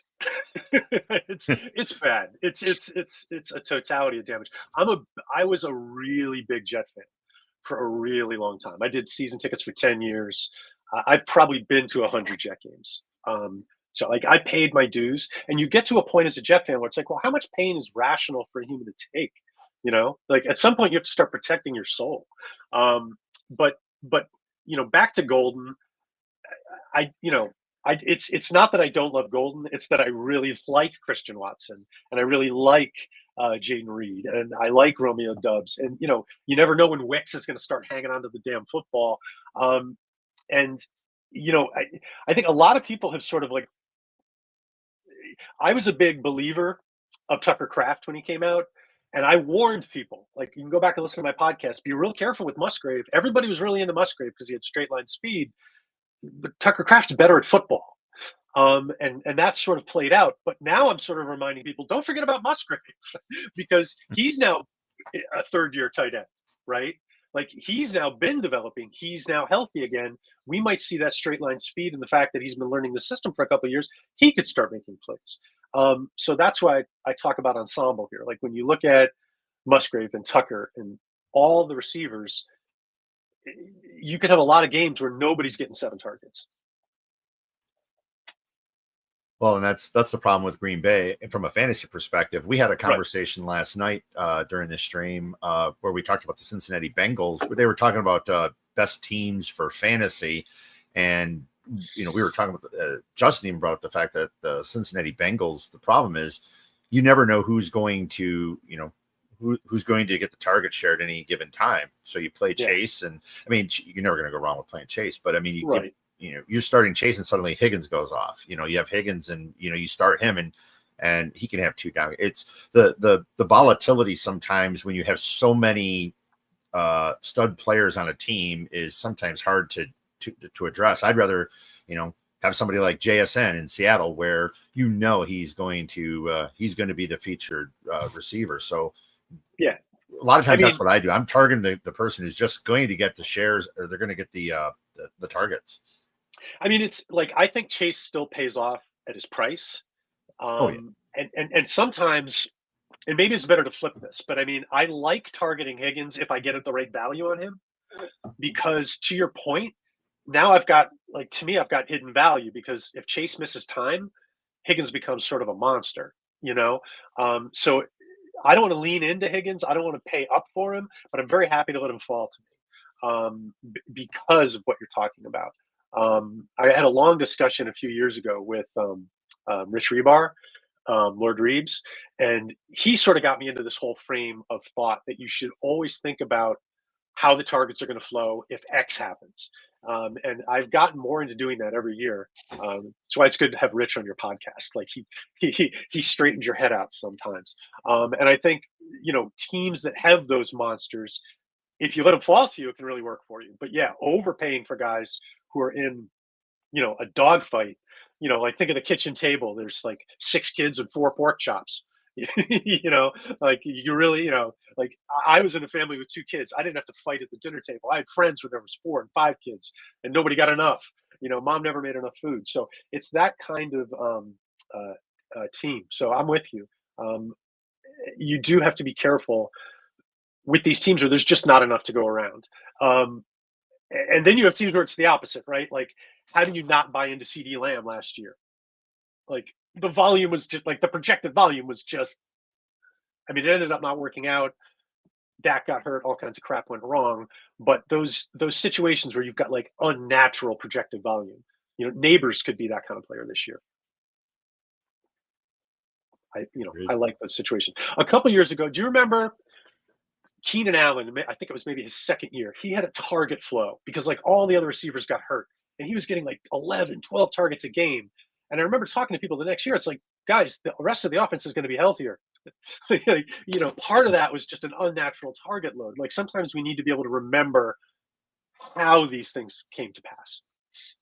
Yeah, sometimes the players, like we were talking earlier,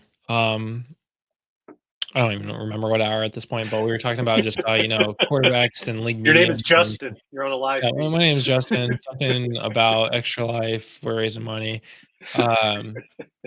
We were talking about how sometimes that 15th best quarterback's not actually the 15th best quarterback, or QB5 might not actually be QB5 that year. Baker Mayfield will always have like that top 10 season, but there were also 10 quarterbacks missing that year. Now, he did go on and have even a better year the following year, but I could have easily seen Baker Mayfield fall back into the 20s because there were 10 quarterbacks missing that season. So sometimes things are skewed because of key injuries. An entire position gets injured in a season. Absolutely. It can get crazy. You can hear. I don't know if you guys are hearing my stomach growl. Apologies. Yeah, I mean, I think this year in particular is a pretty good year for to just sit and wait on quarterbacks, because I think there's going to be some guys. I mean, I shudder to even say this out loud, but I mean Trevor Lawrence. I mean, if Trevor Lawrence bombs this year, so long, bro. I mean, you're not going to get a better chance than to throw to these two guys. So, will people's hesitancy to buy into Trevor Lawrence, turn him into a real value? It could. He's just one example. But I'd be willing to sit there, wait it out, let everybody take a quarterback, and then just take Trevor Lawrence late. I'm fine with that. Yeah. I'm not saying it turns me on. I'm just saying, yeah. But Excuse I that can't recall phrasing. exactly. That was weird. Yeah, he was really. I mean, he was having until he went down. I mean, I don't remember where he was.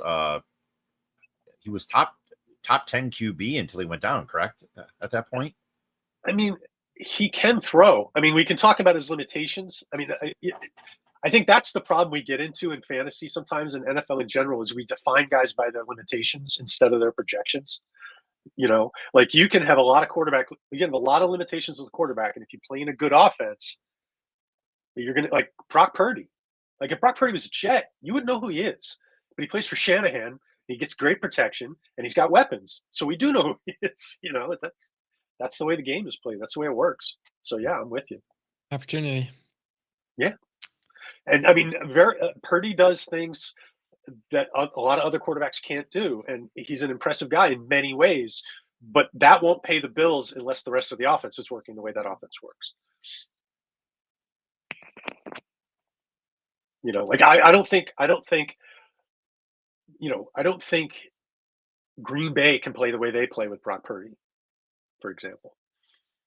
Like they need Jordan Love back there to use the entire football field, the way they draw plays. Yeah. Whereas if I mean, Shanahan just grinds it out. He can have a quarterback with a buggy whip arm and still design an offense that's going to work. I do think it's going to hurt him in the end. Like ultimately, I think Purdy is a limiter for them, and I wouldn't have gone that way if I were them. But by the same token, they can play and win with Brock Purdy. They're one of the few teams that can. Yeah, I mean, Shanahan is definitely a coach that it's insert quarterback here outside of Trey Lance. Like, yeah, no, I don't want to say that. Give me Yeah. anybody else. I mean, clearly, like when you the little bit of extra arm that Garoppolo had isn't enough to make up for the savvy and the mobility that Purdy brings, right? Like I think when Jimmy Garoppolo, when he's physically right, and he hasn't been that for a long time, can throw the football downfield a little more effectively. He can do some things with his arm that Purdy can't do. But Purdy's mobility, his savvy, his just from the neck up, he's just really a live quarterback. I think you can see the difference between those two players. The offense is better with Purdy. Yeah, for sure. But it sure would be fun to see that offense with Jordan Love. Or just a quarterback who could attack on the third level.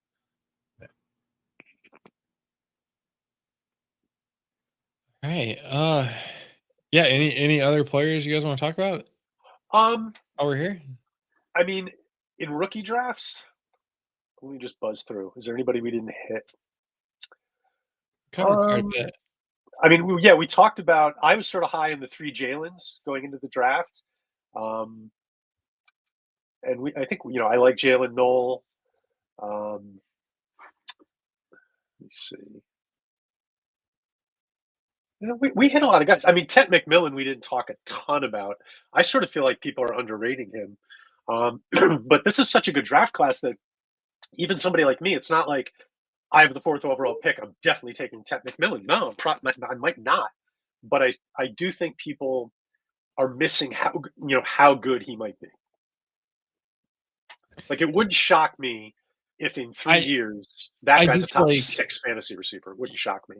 Yeah, I do feel like a lot of people are starting like currently his ADP is 3. He's going 3rd overall, Yeah. which is probably where his value should be at. But I'm you're seeing a lot of because of situations, because people need the quarterback. They're drafting Cam Wardby in front of him. They're drafting Travis Hunter in front of them, Trayvon Henderson, Quinshon Judkins. They're And I think drafting the running backs, and then those are all people defendable picks. I don't have a Yeah. problem with those picks. But I now just we're getting into the teams that are just like, oh, this is a premium pick. I'm gonna have another top wide receiver to add to my already playoff roster. So it's gonna be a good looking pick. And this is how teams get, Justin Jefferson and Jamar Chase on the same team and stuff like that. So it's gonna be an interesting look in a few years if Ted McMillan does end up becoming the player that everybody thinks he's gonna become. Yeah, I mean, I guess um I guess I'm basically consensus with him that if he's going 3 overall. I just hear a lot of people talking about flaws in his game and talking about him like a bust, and I just don't see it. I just don't see that guy being a bust. He does too many things well. Mm-hmm. I've heard the same thing. Several people who said they'd pass on Tet versus some of the other receivers. I actually had Tet in a couple of my Debbie leagues, so I was, I was very eager to see where he landed. How do you feel about the landing spot with Carolina? Well, excuse me. I don't think that, I mean, I think he's got the talent to be the alpha there, maybe right away. There is enough depth there where they don't have to force it on him. I mean, they could play offense without him, you know. By the same token, the guy's got X written all over him. And I think the short quarterback helps him a little bit. He's got that security blanket factor. So yeah, I mean, I think the landing spot's good. Better than going to a place where he would have the T. Higgins problem. If that makes Well, sense. that's what when he first got drafted, I was not positive about it. I didn't feel very good about it. The more I thought about it, for the same reason you just stated, he's going to become the alpha, and he is going to avoid the situation. Had he gone to a Green Bay or a Cincinnati or another team where he would, he'd be relegated to the background for a while. So the more I thought about it, the more I liked the landing spot. And Yeah, I think, or even if he's not in the background, he's not in the foreground. You know what I mean? Like, yeah, that's what we want. We want to, or even if he'd gone to the Jets, right? That would have been a terrible landing spot. For a bunch of reasons. You don't want your guy in the Jets, period. Like, it's just, they ruin players. But yeah, McMillan to me has that he just has the air of a guy who could be monster volume. And then the other aspect of it, I think people talk about his lack of touchdowns. I am not worried about this guy not scoring touchdowns. If I'm wrong, I'm wrong. But to me, he looks like a guy who's going to flirt with double-digit touchdowns on most years. Yeah, I think so. And again, when you lack targets, somebody's got to do the scoring. So I mean, I think it's kind of like Terry McLaurin in Washington last year. I mean, it was phenomenal, the number of touchdowns, and he's a guy. Everybody thought they would go to. I'm sorry. Go ahead. No. I'm sorry. Finish. Oh, it was a lot of people thought that Ertz was going to continue to be the target in the end zone, and it was amazing the number of touchdowns that McLaurin had within the red zone. He was a machine. He is a continually underrated player. Like, Terry McLaurin is so much better than general consensus. He's a good at the game football player who never had a quarterback who could help him get the kind of volume he deserves. So I thought he was underrated last year. I think he's underrated right now for this upcoming season. You and I agree. Yeah. All right. And I think, and that's not to downgrade Debo. I think Debo, if you go of all the places he could have gone, maybe that's one of the best ones, because I think he can be paired so effectively with Scary Terry. I don't like, the two of them, they can set up play design where they work synergistically together. Like I don't think they're eating up the same turf. I've heard some people say that. I don't think that's the case at all. I think McLaurin is a 3-level receiver, and Debo is a guy you're just trying to set up possession for. To me, they can work really well together. Oh, I agree. Ideally, they've got a field stretcher they can use. And I'm off the top of my head, I know they have one, and I can't remember who it is. So now I'm going to go to the depth chart. Brown. Right. Yeah, I'm drawing a blank as well. Yeah, well, it's early in the morning, man. What are you going to do? Yeah. Oh, they have Noah Brown as another big body there. Luke McCaffrey. Oh, Jalen Lane. There you go. Jalen Lane's a guy. He can stretch the field a little bit. And they have KJ Osborne there too. So they got some bodies. They're going to be okay. And I mean, I really liked Daniels coming out, but I have to be honest, I underestimated him. As much as I liked him, I didn't like him enough. I really didn't. It just gets scary with running quarterbacks in Washington, and they've had a lot of picks that have gone down to injury. Yeah. It's but he was can't live in fear though. You can't live in fear. No, you cannot. And he was, he exceeded any expectations I had for him in his rookie year. Yeah, and they don't have the kind of. I mean, Eckler is past his prime. I think I could be wrong, but I think the focus of that offense is going to be get the ball downfield a little bit more this year. And if they're throwing the ball downfield, that's going to help Debo a whole lot. I think Debo is going to get a lot of that tight end stuff. Maybe not, but to me, this is just a great place for Debo to be. And all the, if you think about in San Francisco, everything's gotten smaller in terms of spectrum of offense. Like it's gotten tighter into the quarterback. Now he's going to go to an offense where, like I said before, every blade of grass has to be covered. That's what Jaden Daniels does to a defense, and the impact for Debo on that is just wonderful. He has all these different avenues where he can be a playmaker now that he didn't have before. Yeah, I just love the ability for Daniels. I mean, he's going to be able to dump off to Debo, scramble, dump. I mean, it just brings a whole new dynamic to an RPO when you have him and Ertz on the other side, I think that's, again, more weapons for Daniel that makes Washington scary. No, you're absolutely right. When the play breaks down, both Ertz and Debo are really savvy players. Like they know how to play when the quarterback's moving. And McLaurin, same thing. So when they do get into these play extension situations, I think they could be really exciting. Yeah, Washington broke my heart last year when they defeated the Lions. But here, I'm really excited to see what that team does this year. The Lions are going to be interesting with the change. I don't know what to expect. There's a lot of people in the Ben Johnson camp who thought that he was everything to that team, and his loss means the Lions are going to fall apart. I don't see that.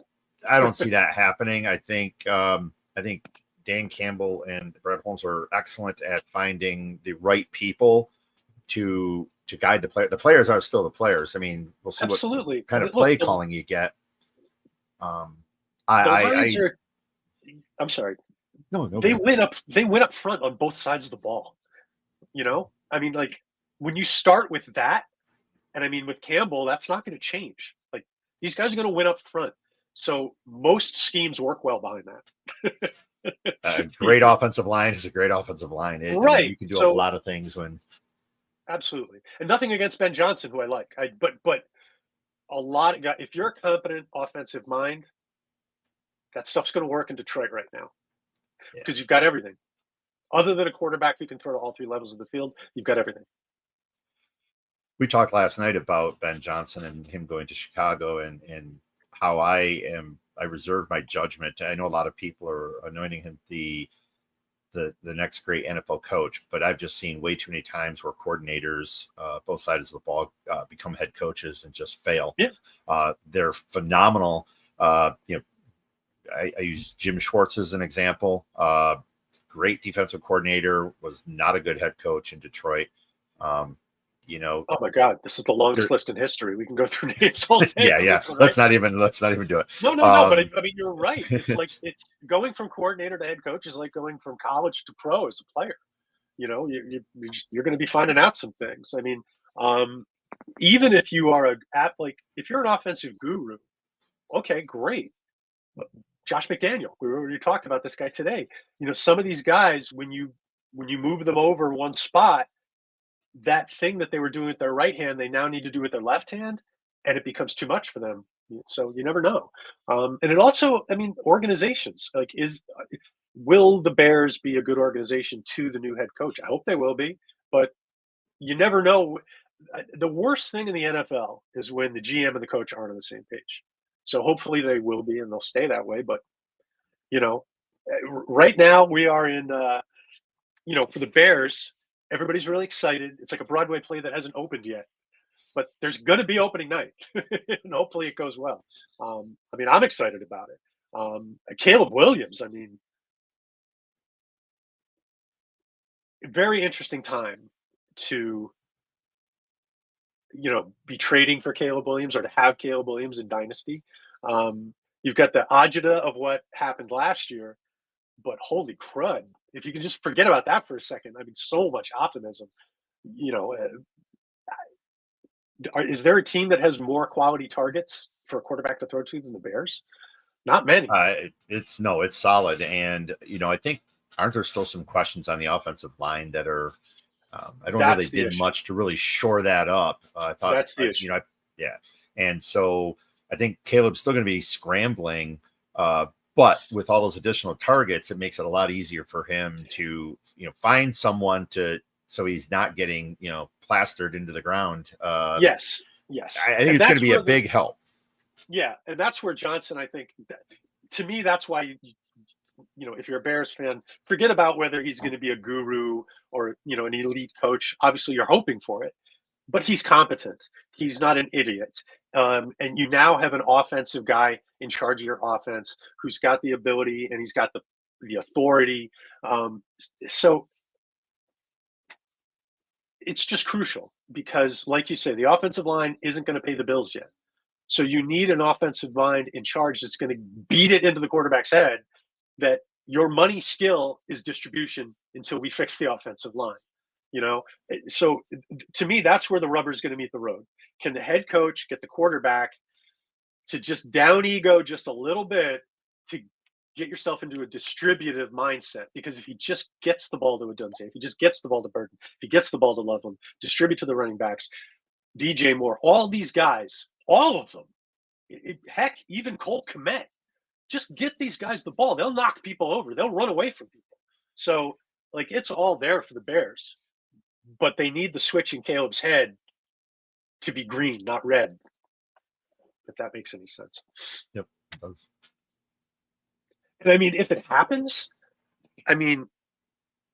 let's just say that they're doing a good job getting the ball out in Chicago. Let's just say it happens. Caleb Williams' fantasy value just starts the potential. Oh my Lord. Top 5 potential right off the bat because he can add foot points. We don't talk enough about Caleb Williams' ability if they let him do it. This guy can score touchdowns. It wouldn't shock me at all if this guy scored 7, 8, 9 touchdowns. Wouldn't shock me. Oh, I can see that happening. Yeah. So if you throw that, if they could add that together with him being an effective distributor, the fantasy points could really start flowing. Yeah, it's interesting because it was just right now he's right around QB 9. At one point, he was barely breaking the top 12. Right. That's what I was. So his value Right. definitely. So that's, so yeah, we may have to pay for it, and then now we're introducing risk. But yeah. But I'm not. We'll go through all the ADP, and there's going to be groupthink that happens based on the things that the Bears are saying and what the beat reporters are saying. Oh, but we're not there yet. But I'm excited about that offense just to watch it, just to see what happens. And I'm excited about Caleb Williams just to see what the progression is from year one. Stroud, Williams, or Nix? Who would you want in a dynasty startup? Stroud, Williams, or Nix? Stroud probably. That's the one I would not go for. Really close though. Really close. I like what Bo Nix did last year, and I mean it would be hard between Williams and Nix. We call him. Our big joke in the preseason last year is that we called him Bonix instead of Bonix because we were hooked on Bonix. I mean, he's just he and Penix last year were both heavily underrated because for whatever reason people were hung up on the fact they were old, but not the fact that they had a ton of college experience and that they were ready to fly. Like those guys were both ready to come in and play day one. Yeah, I think Denver's going to be dangerous. We were, obviously they had the very strong defense last year. In fact, we looked it up last night. I didn't realize Denver was the number one DST in fantasy last year. But with that defense, along with what they were able to do with offense, and as Nix and Sutton continue to grow, I'm listening. I think that team. I mean, am I crazy to even think that Denver could possibly compete for that division? Obviously, you have Kansas City in the way always, but yeah, I'm really looking forward to. There's a contest I think between Denver and KC late in the season that I want to say week 14ish. I can't remember the week, but I'm really looking forward to that game. Actually, it might even be on Christmas. Which game was that? It was Denver KC. That's a great go. They play. Oh, they don't have the schedule up. Okay.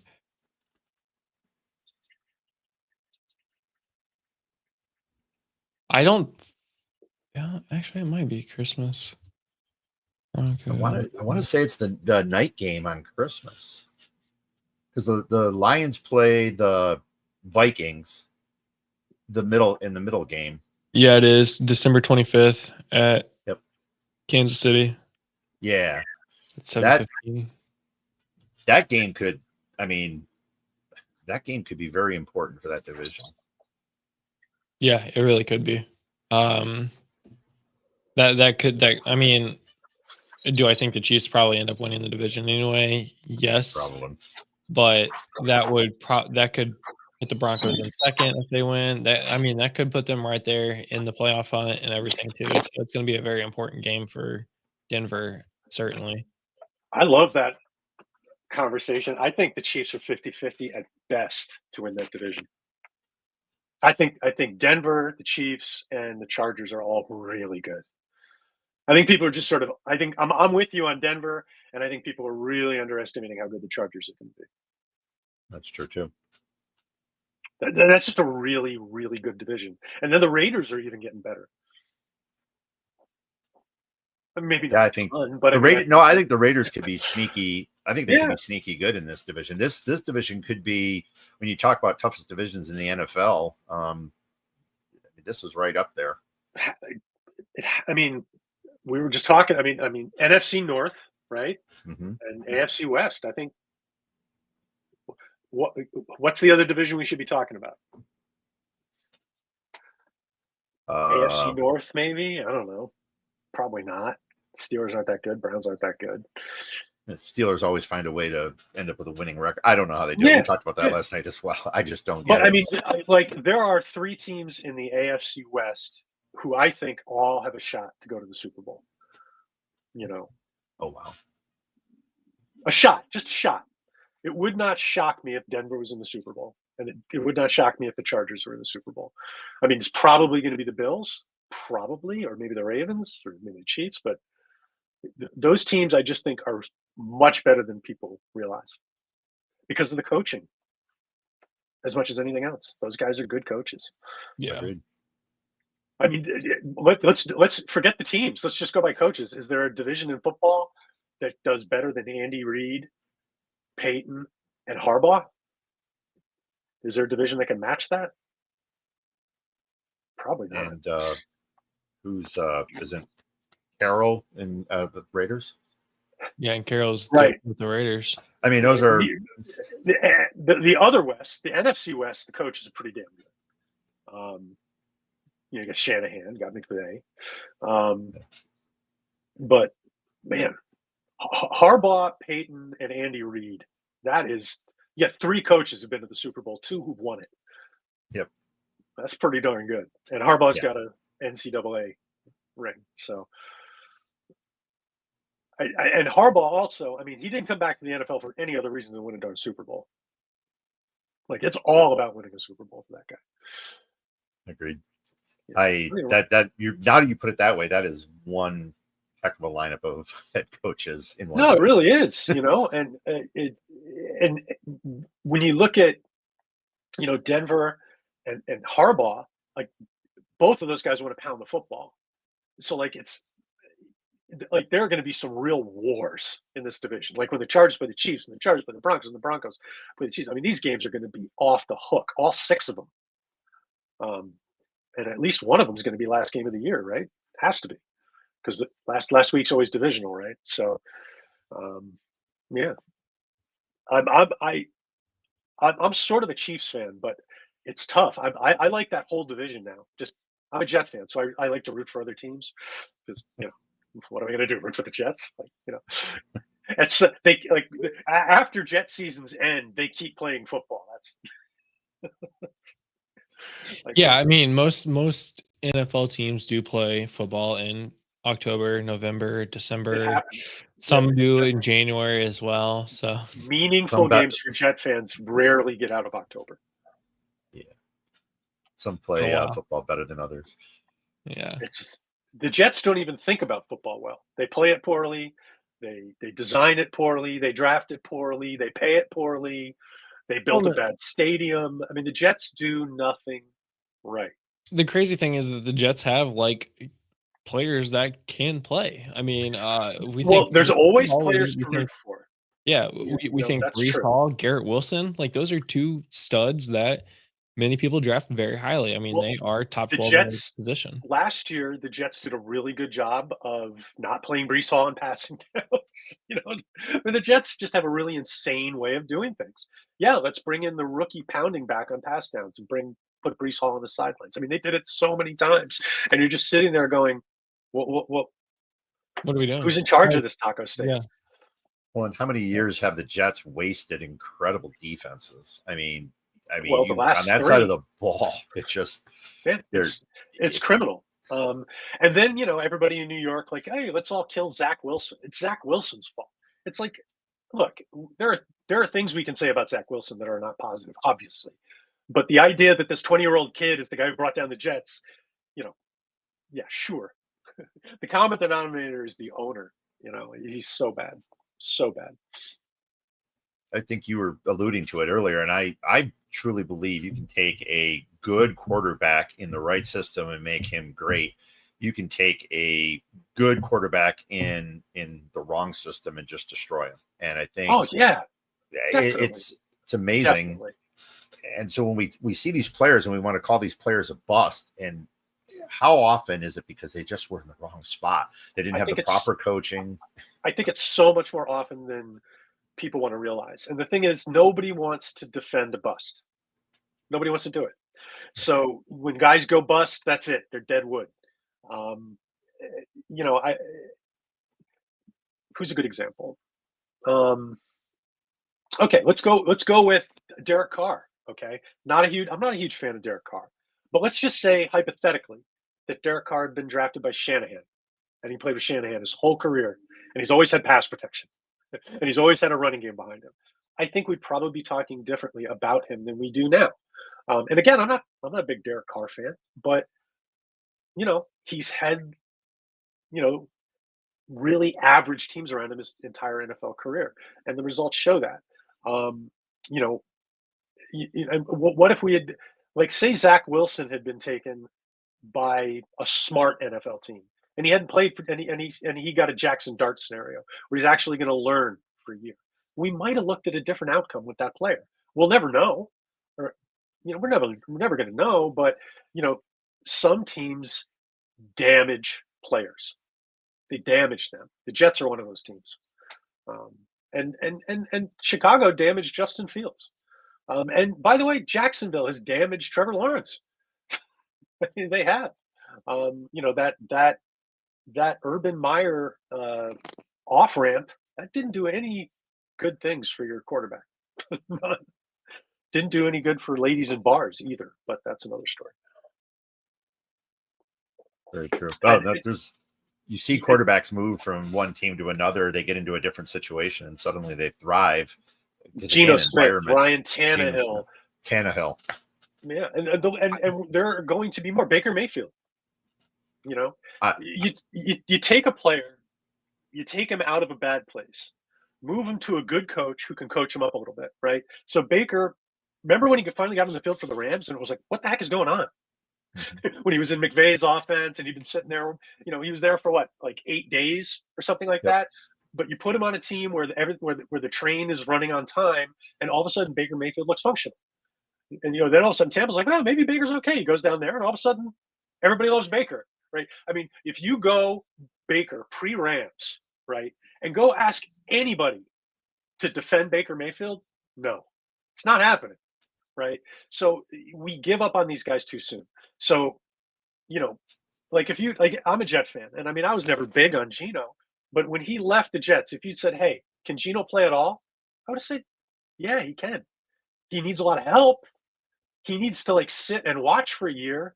He needs to not get hit, 0.5 seconds after the snap for a period of time, because he's damaged from the neck up. Like, Geno Smith's clock was way too fast when he left the Jets. He needed to relax, and he did. And he went to a team, and he played behind Russell Wilson. He saw how it's done. And then when he finally got back out there, he was a real quarterback. Like, that can happen for a lot of these guys.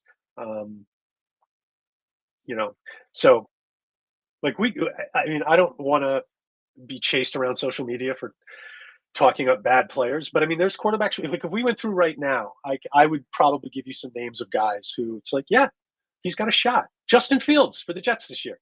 He's got a shot to show more than he's ever shown. We talked about Trevor Lawrence. Like, don't be surprised if the Trevor Lawrence we see this year just looks different. I hate saying this because I shouldn't, but if Tua gets another concussion, don't be surprised if Zach Wilson looks better playing for Mike McDonald than he looked playing for the Jets. It wouldn't shock me. Or Quinn Ewers. Yeah, could be. It could be Quinn Ewers. Same kind of thing. He's another guy who I don't think, I wasn't for years. I've been like, I don't get the Quinn Ewers thing because he was a big name. But now everybody decided he's worthless. Now it's like, well, I don't get that either. To me, from the neck up, he's not a bad quarterback. So if you put him in the right place, QB1 coming out of high school into college, so it's talent's there. So and he's a good. You know what? Yours is a good example. People tend to just be. Do I think people tend to be binary on quarterback analysis? I think he's going to be good, or I think he's going to be bad. And if you think he's going to be good, you lean in too far. And if you think he's going to be bad, you disregard him to your own peril. I think that's sort of how people's brains work with quarterbacks sometimes, where what you really need to do is remember that, oh my God, he played for that coach. I forgot about that. Oh my God, he played behind that line.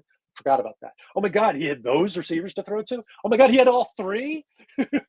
like Zach Wilson had no coach. He had a coach who hated him. He had an offensive line that couldn't protect, and he had no one to throw to. And people are like, he stinks. It's like, well, we don't really know. I mean, I see bad things too, but who would perform well in this situation? Nobody. So sometimes we have to really expand our minds and remember that the platform is so important for a quarterback. And that if we don't factor the platform into the evaluation, we end up getting way, way off base. So Baker Mayfield never should have been on the scrap heap.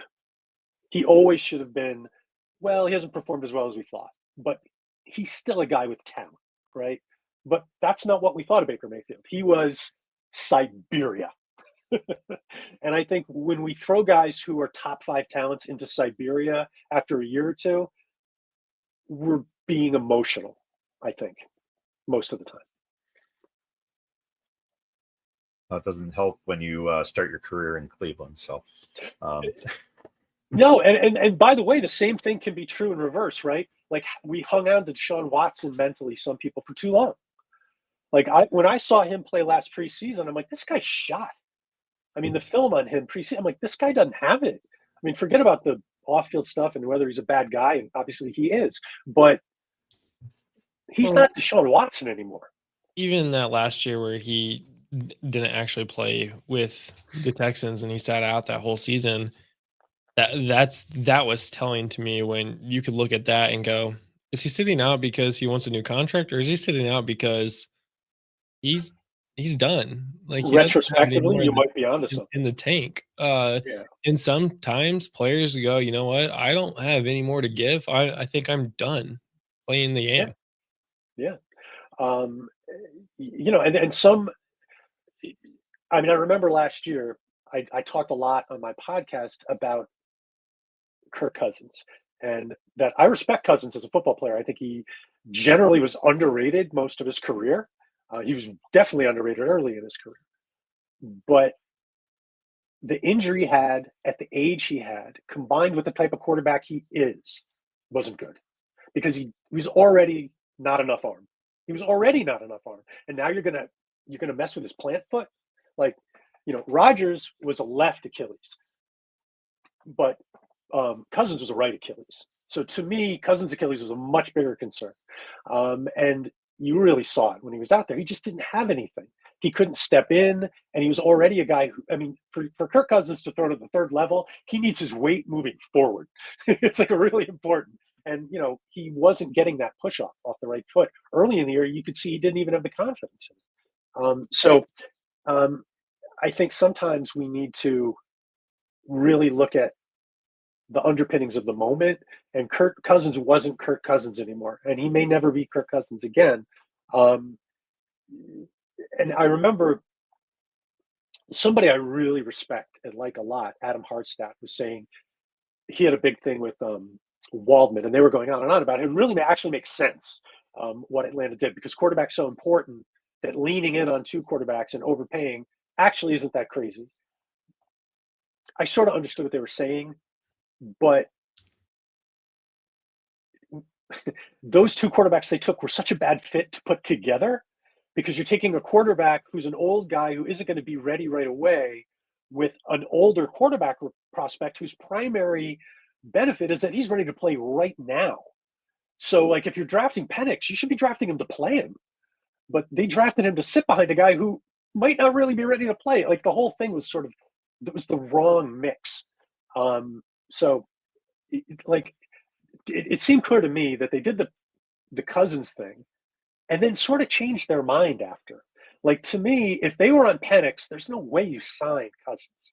Like, I think they sort of fell in love with Penix's film after the Cousins thing. It's the only thing that makes sense to me. Yeah. Sorry, that's a bit of a tangent. No, and again, Pete, we definitely appreciate you being on the show. To wrap up here on your segment, we have the next guest is coming, is in the green room, ready to go. As if you're new to the stream, you just got here, we are raising money for Extra Life, which is a charity organization. I should have just recorded this and just kept hitting the button so it stays the same every. That's my field. So let's see where this statement comes out this time around. I keep trying to say like fantasy whatever, but charity organization raising money for the Children's Miracle Network hospitals. Every dollar that we raise goes directly to families in need in this organization. So it's a great cause. We are at $980 out of our $2,000 goal. Last year we raised just over $1,000. So I would love to. Well, you're going to get to 1,000. Rush that today. So I'm going to get you there. Well, there we go. We're about to hit 1,000 as soon as Pete gets off this. If I knew that, Pete, you would have been gone hours ago. No, no, I but appreciate yeah, that. definitely appreciate you staying on for the extra hour. That 10-minute Hey, I'm break already up. that I was gone.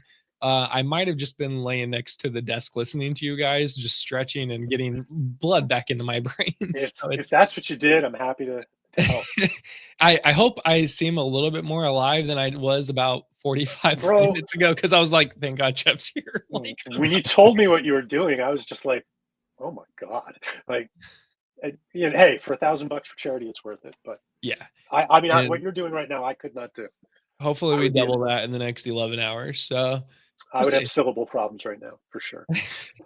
I mean, it's getting there. I've had coffee, 2 Celsiuses, a thing of water, and a Gatorade, and then we had a couple beers last night. So it's a lot of fluids. Probably not the right fluids, but they're definitely fluids. Well, thanks for having me, and I'm just going to spend the rest of the day trying not to think about the Knicks. So Yeah, till tomorrow, and then you can think about them some more. Just brutal. Just freaking brutal. I, as a final note, I think Knicks fans have watched their last home game this season. Ooh, you know what? I'm gonna take the other side on that. I don't see the Knicks getting swept. That would maybe you might got one more in you, but yeah, I think one more, but it's going to be really tough. I'll give it a game 7. So okay, over the last two seasons, the Pacers have lost 3 home games in the playoffs, and that's 2 to the Celtics in a sweep, and then 1 to the Cavs last series, which then they followed it up and absolutely annihilated in the next 2 games. Right. Both of these teams play better on the road than at home, so who the hell knows? Yeah, that is true. So, yeah. Well, Pete, thanks for coming on, and I will talk to you later, man. Thanks. Yeah, guys. Thanks for having me. Appreciate it. Have a good luck one, with the Pete. rest of the whole thing. Thank you. All right, be good. Oh, and that's not Jeff. One of you. There's Jeff. Thanks for coming back on. I'm just glad I haven't frozen yet. I'm waiting to see how long. I switched Did you restart your browsers. computer? And that's great. Yeah, it's clutch so far. I was telling Josh, I was texting Josh a little bit ago, and I was like, you know what? Maybe if we do this again, each of us is in charge of like an 8-hour block or something like that. That might be a better. As soon as I hit that 12, I was like, I'm dying a slow death right now. But hey, we are here at 9 o'clock in the morning, 13 hours in. And next up, we are actually going to be bringing in the Super League 2 winner. So last year's winner, Mitch Zimmer. Somewhere there he is. Mitch, how's it going? Good morning. Thanks for having me here. Yeah, of course. Thanks for coming on. Of course, we had to have our reigning champ back on to talk about Super League just a little bit here. Sure. We got a couple of comments first. Let's see. Okay, just catch back up here. Falcons are keeping Cousins, right? Since Penix is on the rookie deal and they have bad backups behind Penix. If they move Cousins, they won't be competitive should Penix go down. That's actually kind of smart. Knicks, turn out the lights. The party's over. The party's not over. We got 11 more hours and puke and rally. I mean, basically. So, Mitch, how's it been going, man? Real good. You know, retirement's an all day job. It's a full-time job, but I've been retired for the last 5 years and living the life. That's great. I've got, well, at my age, I probably have another, by the time I get to retirement, I probably have like another 45 more years, unfortunately. So, oh, you're a young guy. You two are young guys over there. I mean, see, looking at a good-looking young guy like Jeff there with his shaved head makes me feel young too. You know, when I can pass for a younger guy because I've been shaving my head since the pandemic. Oh, Bill Nix, he forgot the K. That makes more sense. Turn out the lights. Yeah, the party is over. So, yeah, let's talk about Super League here a little bit. So, Super League is a charity best ball league. That's what we are raising money for right now. Actually, is for Super League. It all goes to the same pot. And Extra Life So it's a charity best ball league that I started up this is now year 3 of it. It's best ball with a twist. So you have fab waivers, which is a unique experience for a best ball league. Usually best ball, you draft it, you're done. You don't have to think about it ever again. This year we have some special scoring. Mitch, I don't know. Have you looked at the scoring this year? Yes, I did. And I love to be part of leagues where there's a little bit of a twist, keeps you fresh. Yeah. So we talked about this at the top of the show, and I'm just gonna bring it up and we can talk about it again because Sure. we're gonna promote Super League here a little bit. Let's see. Switch share. While you're doing that, I'm glad you brought up the fact that the twist with the fab waivers, because last year I did not know that, so I didn't make any transactions during the course of the just year. now learning about my specialty rules and all these different things that I do. So let's see if I can zoom that in a little bit. Okay, so rules here, scoring settings, passing is we're doing 1 point for every 50 yards instead of 25, but 6-point passing touchdowns. And then we got bonuses for big passing games. So 2 points for 300 to 400 yards, 400 plus 3 points, and then 25 plus completions is 5 points. If you throw a 50 plus yard passing touchdown, you get 5 points. So a lot of points there.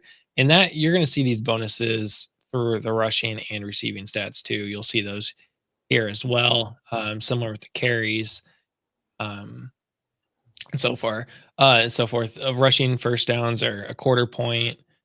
So that's kind of fun there too. So the more volume rushers are going to get more points. Receiving stats, this is kind of where we get a little bit crazy. So by default, I believe technically we are playing a standard league.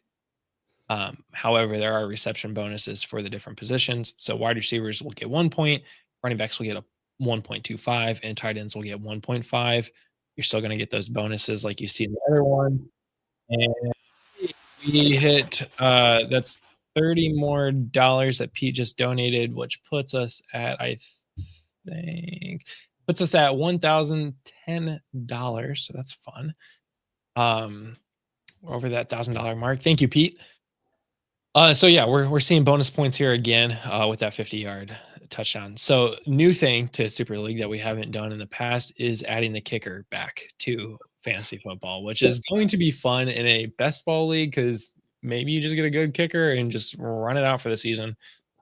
But by default, field goals will be 3 points, but also you're going to get 0.1 for every yard.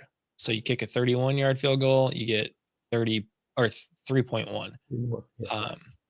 Now, 50-yard field goals, you get an additional 5, and then 60-yard field goals, you get another additional 5. So if we're looking at a 60-yard field goal, you're looking at like a 19-point play right there, which could be pretty good. So that'll be a little interesting twist. Now we get into the playoffs week 13, which will be before the bye weeks are over. Sorry about it.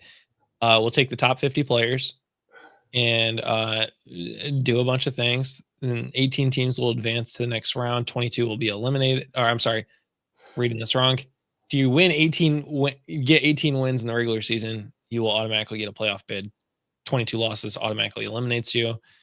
And then we'll fill out the rest based off of points for and whatnot. So there is a special scoring rule that will be announced after all drafts have been completed. And that special scoring rule will only count for the playoffs all the way through the finals. So it's going to be a fun rule. It's definitely going to be an interesting year, to say the least. Did you fight the urge to provide a hint on that rule during the first 12 hours? I did provide a hint, but it wasn't like, oh, I know what it is. But the hint is the special scoring rule has to do with this year's theme. Okay. That's the only hint I'm going to give. Okay. So there's that. Mitch, Yeah, what do you think about all yeah, that? the kicking thing, you're going to have some kickers that are going to outscore probably in some cases your whole bench, but that ought to make things interesting. I've pretty much shied away from leagues that have kickers and team defense, but this twist with those scoring rules makes you think a little bit. Yeah, I also have said kickers and defenses should not exist in fantasy football because it's just like they're too up here, down here. But like this gives the kickers enough points to actually make them a valuable asset. Sure. And makes it worth drafting a kicker. Now, if Sleeper would allow you to put kickers in your flex position like MFL, that would be even more interesting. But they don't let you do that, or into like a super flex position. That would be interesting. So tell me your thoughts about Super League in, last year. I mean, reigning champ over here. Well, first of all, I was honored to be in it. I don't even remember. It might have been Jeff Bell. It might have been Zach Berger. So those are individuals with whom I've participated in the past. So maybe that's how I fell into it. But I'm a sucker for charity leagues first and foremost. I play strictly in dynasty leagues, except my home league, which we'll talk about later, that's been around since 1988. Before you two guys were born, and and charity leagues. That's where I do my season-long stuff. And like I said, I'm a sucker for charity leagues. And this one was very intriguing because you weren't only playing with 11 other general managers, you were playing with 83 other general managers. And and thanks to you, Justin, we were able to follow along where we rolled in the entire gamut of all participants, and that kind of kept me really invested. I try to get into these leagues with some people that are sort of kind of in the industry, or folks that I know are extremely sharp. This year when I jumped on real early, so I was able to see which one you were in, so I got into yours. But my thoughts on this were extremely different twist with best ball and fab budget put together. And it appeared to me early on that in my division anyway, there were owners kind of like Jeff that kind of forgot that there was fab. I laid back a little bit with my fab because I somehow fell into a pretty strong starting lineup. But when the standings started coming out, guys, I saw that I was at least in the top dozen through most of the first half of the season, probably started squeaking into the top 8. And that's where I really started to pound my fab budget. I started to put in some people with the potential of possibly outscoring even my studs. Case in point, I picked up Jameis Winston towards the end of the regular season. I had an open roster spot. I had a couple of players that were just either not producing, maybe they got injured, and I said sayonara to them, and I stuffed him on my roster. And the next week is when he had that humongous week for Cleveland, and so he outpointed my stud quarterbacks that I had on my roster, and that helped me actually move up the rankings a little bit more. And then in the playoffs, I really was able to have players even with high scoring potential on my bench at that point.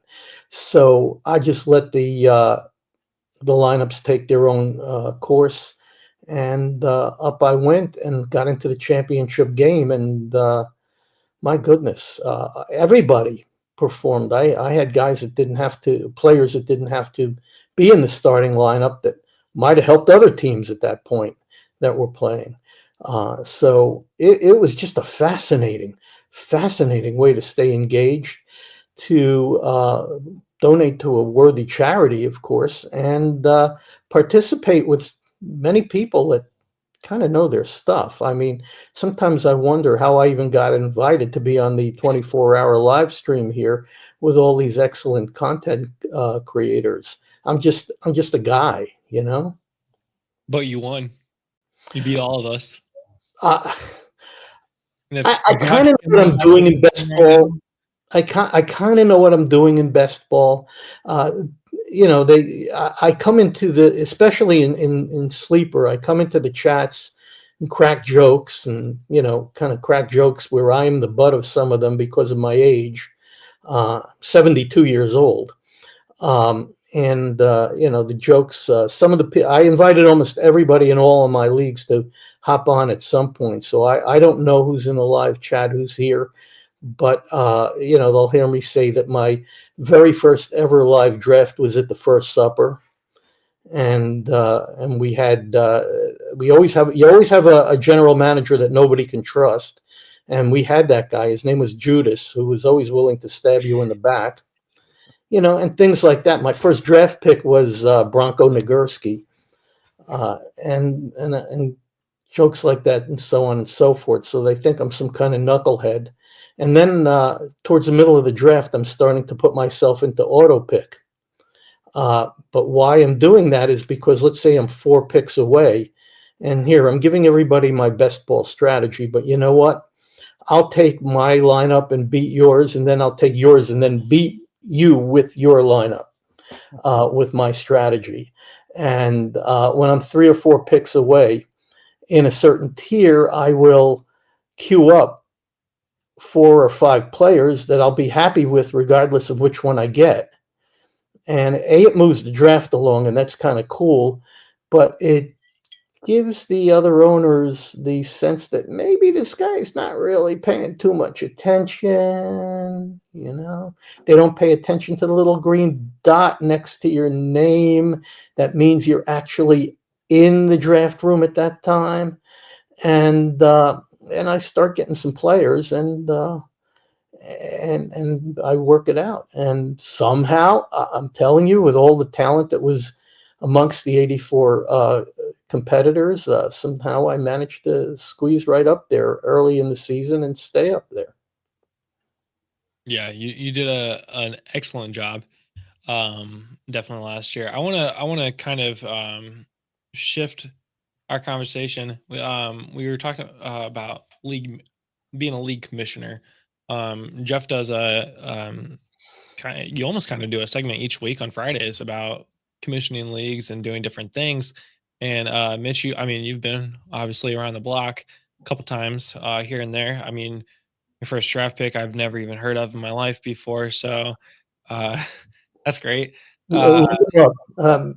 Or Jim Thorpe. How about that? Maybe There that's you go. enough. I've heard of Jim Thorpe. All There right, you there you go. go.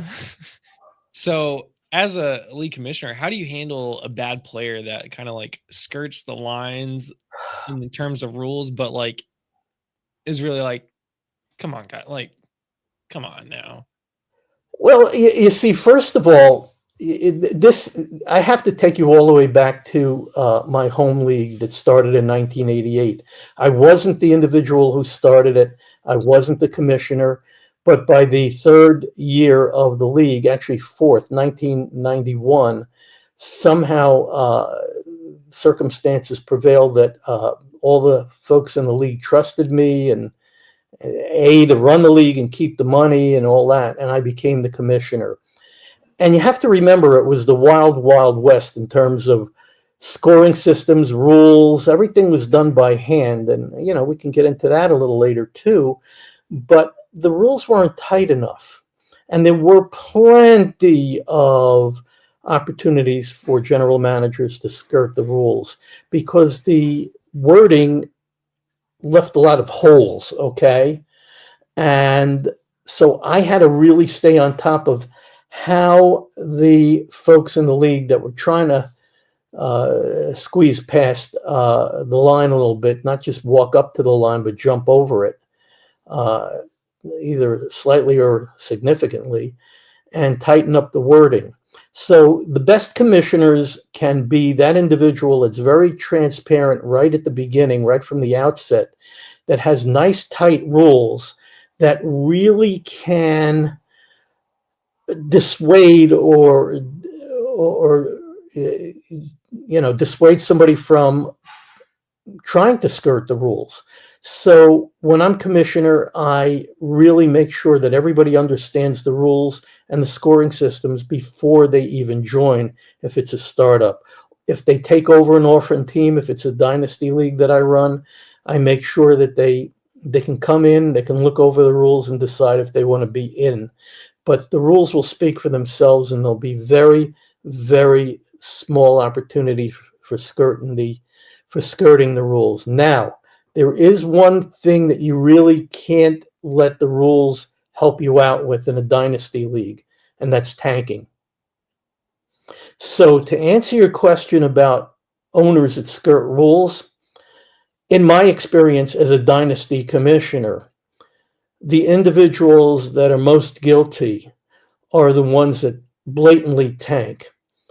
Now, there's a big difference between having a crappy team, putting out your best lineup, and still not scoring optimal points. That's one thing, and I'll respect somebody that wants a rebuild and takes that route, and then has a whole bunch of draft picks coming up in the next 2 years that can get them out of the hole. Okay, I myself was in a league 2 years ago. It started about 4 years ago, but I was just in mediocrity purgatory, and I just gutted the whole thing, was in next to last place, and the following year I won. Last year I won. The SLFF 2 was not the only league I won last year. The fantasy gods were pretty good to me in a few leagues last year, and this was the one that probably I was most proud of. But in a league that I am the commissioner of, there was a guy that did exactly that in the first year, in our startup year,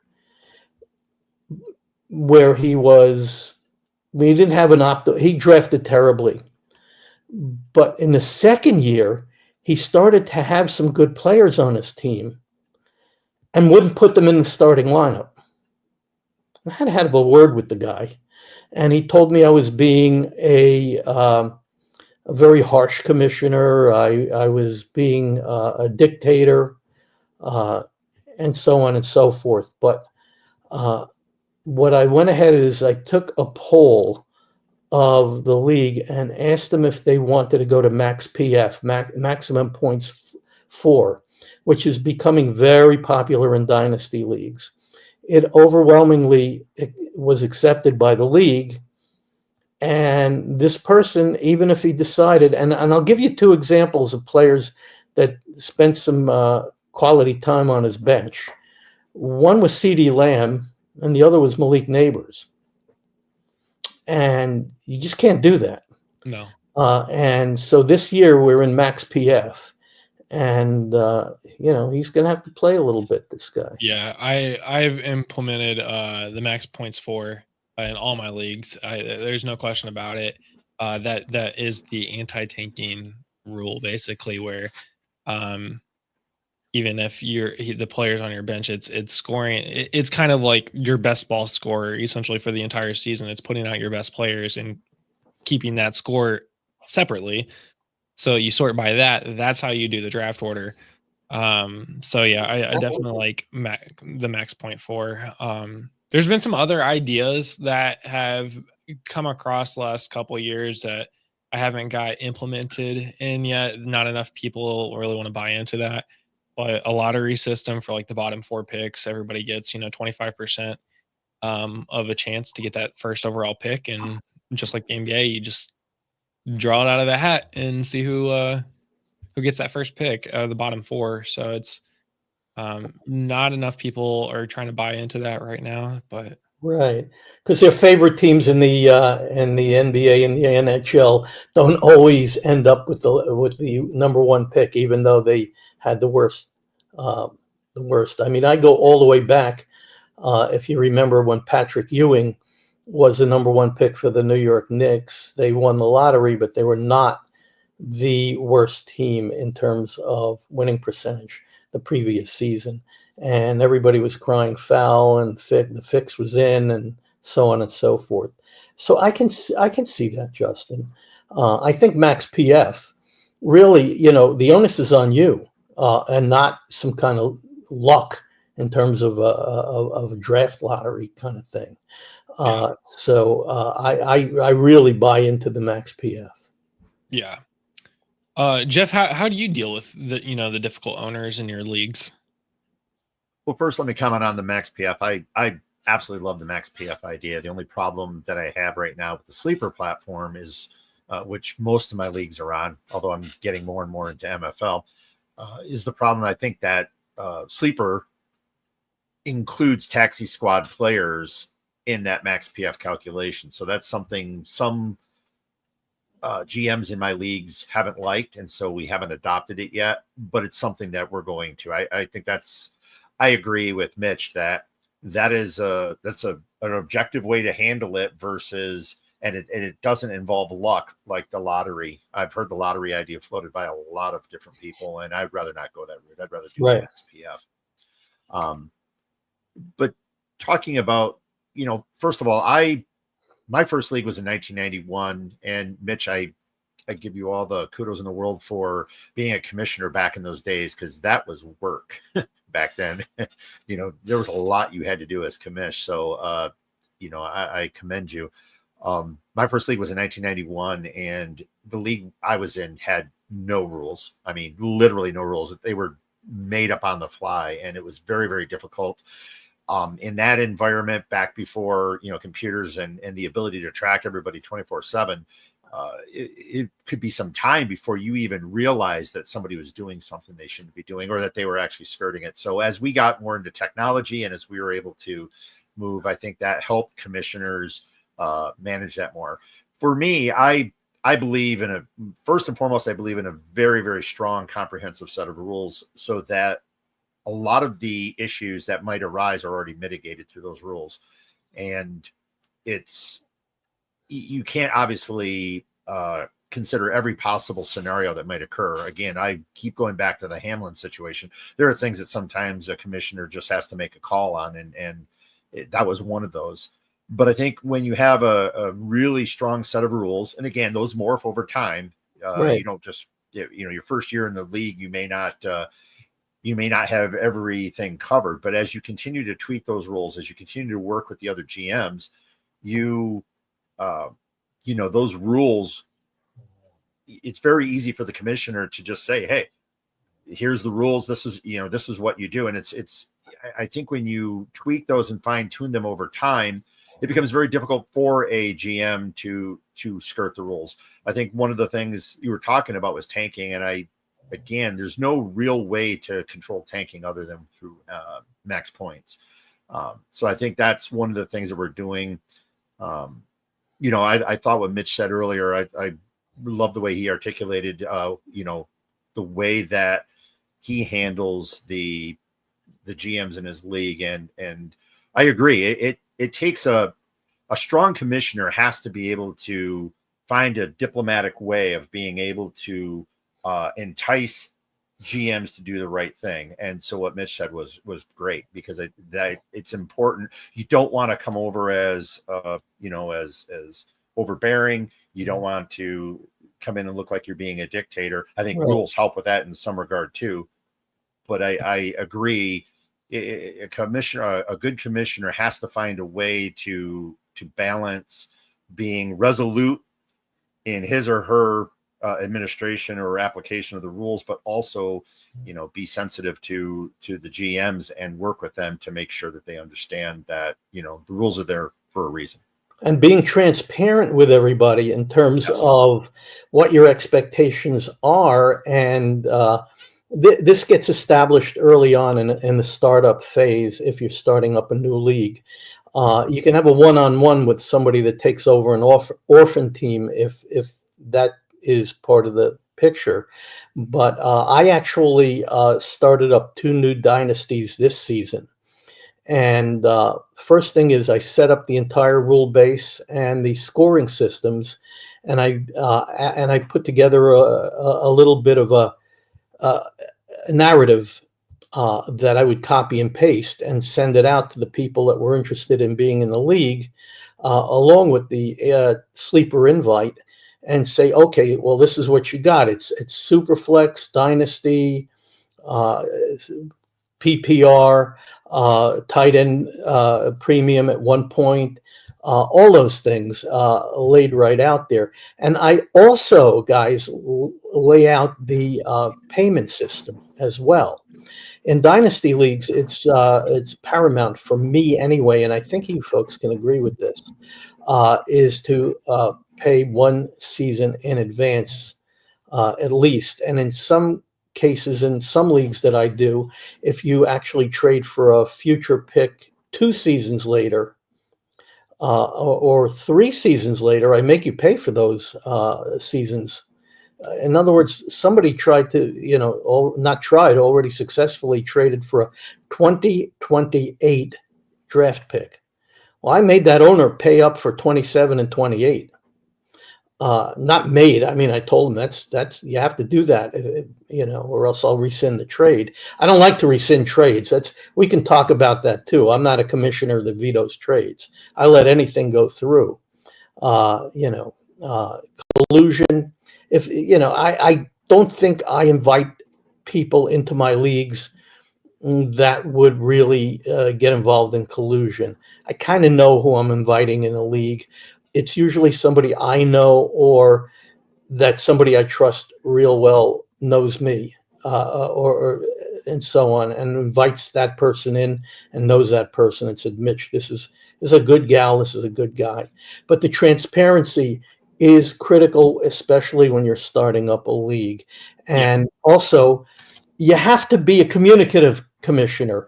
I happen to be a pretty good writer, so when I write, you can understand what I'm saying. And this goes back to other things I have run in the past in organizations locally where I came from.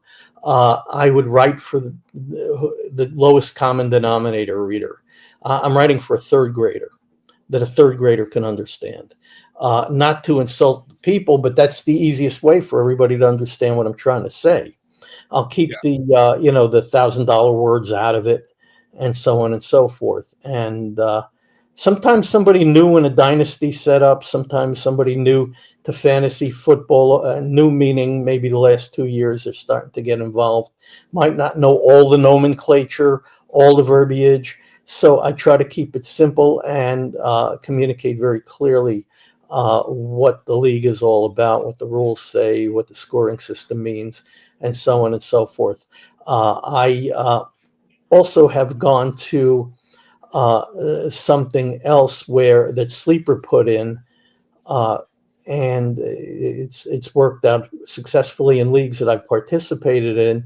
So I've put the polling out in the leagues that I'm the commissioner of, and that is the substitute, the designated substitute. Are you familiar with that at all in Sleeper?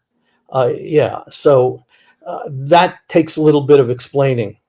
And so I make sure I explain exactly what that means and the differences and the nuances, because as commissioner, you have the option of allowing the person to pick a designated sub, and the sub can come in if he's playing at a time slot before the starter, but then you can X that one out if you don't want that in there. And you have to explain what all that means and what the league is accomplishing with why we're going to it. It's become pretty popular amongst some of the players that I've participated with in dynasty leagues over the last couple of years, and it's catching on. So those are examples of where you really have to be communicative. And then finally, you also have to be an active commissioner. Don't be that commissioner that disappears for a while. I've been in those leagues too. I'm sure we all have, where you can't get a hold of the commissioner for whatever reason, and and so on and so forth. I mean, last year I took a 2-week cruise during football season, but I designated somebody in my leagues that I'm commissioner of to be a co-commissioner in case something comes up, which usually doesn't, but in case it's somebody that's an experienced commissioner, or or some bodies that are experienced commissioners to kind of take over for me during the time I'm away. But other than that, you try to be around. I mean, you let them know you're around to answer questions. And of course, it's always paramount to be involved in the draft at all times, too. You get that rare exception when somebody says, "Oh, I clicked the wrong player by accident." And you got to be ready to, to pause the league to let that go. So can't be there 24/7. I know, Justin, you're on this live stream 24/7. Congratulations to you and all respect. But you can't be around all the time. But they all have my cell phone number. Anybody that participates in a league I'm commissioner of, they have my cell phone number. So if they need to get in touch with me pronto. So all of those things need to be put in place. It doesn't happen overnight.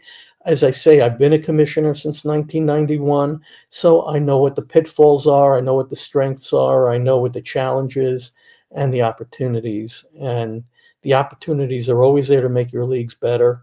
And I try my best to learn from other commissioners, from leagues I participate in. I know you two guys are commissioners. Justin, I certainly learned from you last year. You were always around, even if we weren't in the same division last year, but I knew you were always around. So to me, that's important. We have a question in the chat here for you guys. I have a dynasty trade question.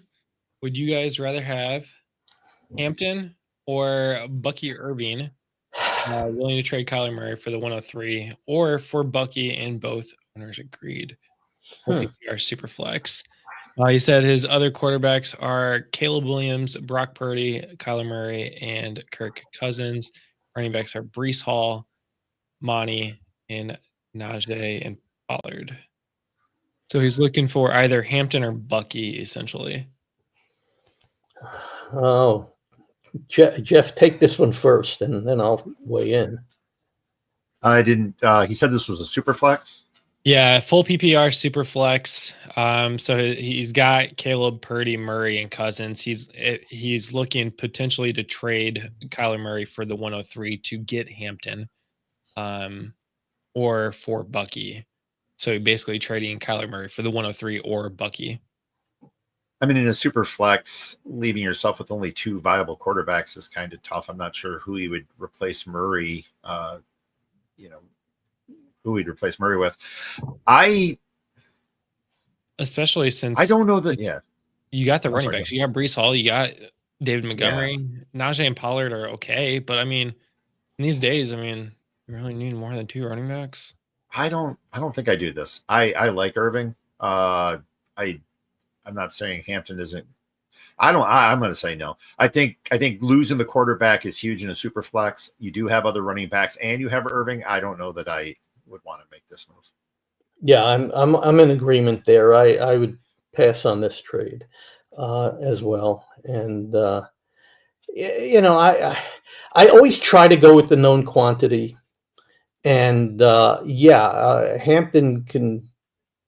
People were talking about maybe Hampton's better, should be the RB1, or and that doesn't seem to play out in rookies drafts that I've been in. But he's still the unknown quantity.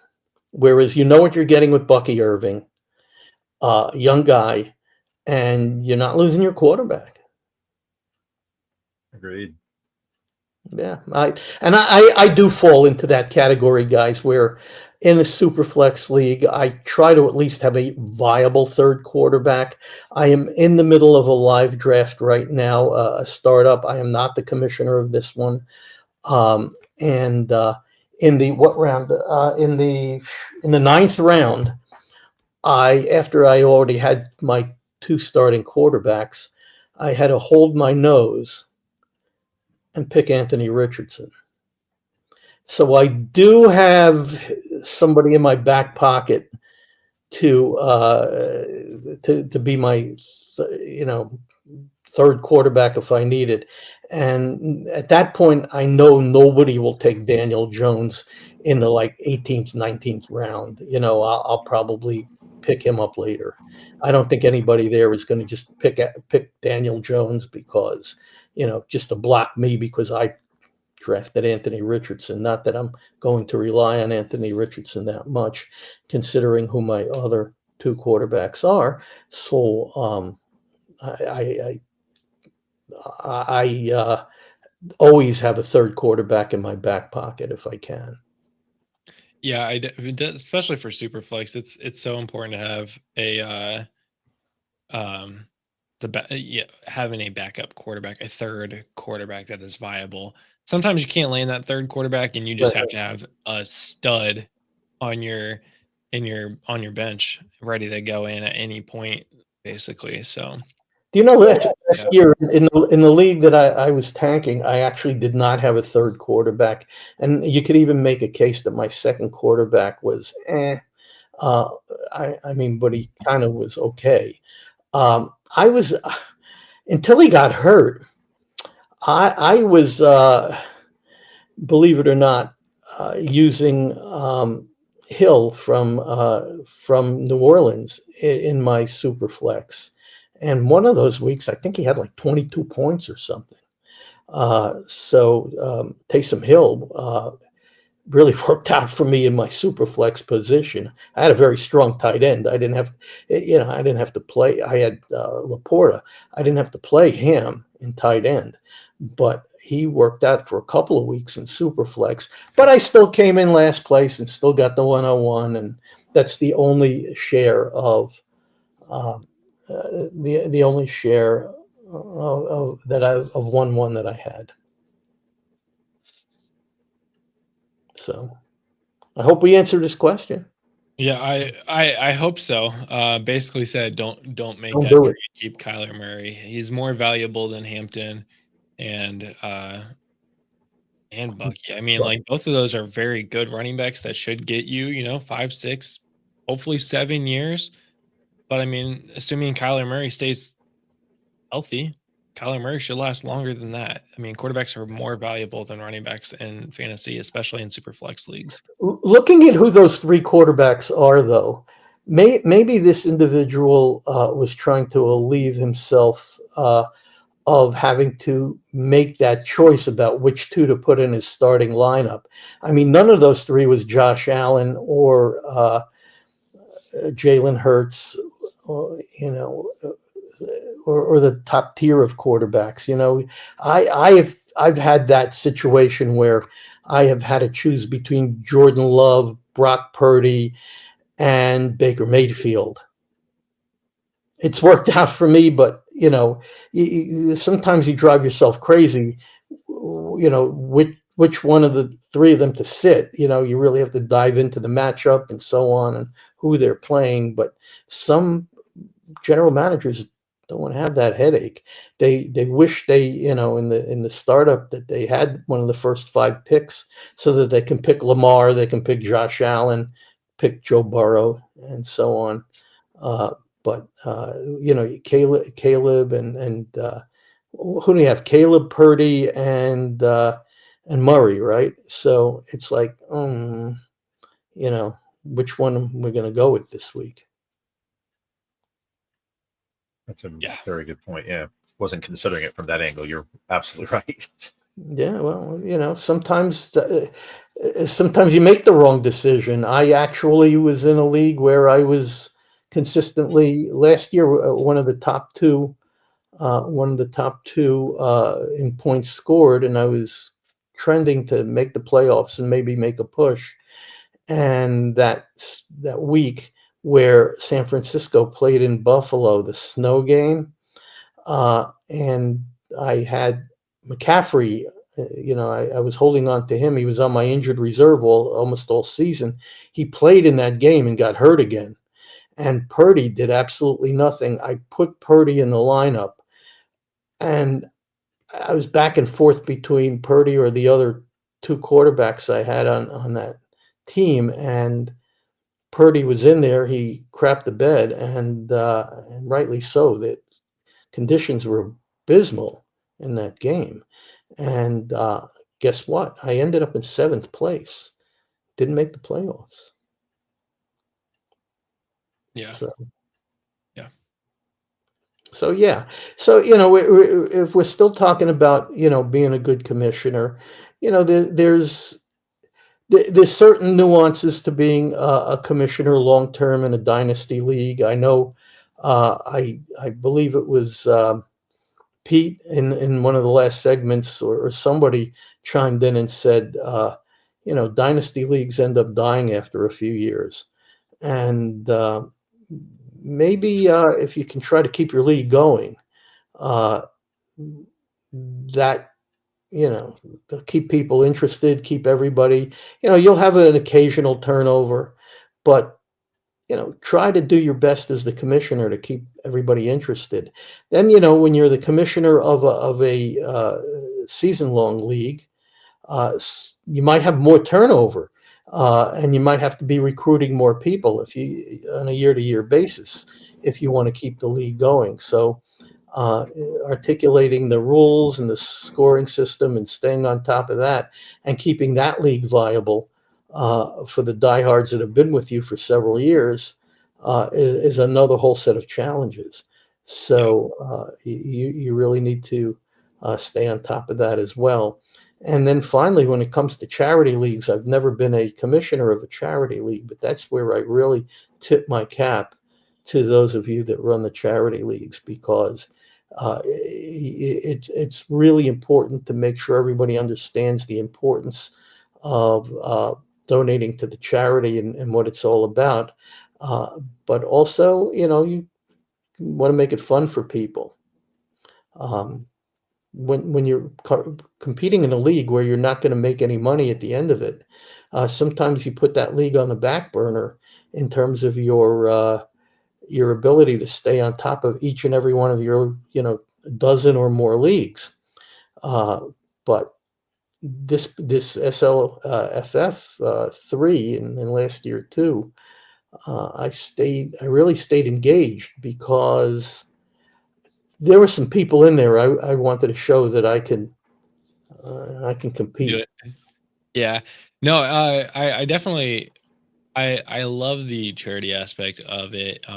When I started this league, um, 2 years ago, I actually was talking to Josh about this before, like, I really started doing um podcasting and stuff, or maybe I just started or whatever. But I was like, I really want to start a 24 person league, which would be cool. You like do 2 divisions and do like a custom playoff. And he was like, if you do it, do best ball. Everybody's in a million leagues. Like, people will join if you just do best ball. I'm like, okay, I've never done best ball, so let's try this out. So I did it.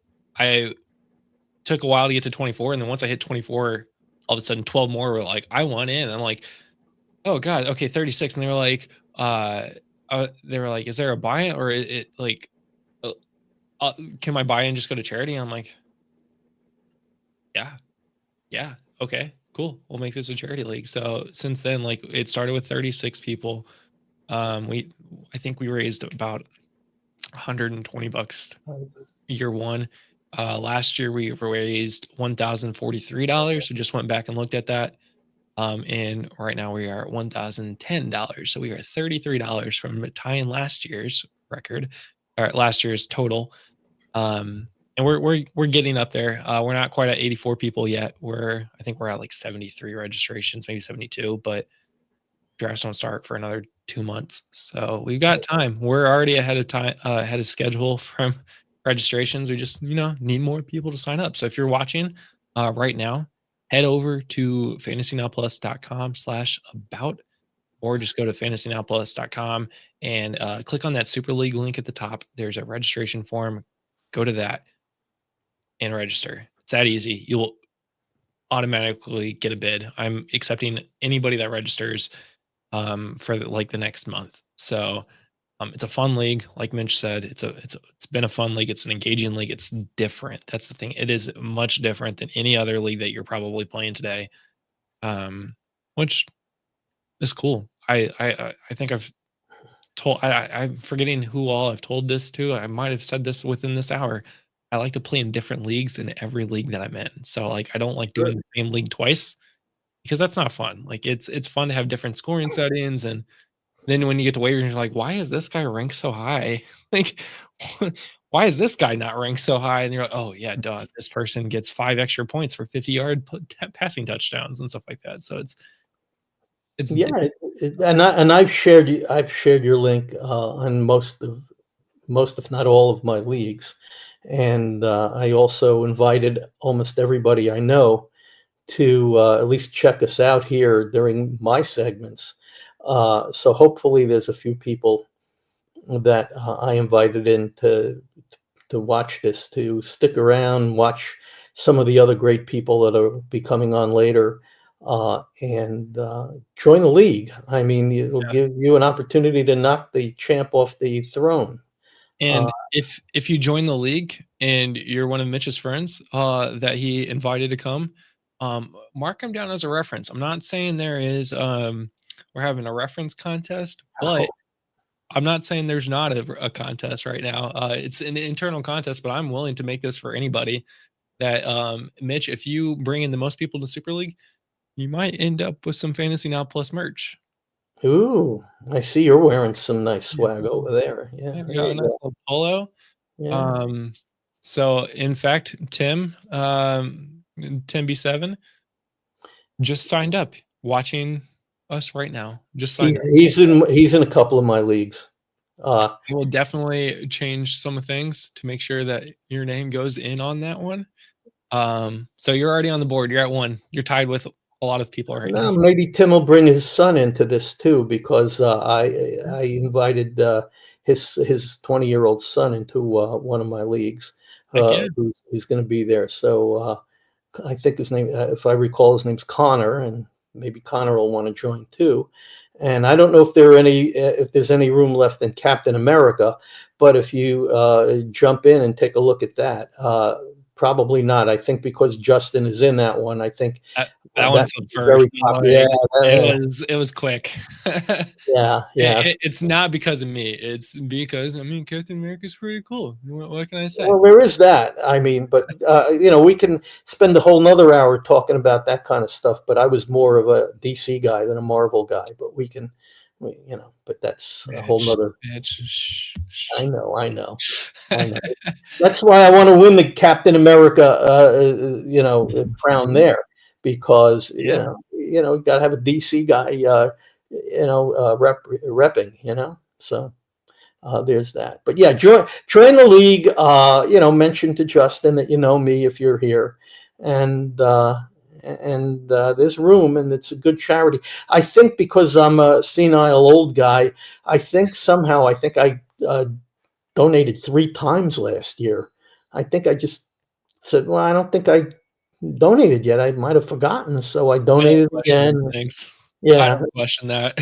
those things happen, and it's my pleasure to do so. So just kind of jump in if even if you don't know me, if you're here in the chat, if you're here watching us, Chef T is Chef here? Is that Chef is in one of my leagues too. Okay. Or actually, I don't know. I can't remember if he's in one of my leagues that I am the commissioner of at this very moment. I'm concentrating more on trying to stay up with the pros here in this live stream. But I definitely know I'm at least in one, if not 2 leagues with Chef.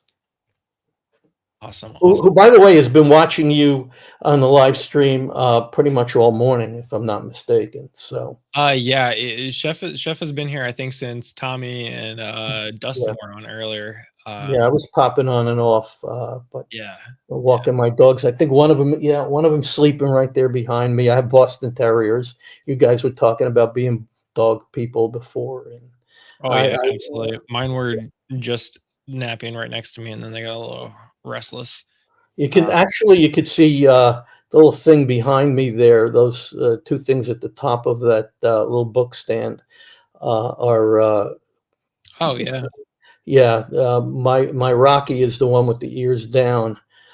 He crossed the Rainbow Bridge on April 7th. And his older brother from same parents, different litter, a year and a half before, is Brady, the one with the yellow around him. Brady's still here. And I have 6-year-old Stella sleeping behind me right now. We've been a Boston Terrier family for a very long time. That's awesome. Mhm. I have 2 golden doodles. One's a medium, one is a mini, and their names are Groot and Rocket from the Marvel series, the Guardians of the Galaxy. So we're very themed in our household. Okay, I've been on the Guardians of the Galaxy ride a couple of times in Disney World. I happen to live about an hour from there. Oh, nice. So Yeah, you're actually pretty close to Zach even then. yeah, yeah. I after about a 5-year not getting in, I am in the Scott Fish Bowl this year. And originally I had put in to try to be in the live draft, but apparently my wife hooked up with some old friends and we're going to be going away for that weekend. So I think I let Zach know that I can't be in the live draft, but maybe next year. I mean, if they always hold it in Orlando, I'm sure if they keep inviting me back, I'll try to make it my business. But this Yeah, year, I'm sure it'll always be in Orlando. I have no doubt about that. yeah, it's a fun place to be. So yeah. And anything else I can talk about being a commissioner? I mean, you touched on it earlier. In the pre-internet days, the way my league ran is I had a dedicated phone line with an answering machine, and that's how you called in your transactions and your trades and your waiver wire pickups and so on and so forth. And initially, the way the league was set up before me, it really was a first come, first serve thing. And it did take me long after 2 years of a commissioner where I was getting a lot of guys howling about the fact that, hey, I have a life, I work, I this, I that, I can't always be first come, first serve. And that's where, as we talked about earlier, tweaking rules start to come into play, tightening them up. And, then we went to the waiver system where it was like a fab setup, but actually you weren't bidding fab, you were actually bidding real money. And all the money you bid for free agents, and even when you made trades, you had to kick in $5. And it went into the pot. And so that pot would be a separate pot that the overall point leader for the end of the season got that pot, all the transaction money from these transactions, because you had to set the prize fund in advance from amongst the league fee, so they knew what they were playing for.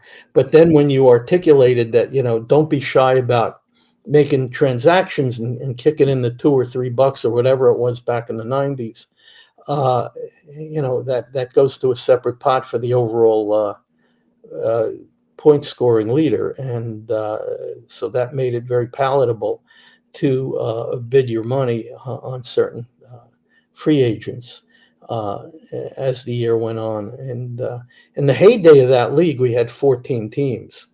And that was the early to mid 00s.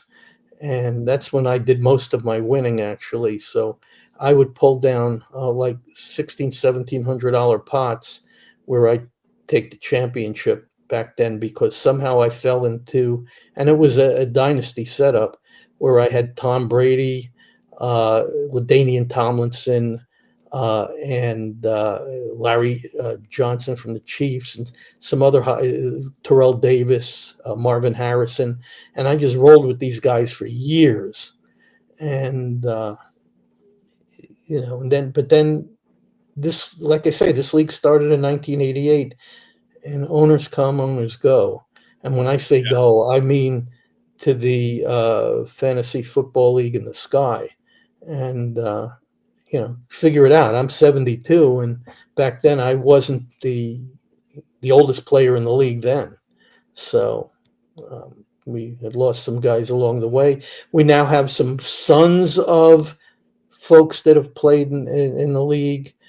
My boys have been in and out of those leagues. I have 5 grown kids. We have 5 grown kids all over the age of 36.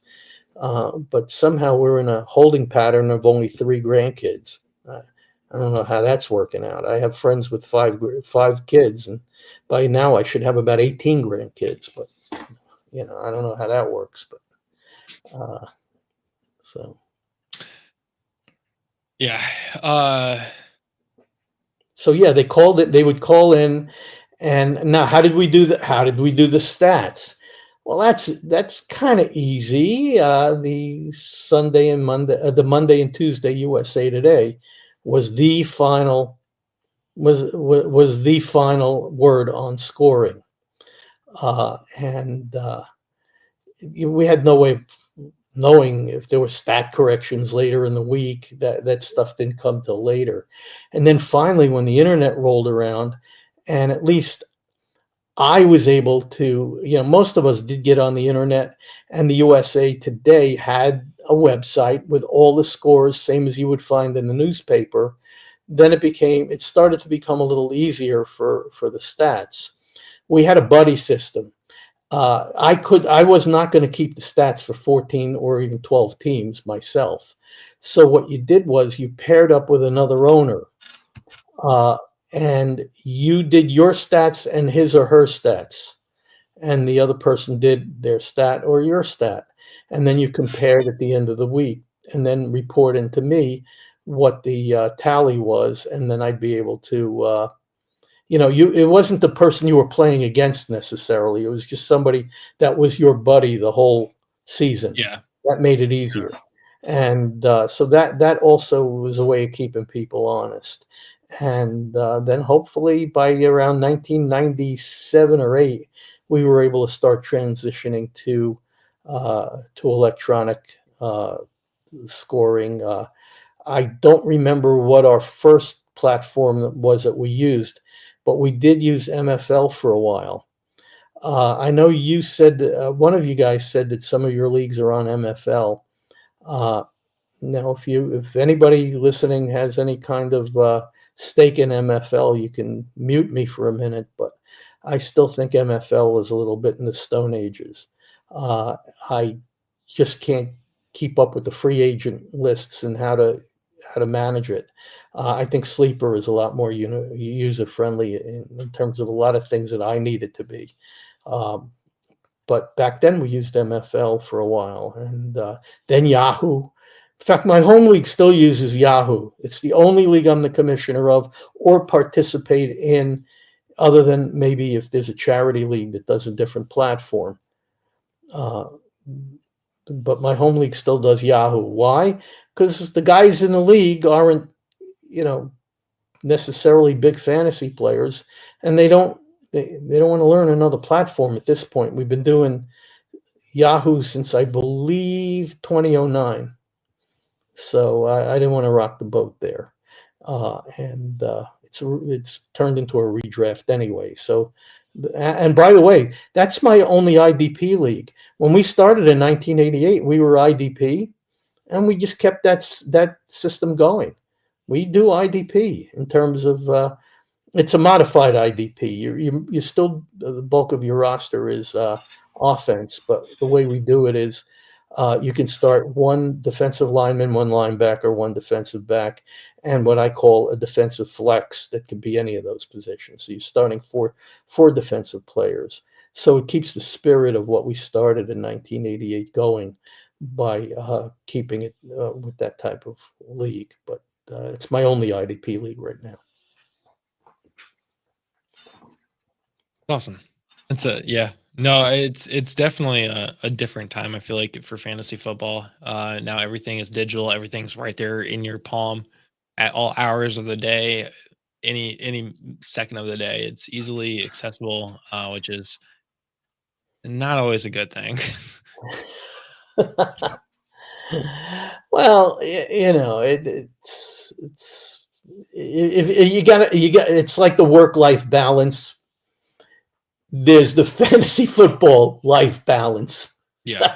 I like to say after 5 p.m. my phone is away and I try not to be on it, and I will catch up with it in the morning. But sometimes that doesn't happen. Obviously, if big things are happening and I'm getting a bunch of text messages saying, "Hey, can you check this?" I'm like, "Who's causing problems today?" And then we go be a commissioner and try to be the sheriff and figure out who caused what problem. I don't, you know what? I don't know. Maybe because I'm pretty strict about who I recruit into the leagues I run. I don't really have a lot of problem children, so to speak. I really don't. But then again, you might think I'm some kind of big deal commissioner, but full disclosure, I'm commissioner of only 4 leagues right now. I mean, that's a lot for an average Joe, non-content creator person type like me. 4 is still pretty robust, but I'm pretty picky about who comes into my leagues. It's interesting you said that because we just had that conversation on Friday. My co-host and I, where we talked about the fact there's a huge difference between home leagues and public leagues. And I'm not saying there's not a place for public leagues, but when you just allow anybody to come in, that's where you start seeing those problems. And like you, Mitch, we look for people who are friends of friends, family, and so on. Someone who will vouch for and support when they come into the league. So I've been very successful as well, having very little trouble from individuals. And also, I think when you bring in people who others know, it helps with retention. I think it really helps keeping people in the leagues. You've said you've been very successful keeping individuals engaged in the leagues, and that's the same thing on my end. I've had some turnover. Every league will have that, but for the most part, a lot of people like the league. They know the people in the league, so they want to stay in the league, and I think that's important. Somebody left one of the leagues last year that I took over from a commissioner that just wasn't very responsive.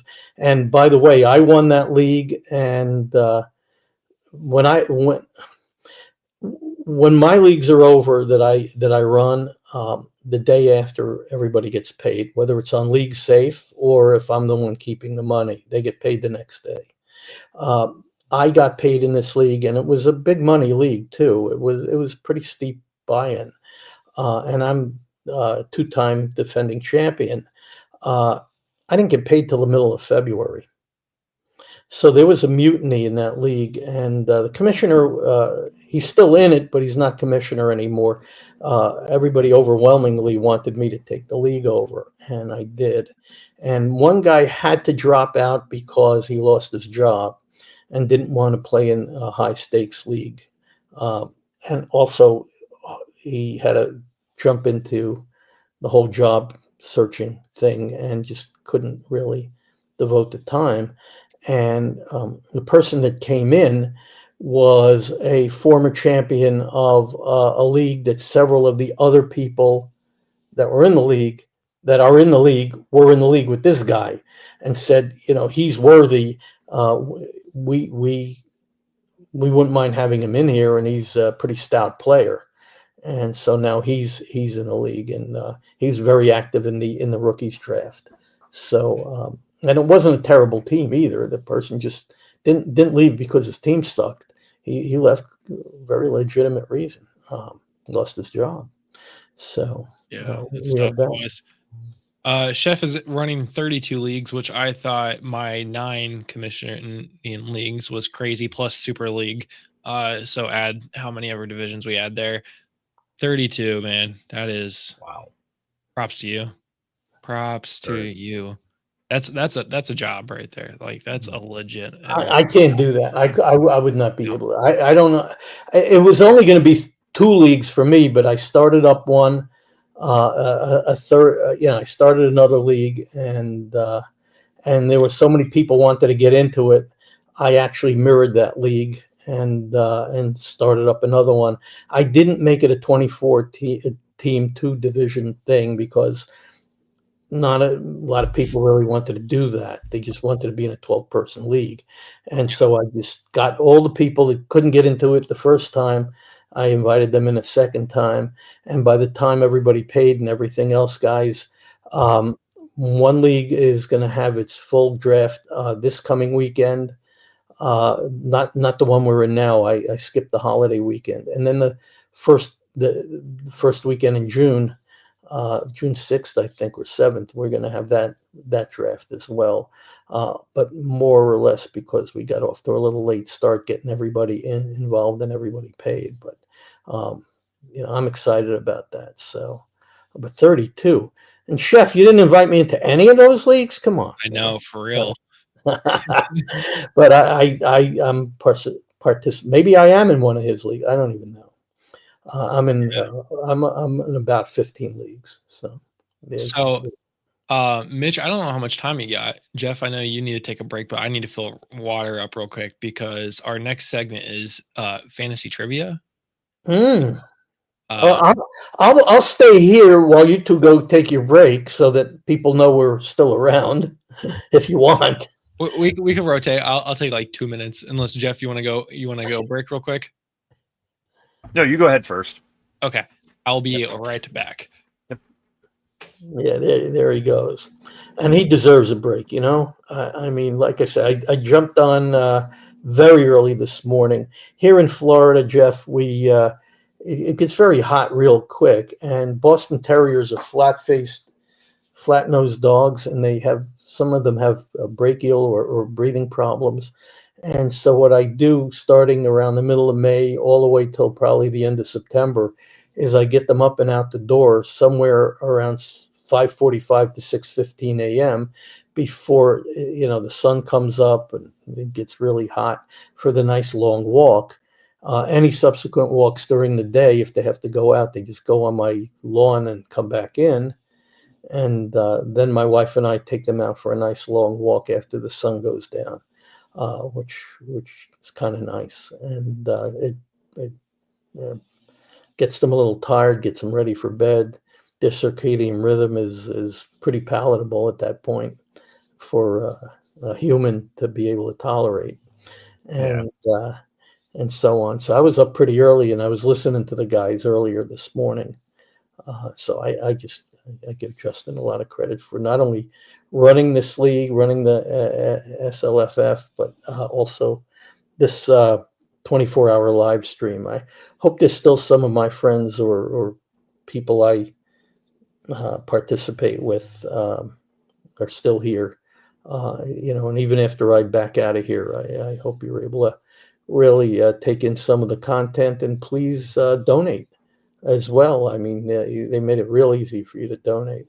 If you're in the live stream with the interface that I had, take a look at the bottom left-hand corner. You could see where it says donate here, and you can do that. And it even gives you a running total as to how much money is being collected for in the FantasyNow live stream and the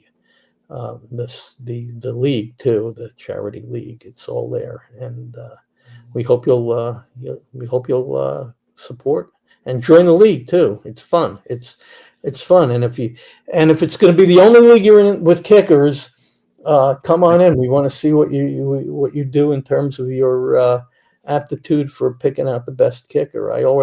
Based on the rules, I already kind of have in mind who I want on my team. I don't know if it's going to work out, but same thing here. Somebody I have my eye. Oh, sorry. Go ahead. No, go ahead. No, I agree with you. I've already been formulating in my mind who I might want to try to target at some of these positions. But I agree with you. I was in this last year, and like I said, I didn't do very well. Didn't help that I didn't realize the fab thing was a thing. But it was an incredible experience. That's how I met Justin actually at Scottish Bowl 14 last year, and then got into a super league, and that's kind of how our relationship formed. And this is an incredible cause. Oh, no. Like Justin has said, go to FantasyNowPlus.com and go to the Super League, and there are spots still available. So register, and also please donate. But this is, I couldn't do what Justin's been doing, staying up this long. I started with him at 8 o'clock last night. I got to 1 o'clock and I was done. So as soon as you said I met Justin at Scott Fishbowl, my audio just went, nope, we're done. And I'm like, Jeff finally says a bunch of good things about me. I have no idea what all I see is. Well, he had to say good things about you, Justin, because I was trashing you the whole time you were. Yeah. No, I was actually trying to get, if anybody, is out there still paying attention from my crew, or just if you're here, please donate. I was saying the interface that I happen to have on my screen when I watch the live feed is and be in the live chat, the bottom left-hand corner says donate now. So it makes it real easy to donate. So. Yeah, you can definitely donate. It's down there in the description of this video, in the next video, and the previous video. It'll be there for the next 10 hours. So we are 14 hours down out of 24. We are over the hill. We're coming back down the hill. I'm over the hill. Oh, no. Oh, okay. Never mind. So all right. So I know you got your trivia coming up. Yeah. And I'll pop in and watch later on if if you need me to come back on for a little later in the day, I probably can. But we're going out to dinner with another couple. Fun. Later on. That's what you do when you're retired. You go out to dinner a lot. Although my wife is a phenomenal cook, and I'm always on the grill. Barbecuing's my thing. So, guys, it's been an honor and a pleasure being on here with you. And yeah, definitely appreciate you being on. No, thank you so much. I've been learning a lot. Also, you've had some very good co-hosts on. I don't know who Pete Davidson is or was is. I know it's not the same guy on Saturday Night Live, but I was really hoping it was, and then he didn't show up. I was like, oh, dang it. But I was listening to him, and I'm like, this guy and I share the same brain about some of the things he was saying. So if you end up in a draft with me and you were watching Pete, you probably can figure out how some of my strategy is going to end up. So all right, everybody, be well. Thanks for having me here, and good luck knocking the king off the throne this season. Thanks for coming, Mitch. It looks like we just had a couple more people register for Super League, so that's great. Excellent. All right, be well. Catch you later. Nice meeting you, Mitch. All right. You go take your break. I will I'll do that. play a commercial and stuff like that and do some of those things. So let's play this one.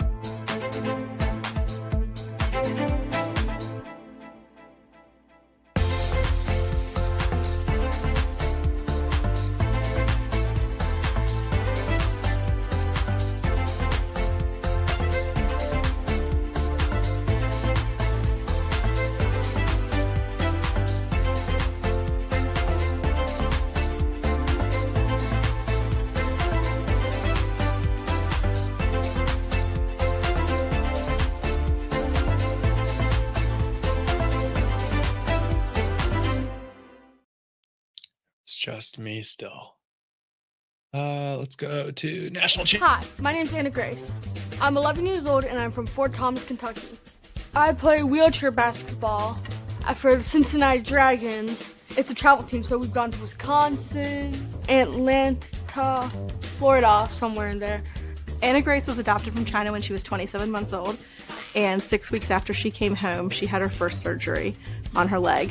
The doctors who reviewed her file, they weren't sure if she was ever going to be able to walk. They weren't sure if she had an intact pelvis based on the pictures, but she got into her first prosthesis then. I think it was about 2 weeks after her surgery, and took her first independent steps, and she hasn't stopped moving since. Or talking. Or talking.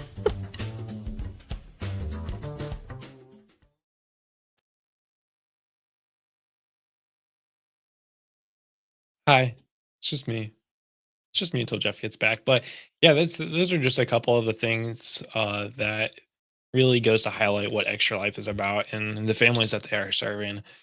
Um, wow, 14 hours in, a little over 14 hours in there, and I feel like every time I play one of those videos, I get more and more like teary eyed. It's some of these things can be emotional. They're definitely it's a great organization. It's something that your every dollar that you donate goes a long way. And it's small amounts. I mean, literally $1 here, here, here. If everybody just kept donating, everybody that came to the stream donated $1, we would make way more. And by make, I mean we would raise way, way more. So I'm very appreciative of everybody that is currently on the stream. I'm going to bring Jeff back now because he is back. Jeff, you're here. Hello. Hello. Welcome back. Thank you. Have you seen any of the story videos that I've played so far? Any of the what videos? I'm sorry. Any of the videos of the kids? I think you probably saw one earlier. Yeah, last night I saw a couple of them that you played. The first one, and then there was like 3 of them you played last night. I saw those. I Yeah. haven't seen the Okay, ones that's this fair. morning. That's fair. Okay, are you ready for trivia? Well, sure. Hopefully, I can do as well as I did in Jeopardy last night. When Yeah, I the other mean, two let me win. our first contestant did pretty well. Our last 2 contestants did not do pretty well. They were doing decently okay, and then they flubbed it there at the end. So there's 4 rounds. First 3 rounds have 5 questions, and the last round has 4 questions because one of them is actually inaccurate or incorrect, and I took it out. So that's important to know, I guess. So first question is, and I'm not going to tell you if you get the answers right or wrong. So I'll just ask you the question. You'll answer it. I will mark whether you got it right or wrong. And then at the very end of the stream or tomorrow or whenever I get to it, I will say what the winners and all of those things. So first, Chef, you are doing a good thing for people doing greater things. Be proud of every minute you put in today. Absolutely. 14-hour Justin is kidding me. I'm about to cry. It's fine. I'm not going to do that. But, okay. First question. What TV show featured a group of friends in a long-running fantasy football league? The League. The League, yes. We're starting off with the easy questions. Which actually, when John did these questions first, for some reason, they were ordered weird, and the hardest questions were first. So, and then the easy questions were more points. So, like the first round's worth 1 point, second round's worth set 2, third round's 3, and then fourth round's 4. So that's important to know. Okay, next question. Which NFL analyst is known for his fantasy-focused football podcast and work with ESPN?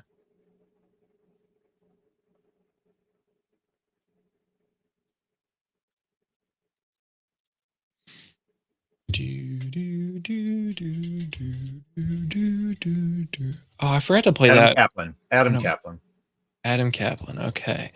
What former NFL player once drafted Andrew Luck in 2020 after he had retired for like a year on a live fantasy podcast? Former player. No idea. Okay. Pass. Which actor from Parks and Recreation is a known fantasy football superfan and hosts leagues with NFL players? This would be a cool thing to do. Oh, I'm drawing a blank on the name. If you can say his character name, I will give you the point. Don't know that I'll have to pass. Okay. What is the name of the major charity fantasy football league started by Scott Fish? Say that again. What is the name of the major charity fantasy football league started by Scott Fish? Oh, Scott Fishbowl. There you go. I should really change this question to started by Justin Bowerly. Okay. So after round 1, you have 2 points. Good. Round 2. These questions are worth 2 points each. So, in Superflex leagues, what position becomes more valuable compared to standard formats? What is the quarterback? You don't have to Oh answer wait, the I don't have to do question, it. but yeah, it's not Jeopardy anymore. Sorry. Yeah. Question number 2, what does handcuffing mean in fantasy football strategy? Drafting or picking up the backup player to a starting player. What is the most common number of teams in a standard fantasy football league? 12. What scoring format awards 1 point per reception? Full PPR. Points In per dynasty, reception. Full pay. yeah. In dynasty leagues, what major difference separates them from redraft leagues? You retain your players year after year. You don't redraft all of the players, with few exceptions. But you retain your rosters year after year. They roll over. Okay. After round 2, you now have a total of 12 points. So if we're keeping tally, you got 10 points that round, and each question was worth 2 points. Sweet. You have the highest score through the first 2 rounds so far, by the way. Round 3. These questions are worth 3 points each for a high score of 15. Who holds the record for most fantasy points in a single game by a quarterback in standard scoring?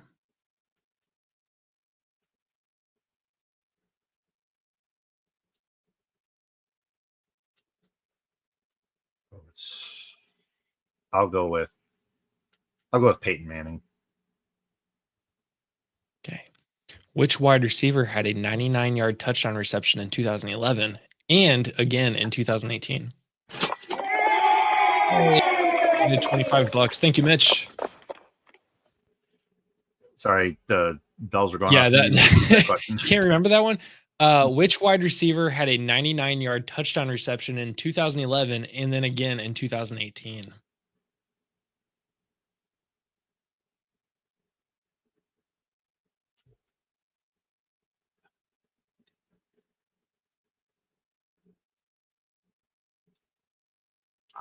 Mike Evans. I don't know. It gets harder, I'm telling you. Well, sometimes. In PPR scoring, which running back led all players in receptions in 2019? 2019, which running back led all players in receptions? Alvin Kamara. That's not gonna be right. Which running back? Why do you say that? Because I thought another name popped in my head, but we'll just go with that. Who's the other name? I was gonna say Austin Eckler, but I'll stick with Kamara. Okay. Which running back exploded in 2021 with over 2,000 all-purpose yards and 20 touchdowns?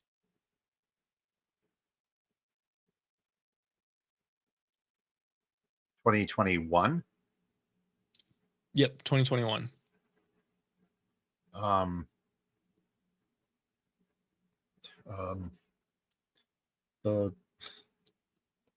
Why am I drawing a blank? The Lion was a Packer, now a Lion, or was a Lion, then a Saint. Oh, I know. 2021. Wait, 2021. Sorry, I got to get this. 21. Yeah, it has to be. Why am I drawing a blank on his name? I keep wanting to say Ricky Williams. That's not right. I'll just go with Williams. We'll just. You're thinking Jamal Williams, by the way. Yeah, thank you. In 2023, who was the wide receiver 1 in fantasy points per game in PPR?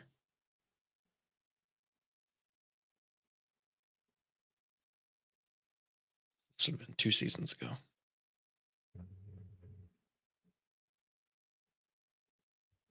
Cooper Kupp.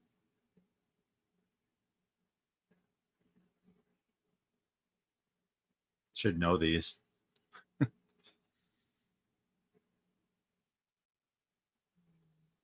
Point. Yeah. Okay. Points per game. Yeah. I forgot that. Okay. All right. After round 3, you have a total of 12 points. Oh boy. Round Excellent 4. round. 4 points per question now. What year did ESPN launch its fantasy football platform?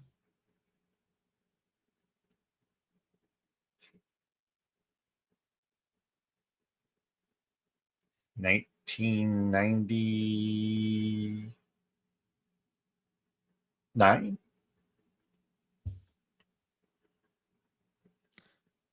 Who is the first tight end to finish as the overall tight end 1 for 4 straight seasons?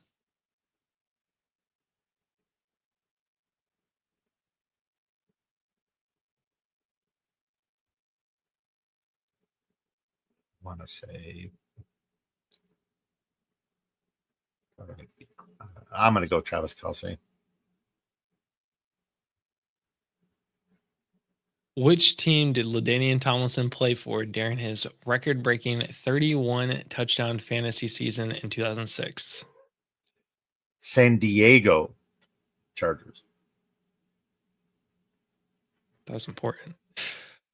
And what was the original name for fantasy football when it was invented in 1962? And only I've seen in the chat and people have only one person has answered this correctly so far. Where's And my? if you can come up with the acronym, I'll even give you that. Where's Larry's book? Dang. In this chat, it is. I'll just pass. I'll struggle with that. I've So read after it, that but I don't round, remember. you now have 20 total points. And we have a final question where you can wager your points to potentially surpass somebody else. Would you like to wager your points? You have 20 points to spend. If you're not first, you're last, I guess. Sure, I'll wager it all. Why not? Everybody has wagered it all, and some have failed miserably, and some have done great. So this will be interesting. In the modern fantasy football era, post 2000, which wide receiver posted the highest single season PPR point total without scoring double-digit touchdowns? So did not have double-digit touchdowns, but had the highest PPR point total in a single season.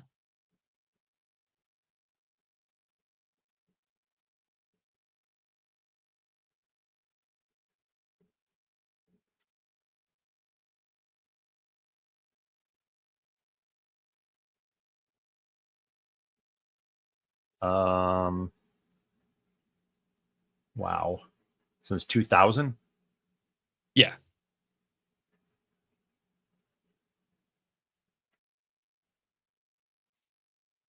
I don't know. All I'll just go Justin Jefferson. I don't know. Okay. Thank you for now I got 0. I can't confirm Oh, how you many can't tell points me. you You can't have, tell me. That's right. because that would tell you if you got the answer right or wrong. Good point. Good point. I will post all of these answers at the end. For those that have played in trivia, I will say 3 people are tied for second place and 1 person is in the lead by a lot. So I'm not going to say whoever that is. who it is.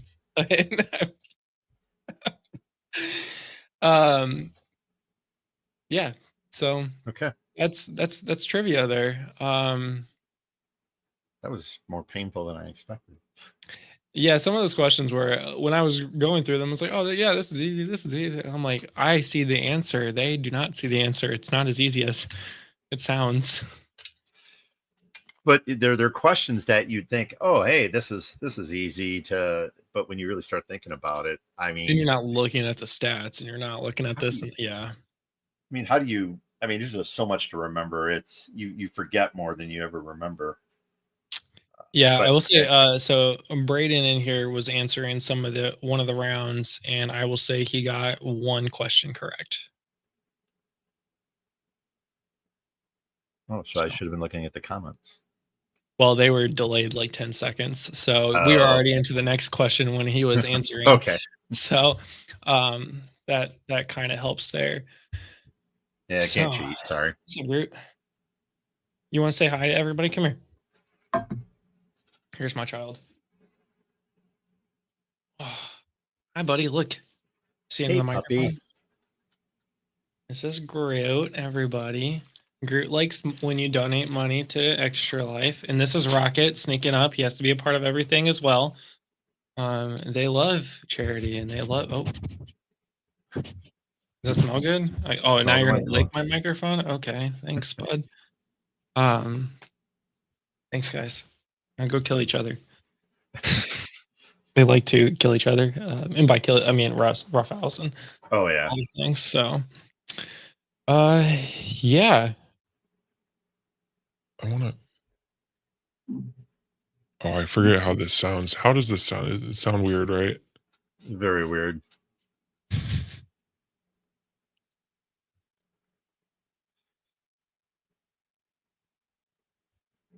Right now, I'm just playing with buttons on my board now.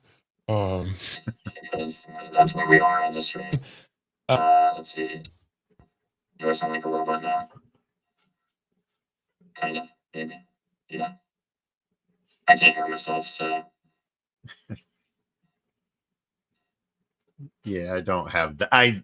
We were talking before about my need to get an XLR mic and board, so that is coming soon. I will tell you this board that I have, I do like it. It's a 2 import, so like it's all I need. But it was all my fantasy earnings for last year, so treated myself. Nice. Yeah. So Jeff, we have an hour and a half before you're out of here, and we do a best ball live draft, so that's going to be fun.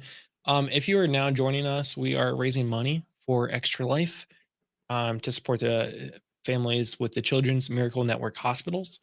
Every dollar you donate goes directly to the hospital foundation. Currently, we are at $1,035 out of our $2,000 goal, which I think we are now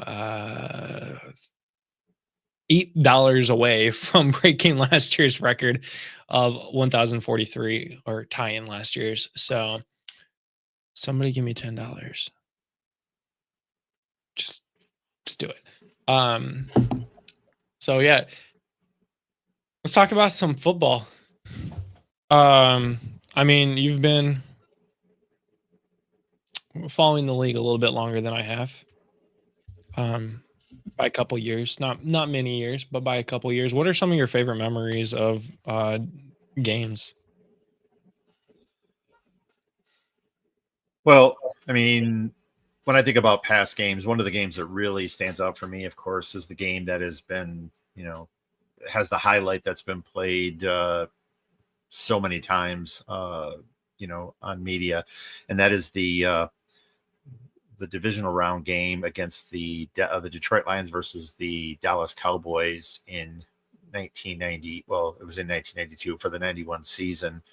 It's the play where Barry Sanders made, the Cowboys look like Keystone Cops. I was in the last row of the lower bowl for that game, and that was a phenomenal game.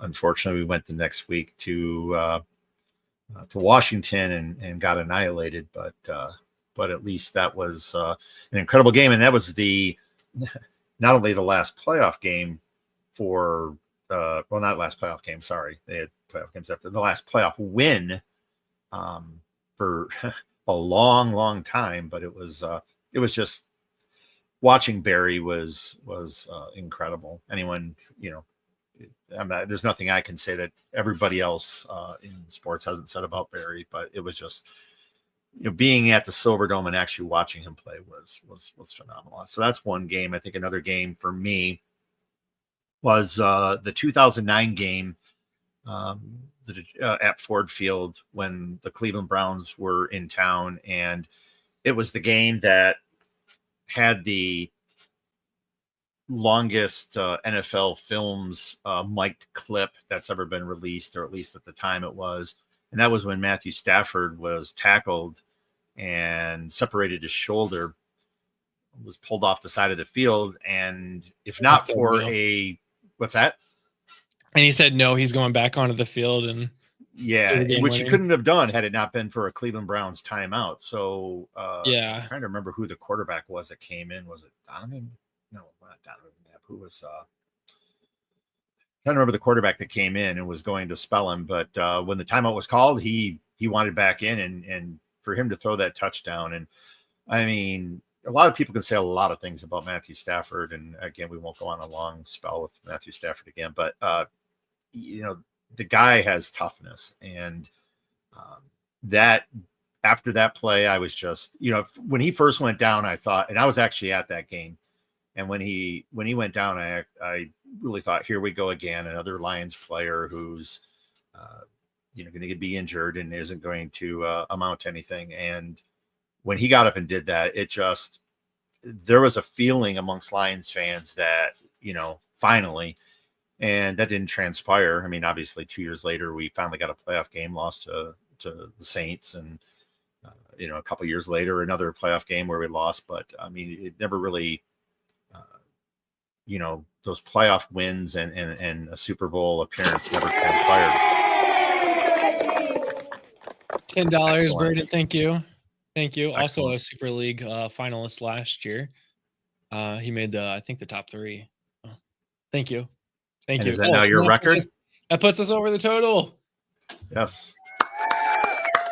Excellent. He was listening. Yeah, I asked for $10. He gave me $10. What more can I ask for?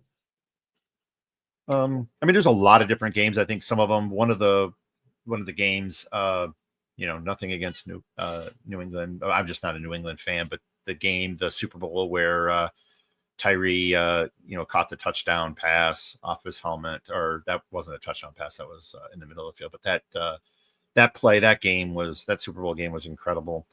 I mean, there's a lot of different games that I remember.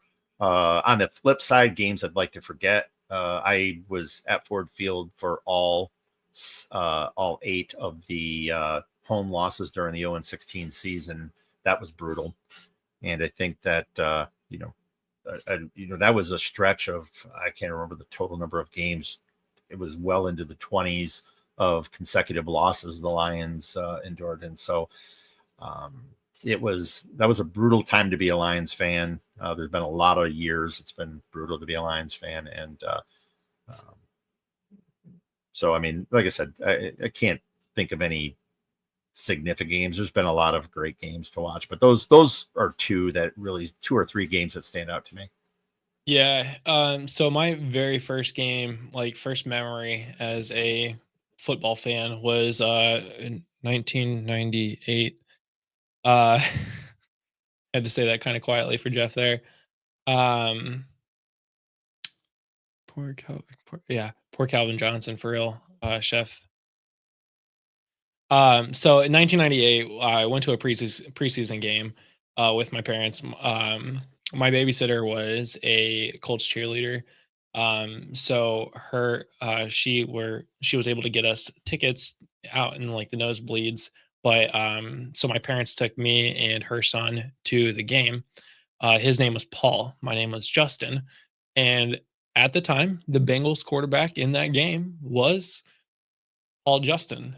And of course, as the 6-year-old that I am, that became, and a fan of Tigers, that became my favorite team. So since 1998, that preseason game, I've been a Bengals fan, and like you, I've experienced a lot of hardship over the years. And it has been tough. A lot of people give me crap because I root for the Colts and the Bengals, and well, I root for the Colts because of location. I'm in Indianapolis, and when you live in Indianapolis and you get Peyton Manning and live through that as a child, you kind of root for the Colts too. But yeah, if I had to say, if it was Colts, whenever it's Colts versus Bengals, I always root for the Bengals. I will always root for the Bengals. and we're finally seeing the light at the end of the tunnel, kind of. I mean, you got to the Super Bowl back in 2021, and fell short, literally by like half a second. If Burrow could have just got it off to Jamar Chase, that was a touchdown for the win. But it's tough.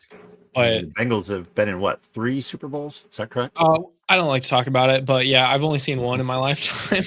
But yeah, I think it's definitely at least 2, maybe 3, because they lost to the 49ers way back when. But I don't remember the other one. I think the one loss. I think the one loss to the 49ers was when the Super Bowl was in Pontiac at the Silver Dome, I believe. Can't remember. I want to say there were 3 Super Bowls, but let's look it up. How many there you go. Super Bowls? They've been in 3 Super Bowls. They've lost all 3. Luckily, not in a row. They always lose to the California teams. They lost to San Francisco in 1982. They lost to San Francisco in 1989, and then Los Angeles in 2022 for the 2021 season. 22. Yeah. So yep. So that was my first like Super Bowl experience, and my dad has been a Bengals fan his whole life too. So a Bengals Packers fan. So we got to watch that together, which was kind of cool, even though I lost. But I mean, growing up in Indy specifically, I got to see a lot of cool things happen, like a Super Bowl win in 2006 down in Miami beating the Bears. That was a pretty cool game for me. Peyton Manning's 49th touchdown record. I was at that game. We got tickets for Christmas, which I think that game was like December 26th or something like that.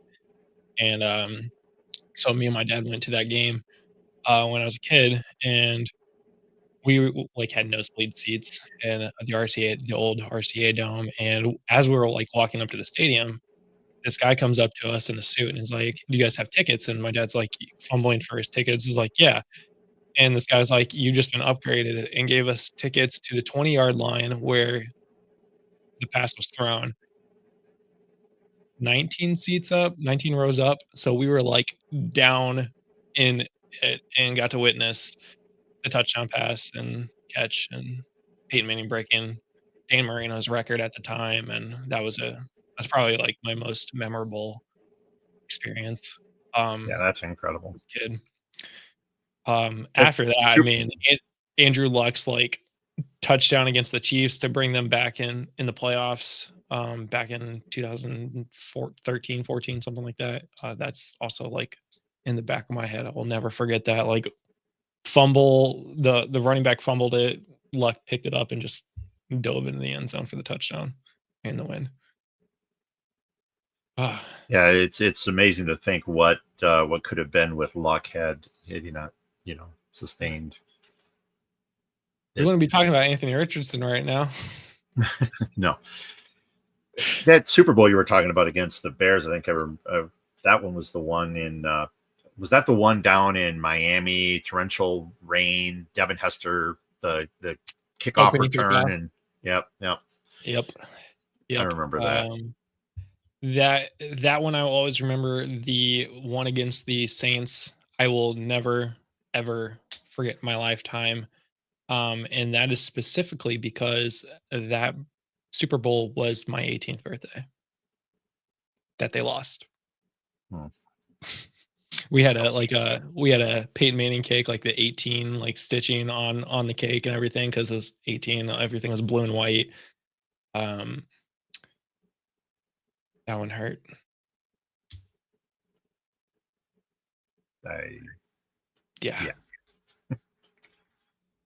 Yeah, Chef, you're a Bears fan, I think, right? Just by a couple of the comments you've made, because I think you've made this comment twice now tonight about the slant routes and Peyton Manning breaking your heart. Yeah, Brandon Stokely right up the middle, man. That was Brandon Stokely and Dallas Clark specifically, and then obviously Reggie and Marvin on the outsides is peak Colts days. Miss it. Yeah, I mean, a lot of things have happened. Obviously, I mean, my experience with the NFL has been a lot shorter than yours has, but I feel like we've all gotten to witness a couple things. I remember a couple of Colts Lions moments in the more recent memories that have gone Colts way more so than the Lions way. But Yeah, I think the last time Detroit was in Indy, Detroit won. That was last year, I think. yeah, you guys smoked us. Yeah. But there've been a lot. I was actually going to try to go to that game and couldn't. But I know that we have not had great success against Indy in the past. So it's one of those things where the Lions, there's a lot of games where, I mean, our recent success against Green Bay, where we had years of futility. It's hard to watch. Again, I'm going to enjoy this right now and continue to enjoy these next few years. I always hope that the Lions will continue to draft well, continue to build the team, and have a sustained run of success. After so many years, it's very difficult to do that. That game, yeah, I remember that half-yard line game. That was that specific moment is the only GIF I will use if anybody that is a Titans fan tries to talk about the Titans being better than the Indianapolis Colts. I will just respond with that GIF and be like, "You were so close. I'm so sorry, but you're irrelevant currently." I mean, but then they can flip it around on me and just like show me Joe Burrow getting sacked by Aaron Donald. So, well, that was almost as painful as Seattle not going back to back because they decided not to use Lynch. I know that I understand they were trying to surprise the Patriots, but I mean, you had Marshall just run the ball. That was a brutal ending to be on the half-yard line and to be intercepted. Yeah. What's one of your more recent, or I mean, it could be older too, most memorable Super Bowl moments in your lifetime? Well, the Tyree catch was one. The Jerome Bettis coming home to Detroit in the Super Bowl against Seahawks. That was against the Seahawks, yeah, in 2006. That was I remember that one vividly. Yeah, that was great to see. That was against. Yes, that was the Seahawks because Hines Ward was the Cardinals one, the toe tap into the back of the end zone after you think Kurt Warner got another Super Bowl with another team, which would have been the first quarterback to ever do that, winning a Super Bowl with two different teams. But he didn't. So. He didn't. Do you know who the first one is? No. Peyton Manning, Colts, Broncos. There's only been thought about that. There's been 3 now. Oh no, there's been 2. Can you name the other? This one's, I feel like, easy. It was an answer to Jeopardy earlier. What was the question? Who saw the second person to have won? There have been 2 quarterbacks in the history of the NFL to win a Super Bowl with 2 different teams. San Antonio. Tom Brady. Cardinals, Tom Brady and Peyton Manning. It was San Antonio Holmes. That's right, not Hines Ward. Hines Ward also good. Man, Steelers always end up with like really good wide receivers. And then they all either they retire or they become crazy. Like there's no happy medium. They don't just go off into the sunset and live a normal life. Well, I still think it's fun. I mean, I remember when the Steelers had Mike Wallace and then they brought in Antonio Brown, and Mike Wallace turned down the contract.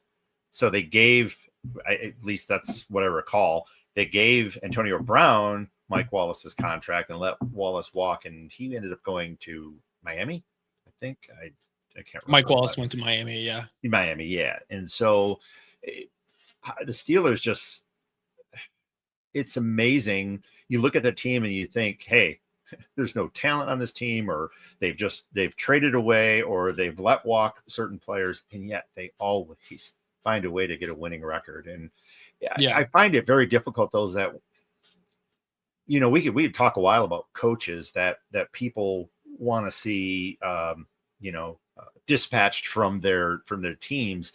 And so many, I have a really close friend who's a Steelers fan, and he agrees with me, but so many Steelers fans want Tomlin gone. And it's like, be careful what you wish for, because a lot of these teams, when they get rid of their coaches, things do not improve. They don't, and sometimes they get worse. A lot of people, what was it, the Chargers, when was it Schottenheimer who was coach there? I mean, he had winning records. Schottenheimer was walked, and then one of the only coaches that can beat Peyton Manning in the playoffs, like on a consistent yearly basis. That was so damn annoying, by the way. Yep. It was yeah, exactly. Schottenheimer. Even who was the Bengals coach? Marvin Lewis. Marvin Lewis, yeah. Marvin Lewis, Lovie Smith, Andy Reid. Andy Reid in Philadelphia. I mean, he was taken to the team.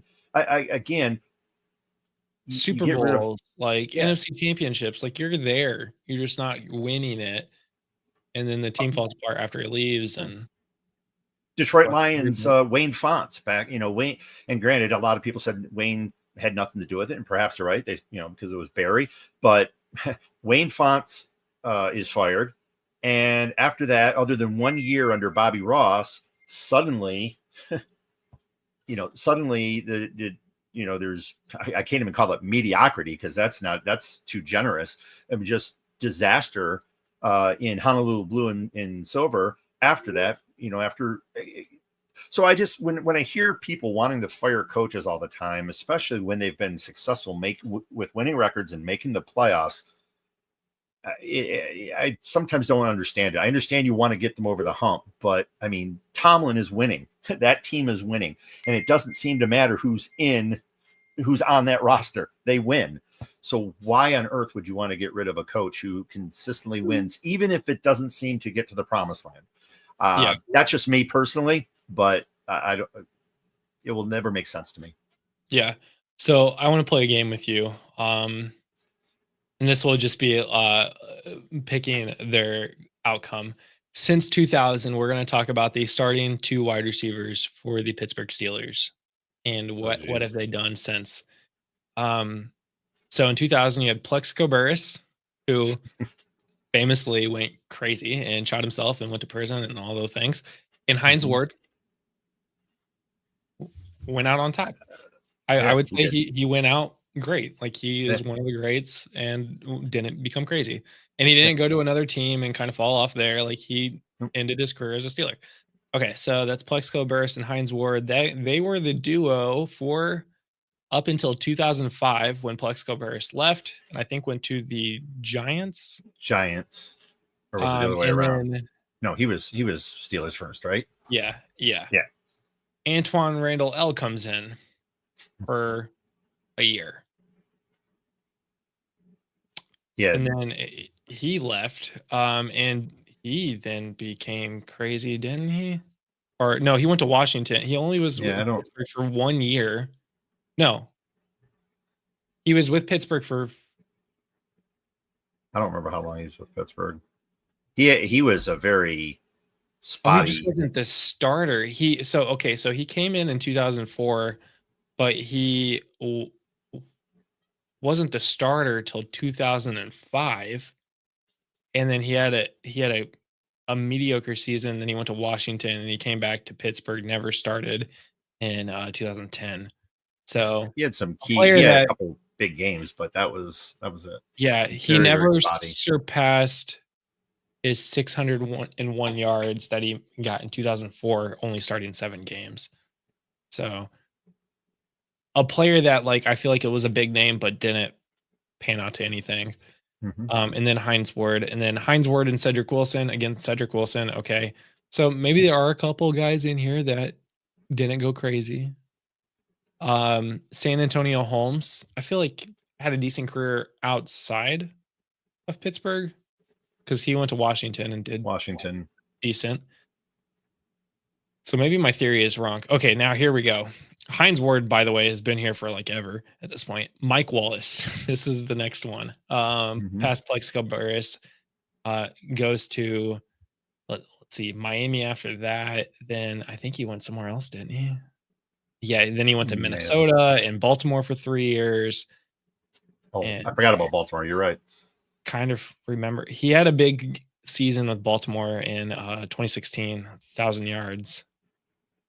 But he also, I kind of remember going a little crazy. I don't want to say crazy, but like Yeah. Then we get to the Antonio Brown days. So Antonio Brown, Emmanuel Sanders did some stuff, but Antonio Brown is the big one here. Let's see, Martavius Bryant.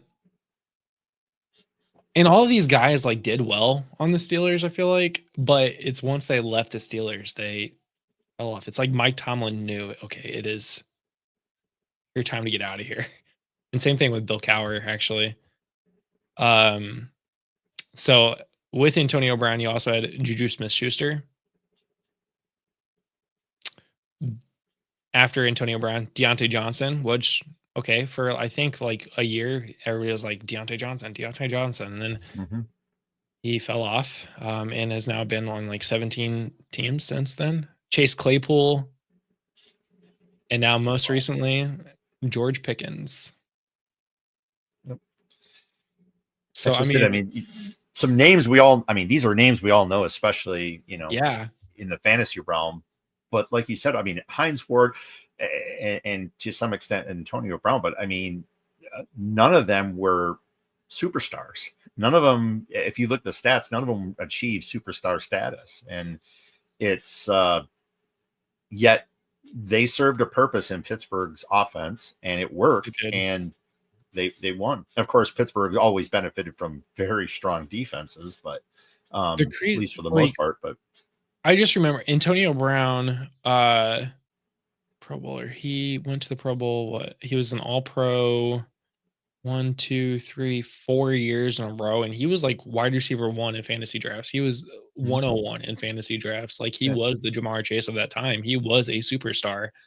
And then that one hit again with Vontae Burfict, his whole life changed after that. And it was I always have hated the Steelers, just being a Bengals fan, but like I remember back in the playoffs and when I had no skin in the game at this point, and it's Big Ben, Le'Veon Bell, Antonio Brown, and you're just like, who's gonna beat these guys? Somebody always did. They never got over that hump, and I just flabbergasted by that. Yeah, I mean, Ben had 2 rings. Ben did have 2 rings, yeah. 2, yeah. So I mean, yeah, you just can't argue with success. But that's where I'm saying again, when you have a rotating, granted, you had Big Ben in there for quite some time, but when you have that kind of success, I just don't know why you want to show your head coach the door. It doesn't make any sense. If he starts, you start getting losing seasons. I think there was one season in there where I kept saying they always have winning season. I think there was one season where they were 500, but okay. You've not had a losing season since when? And it's just for fans like myself who with the Lions, and when we were talking about who was it that was the Jets fan? Was it Pete? Yeah. When you're fans of teams that that have had very little success, you'll take a winning season and not making the Super Bowl.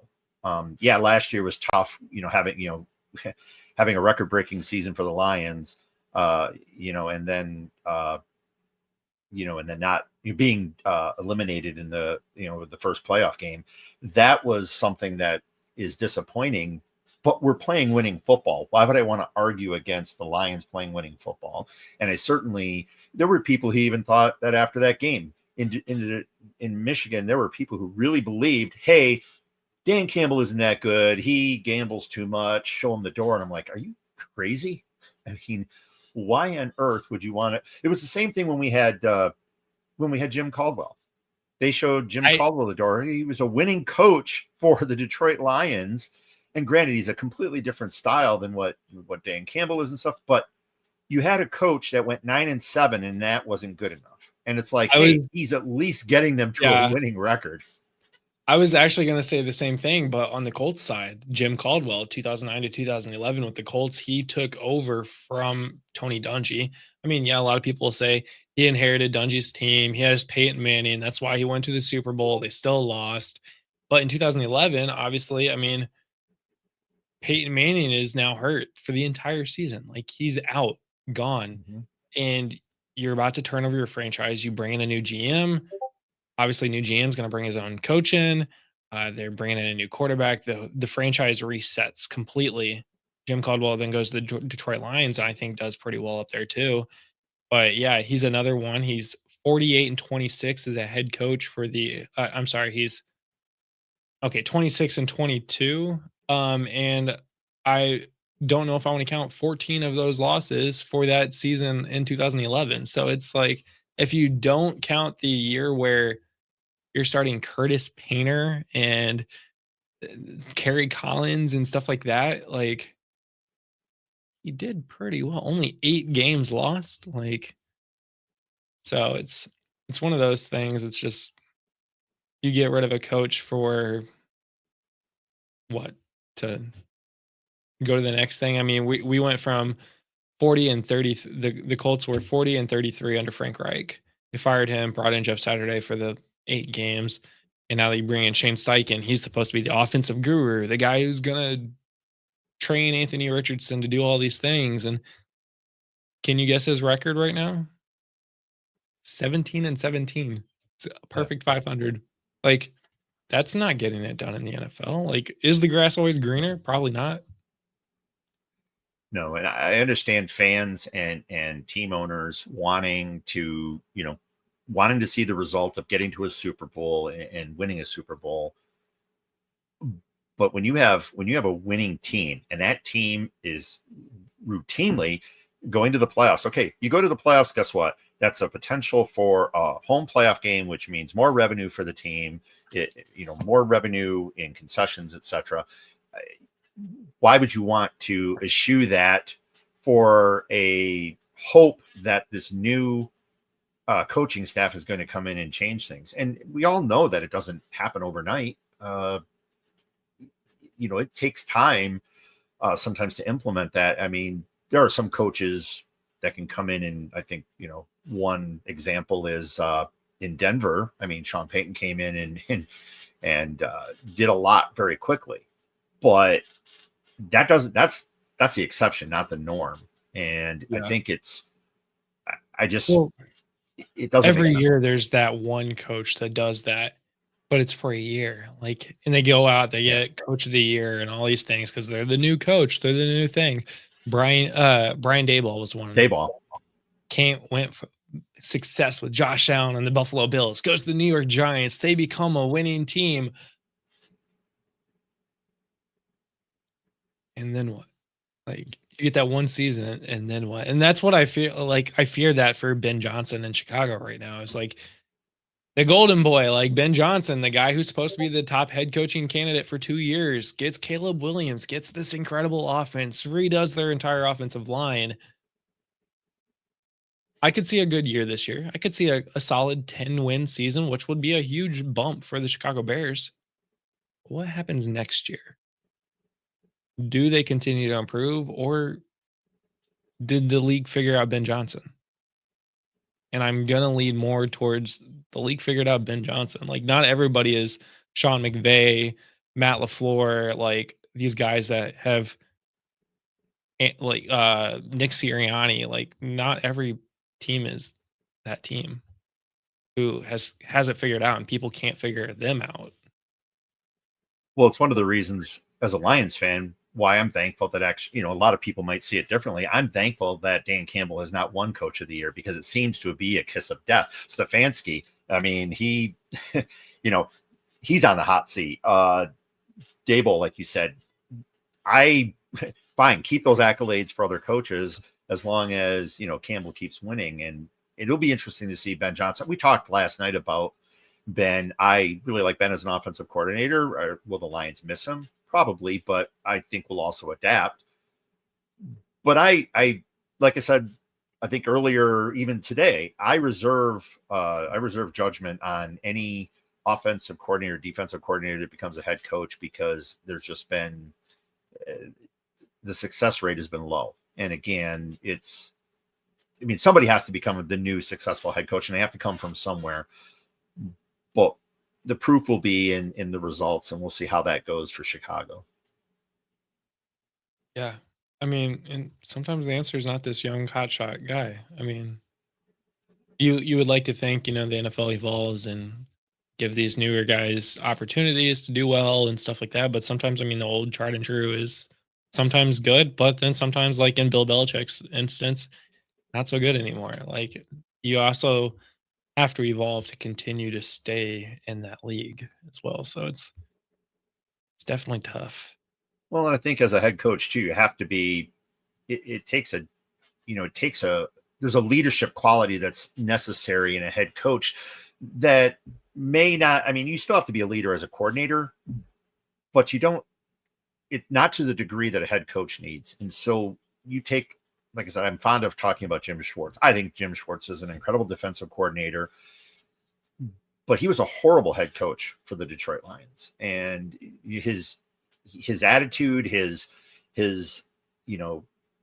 lack of leadership skills, the way that he was turbulent in the locker room, no degree as what Matt Patricia was. But I mean, Matt Patricia was a train wreck. Oh my God, that was a train wreck. That was bad. Like, that was so bad that even my wife, who doesn't really follow football anymore, and knew that it was bad. Like, that's how bad it was. Like, it was like, oh.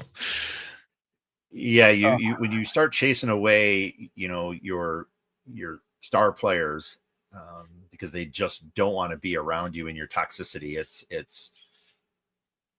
That's just something. But I again, Ben may prove himself a leader. He may prove himself capable of overseeing the coordinators on both the offensive and defensive side of the ball. I think early on he tried a little bit too much to be Dan Campbell, and especially in a couple of the press conferences. Maybe that's just me with slanted vision, but and this is going to be hard for a Lions fan to say. I hope the Bears well. I wish the Bears well, and I hope that this Ben Johnson allows the Bears to become extremely competitive. I would love to see the NFC North be the most dominant division in the NFL. And to do that, the Bears need to be competitive. Yeah, as I say, it could very well end up being that potentially. I mean, obviously the Vikings had a really good year with Sam Darnold. And now he's gone, so that's a little bit questionable there. But I'm pretty sure O'Connell believes in JJ McCarthy. That's why they let Sam Darnold walk. Jordan Love's also obviously a Packer. They're going to do well as long as he's the quarterback. The Lions are doing great. The Bears have that chance to be also good. And if they are, this does become the hardest division in football to win games. I mean, you're looking at 4 teams that could beat each other up. Well, and my fellow Lions fans are probably going to bash me for this, but I mean, I can see a scenario where the Lions finish third in this division. Again, Green Bay is tough. Chicago's coming on. Minnesota, still has their weapons, sans the quarterback. And again, if JJ McCarthy delivers, like you said, like O'Connell thinks he can, then I mean, and the Lions have a very tough schedule. You look at that schedule, there's no way they're getting close to 15 wins again this year. Yeah. And you have the veteran quarterback in the division. So, like, you now have the oldest quarterback, which Jared Goff's not old by any means, but, like, he's the oldest one in that division. So it's like everybody else is young and, like, fresh. And so it's, Yeah. We play Philly. There's on that schedule, there's Philly, there's Washington, there's Baltimore, there's Kansas City, there's you got that 15-2 schedule now. So yeah, and there's schedule. So I mean, I would love for that to happen, but being a realist, there's no way that we come close to that. And so, 10, 11 wins, maybe. Again, I think this is going to be a very tight division, and I think there's going to be some very important games. Playing Chicago, I think it's the last week of the season in Chicago. It could be cold, 38 degrees. It could be 0. 5. Yeah, it could be awful. What's up, Bobby? Jeff did get some sleep. He is back on. I think he probably went straight to bed and then got up and came straight here. So appreciate that. I have taken micro breaks to go, use the bathroom, get water, get drinks, whatever. In there, I think there was 10 minutes, Jeff, that I decided to lay on the floor next to my desk listening to you guys talk while I stretched and got some blood flowing through. But no, I have not slept since 7 a.m. yesterday. And I'll still be here for another 9 hours. So it's been fun though. So I at that 12-hour mark, I was fading. I was texting Josh and Sean like, guys, I am fading. Like SOS. 8 o'clock came very quickly, but ever since I got that little stretch in, I feel decently okay. We'll see. In about 45 minutes, we're gonna do a best ball draft. So I got to keep the mind alert. We'll see how that goes after being up for 16 hours at that point. And yeah, we were losing you before you disappeared, and when you came back, you were. Oh, when I was just. Yeah. Yeah, that was about you it. Guys. I was thankful Pete decided to stay on an extra hour because that was clutch. That definitely helped me out. Even just literally laying next to my dogs for 10 minutes doing this, like on the floor, just to stretch out the back and stuff. That was very helpful. But you're ready for the home stretch, so yeah, I mean it's fine. So are you ready to do something that you said you have no idea about? And I also have no idea, but I've been winning lately. So we're going to make a prop bet. Okay. And come on. I'll pull it up on here on the screen. And guys, obviously, if you live in a state where it's legal to gamble, be sure to only gamble on things that you can afford to gamble on. Don't go chasing your bets. Follow Kurt Warner's rules, like gamble safely. I am not an accountant. I am not a professional gambler. So take this as you will. Been doing okay recently on smaller bets, but I definitely would 100% make sure you are being smart about it. So that's my warning up front. Before making that wager, however, be sure to donate to this incredible cause. There's still plenty of time. And just recently, I think, Justin, you broke last year's donation record, but we want to keep that going. So we're up follow $2, the links guys. and donate. Yeah. Yeah, Bobby, sometimes a 10-minute power nap is enough to get back on track. It wasn't a nap though. That's the thing. I never actually fell asleep. I got my mind to where it was like, if I just thought about it for a second, I would have fallen asleep. And then my fear was that I would have fallen asleep for way too long. And then Jeff would just like, Justin, yelling in my ear, because I did have a headphone in a lot, at least. So okay, let's see if this will allow me to. No, I already downloaded the plugin. What are you talking about? Try again. Try again. Okay, well, so what I was gonna do, and I still will.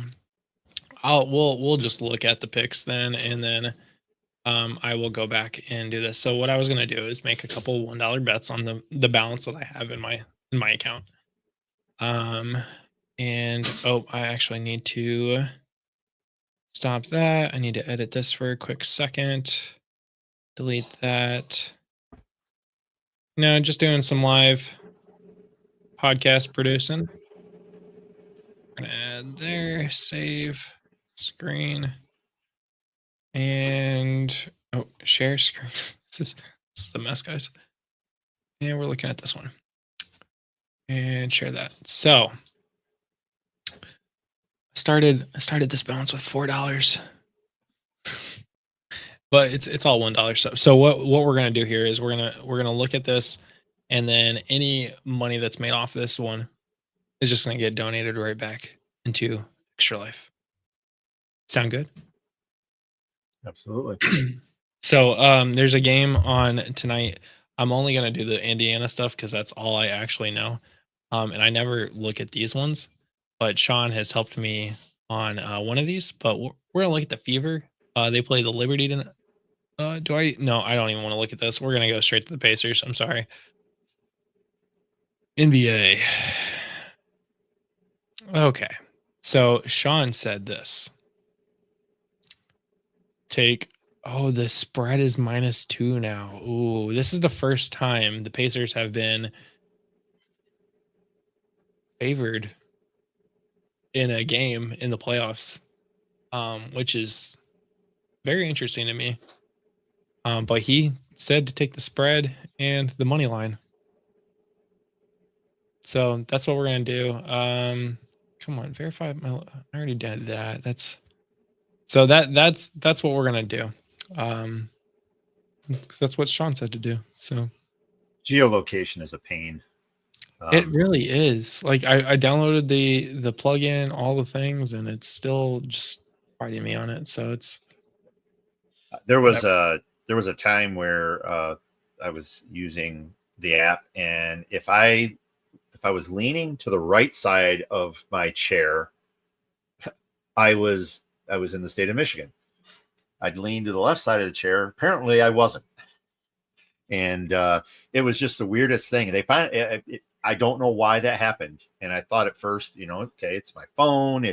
But I tried it with different devices, and it would always happen. Right side, I'm there. Left side, yep. And it's like, well, I know I don't live on the border, so it was the oddest thing. And I know geolocation mapping can be, especially in its infancy in a lot of states, can be difficult. I know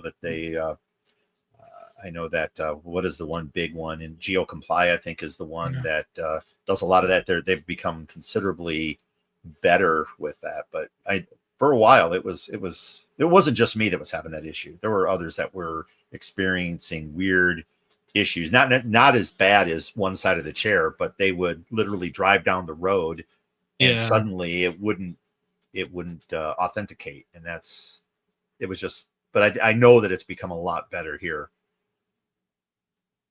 Yeah, more so as of late. Sports betting is more common too, I think. So but that is the picks Sean made, and I'm saying Sean because the last 3 NBA games he's had 2 picks every game for a parlay, and he has hit on all 3 of those games so far. So this is the next one. I don't know if he knows what the spread is because the spread is -2 and it's usually plus points.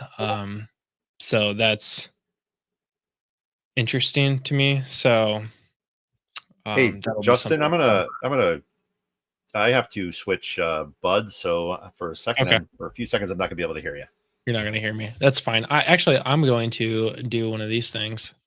Let's see. We're gonna go by improving their medical treatments, equipment, and facilities. Children's hospitals are able not only to address the most challenging health issues of our day, but also to prevent and prepare for those to come.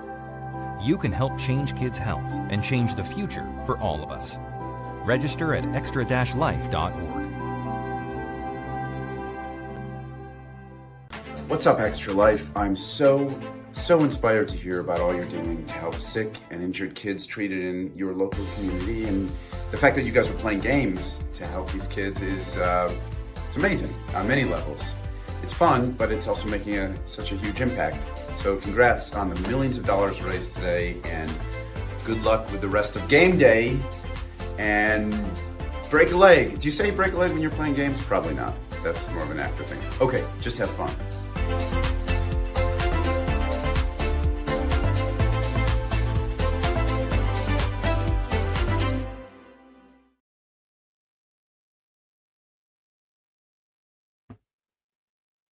You back? Can you Oh hear me? yeah. Oh, perfect. So wasted enough time there. Perfect. Oh God, my throat is starting to feeling it. So we got about 38 minutes or so until we do our best ball live draft, where we have some friends from the Optimus Fantasy channel, where they will be coming in and we'll be doing a best ball live draft. And I've already put it out there that if for every $10 somebody donates, they can pick a draft pick for me. So it's not a mock draft. It's going to be an actual best ball league for just for funsies, but hopefully we can make some money off of that, or raise some money off that. I gotta change my words there. Raise some money off that. So Now, has a draft order been established? I didn't even see. oh, you are in that, aren't you? Ah, 102. Yes. Yes. I won't be online with that, but I will be hiding my phone away from my wife and participating. So, as all fantasy leagues do. Yeah. Whew. So one of the things we could, talk about, we didn't really touch on at the 8 a.m. Hour as we were continuing to talk rookies and other players. If you wanted to find a topic for these last, 30 minutes, the creative league ideas. I don't know if that's something you want to touch on or. Yeah, we did kind of skip right over that.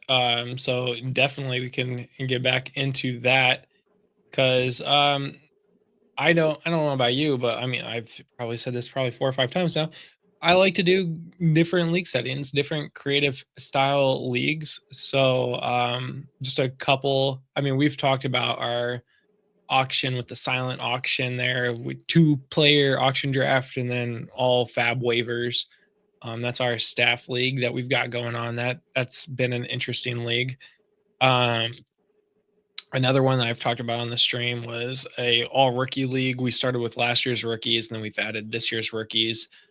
So not every position has been filled on people's rosters. People are still scoring 0 points on people's rosters, but some people are starting to fill out rosters if they did it right and picked right. So that has been interesting. I feel the most confident about my team now. And I'm really banking on the fact that Will Howard is going to start at some point this season. That's been a fun one. It's probably one of my honestly favorite leagues by far. Good morning, Cap. Welcome back to the show again. Hopefully you got a bunch of more questions. You guys print the midnight oil. Yeah. If you can see, we have been live for 15 and a half hours, and definitely customized leagues are the way to go. Pudge, oh my God. Jeff, what are some of the fun leagues that you've been part of or created? Well, I've got a few. The first one is it was kind of a twist on Dynasty that we created back in 2017. It's a little bit of a mix of Dynasty and Keeper. We have rosters, but at the end of the year, you can only protect so many players. So if you have a roster, we pare it down. I think you have to cut X number of players, and then you I think when you're I don't even remember my own rules. 20, I think it's 20 players. You keep 20 players, and then you are able to protect 17 of them, and the other 3 then are available for what's called a claim period. And so other teams can actually place a claim on that player, take that player, and then the team that had the player stolen, it receives a compensatory draft selection at the end of the second round. So we've kind of tweaked those rules over the years. There was before you had to give up a draft pick in order to make a claim. We weren't getting a whole lot of claims, so we changed that where it's just compensatory, and the activity kind of took off from there. So we've had, I think this year's draft hasn't happened yet. Last year, I think we had 7 claims where someone was poaching a player from another roster. And so it's a very different twist on Dynasty. Some people asked to eliminate that, but it never passes. So we've kept that since then, and it's a different way of doing dynasty. It's like half dynasty, half keeper. The only thing that is not touched is your taxi squad is safe. So if you have players in your taxi, those players can't be claimed. But other than that, it's that's one different thing that we do. Another thing that I do in several leagues is we do side pots. So again, regardless of how the league is structured itself, we do side pots. In one league, I have everything from highest losing score to highest weekly score, skins, and then bad beat. And the way we build those pots, highest losing score is just that. Whoever has the highest losing score that week wins the pot for that week. Highest score of the week, self-explanatory. Skins, what happens is the first week, a score is established, whatever that score might be. That person wins that pot for that week. Then every week it rolls over. You have to beat that score that's established. So let's say, just making up points here, let's say it's 120 the first week. If you get 120, you don't break it. If you get 121, you break it. So that continues to carry over to the following week. And then the last week of the season, 50% of the pot will go to whoever has the highest score that week. The other 50% of the pot rolls over to the following season. Bad beat is where the second highest score is for the week is beaten by the highest score for the week. And that rolls over every week. At the end of the season, if it's not broken, then the whole pot carries over. I think the last time it was busted last year in the pot, it's $10 a week, or that's a 10-team league. It's $10 a week, and the pot busted at $210, I think it was, from the carryover. And it's not often you get the second highest score losing to the highest score, and that's another thing that what's nice about these side pots is it keeps other teams engaged, especially if they're out of the playoff contention. And we actually had a team that busted the skins a couple years back. It was a 1-win team, and then going into the second to final week, and then just somehow just scored out of their mind, busted skins for $100, whatever it was. I can't remember the total.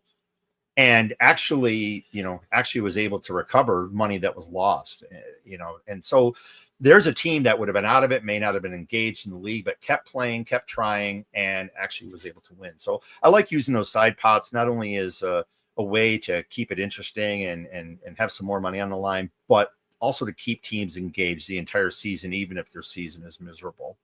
Yeah. And then, then fair. Go ahead. Yeah, sorry. I was just saying that's fair. It's a good idea. Yeah.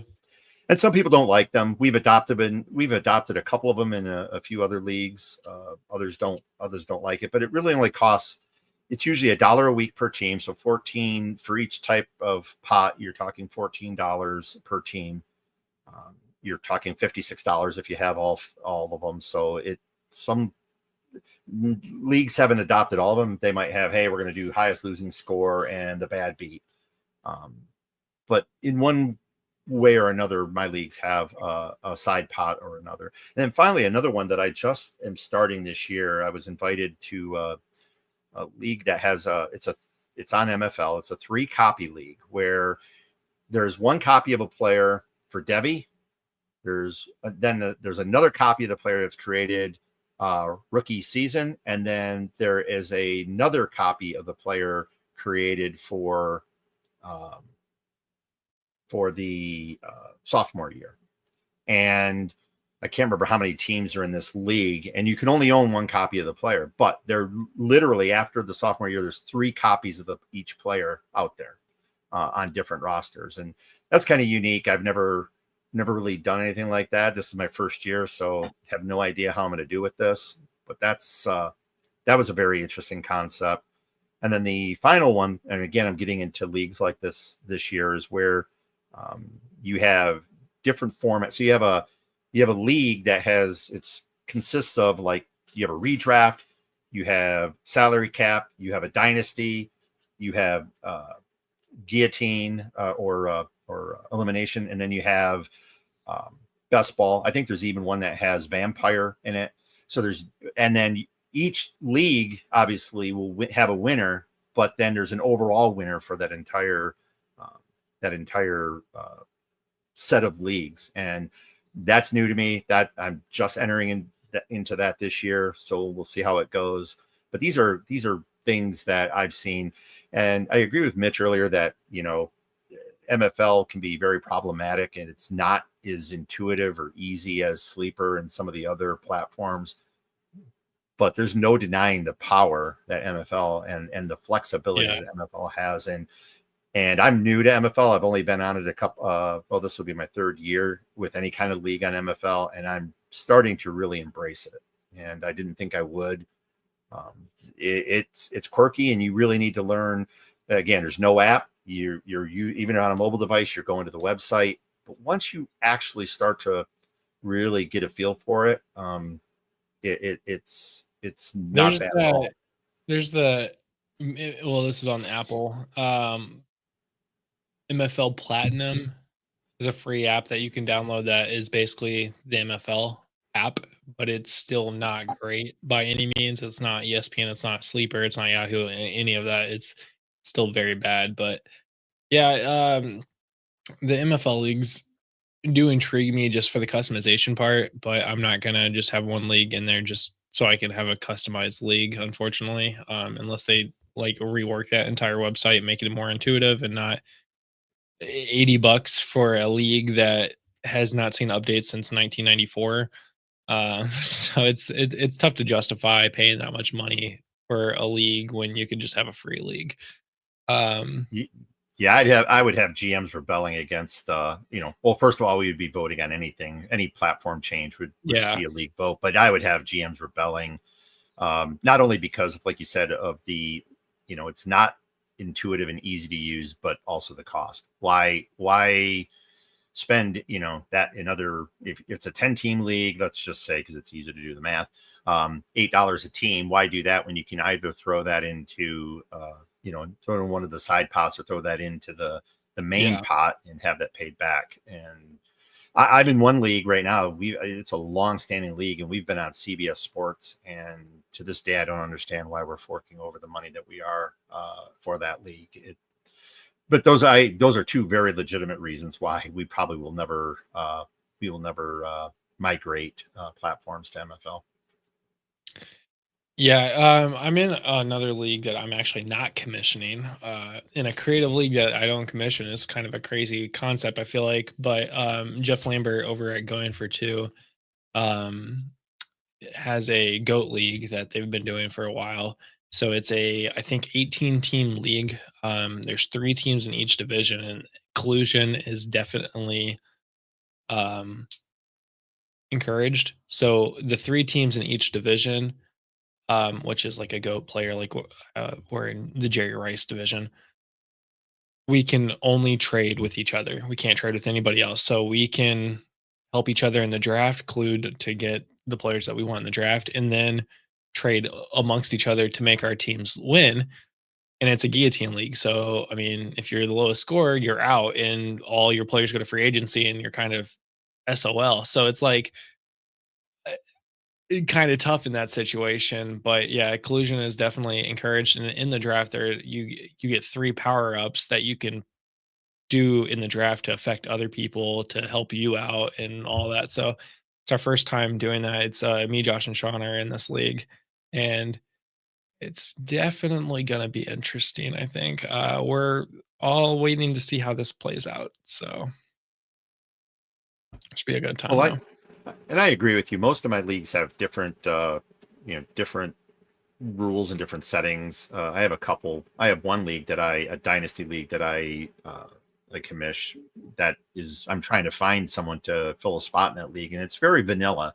And trying to, like you said, everybody's they're already invested in leagues that are vanilla. They don't want another vanilla league. They want something that's unusual or unique and customized.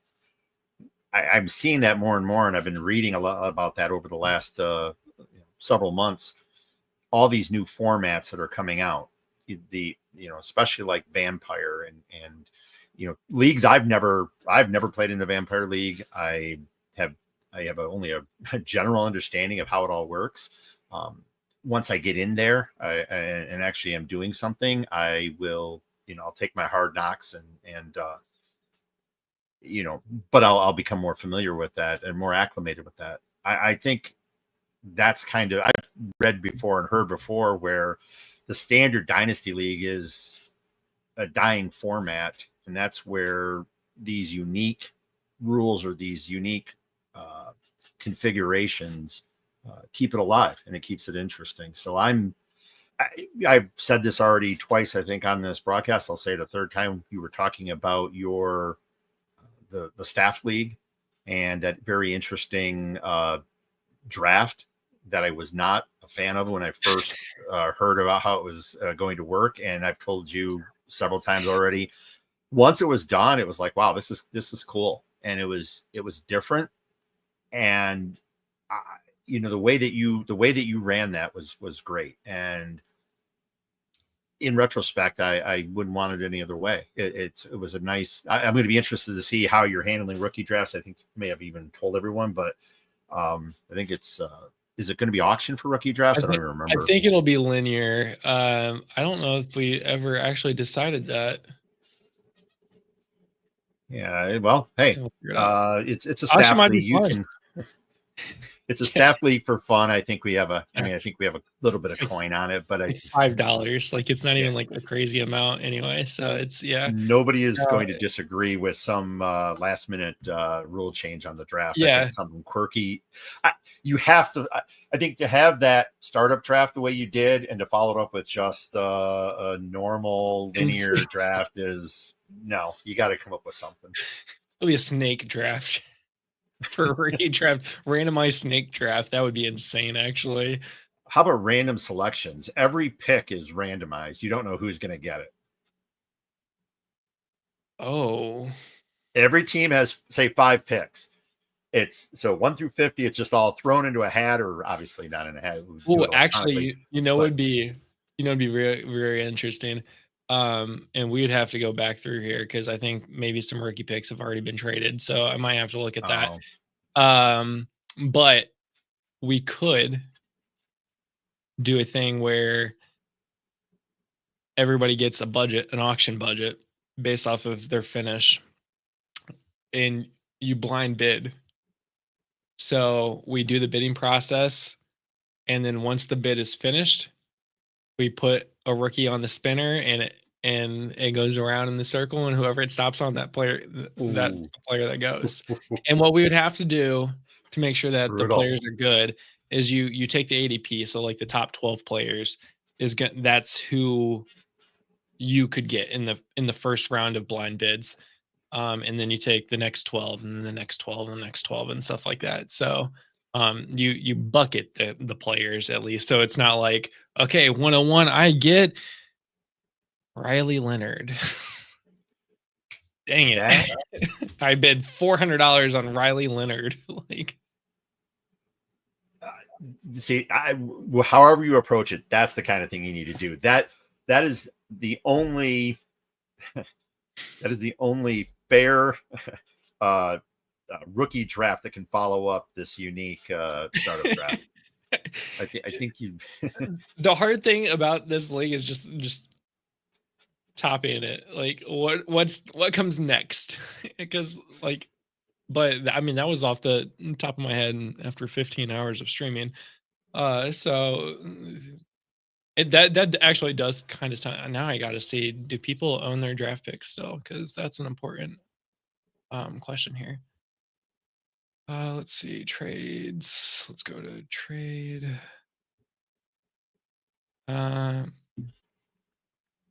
It looks like everybody owns their own draft picks still. Oh no. Topher has one of Sean's second round picks. Oh, dang it, Sean. You are the only one to trade a draft pick so far. Yeah, the closest. I had someone, I'll leave nameless, offer me every 2026 rookie draft pick for all of my fab. I declined it. Oh yeah, because they need more money. Yeah. Yeah, and I declined it, but and then I thought the thing was it was hard for me to decide because I mean we were only a couple picks in or a few picks in, and it was hard for me to decide whether it was worth it or not because this was so unique, and I didn't have time to really walk it through and think about it, so I ended up declining it. So I don't know if there would have been a well, actually, the approach I ended up taking on my all rookie team, it probably wouldn't have mattered. Yeah. God, I really like this idea of the blind auction. That would be insane. Well, I mean, yeah, you're bidding on you're bidding on what's behind door number one.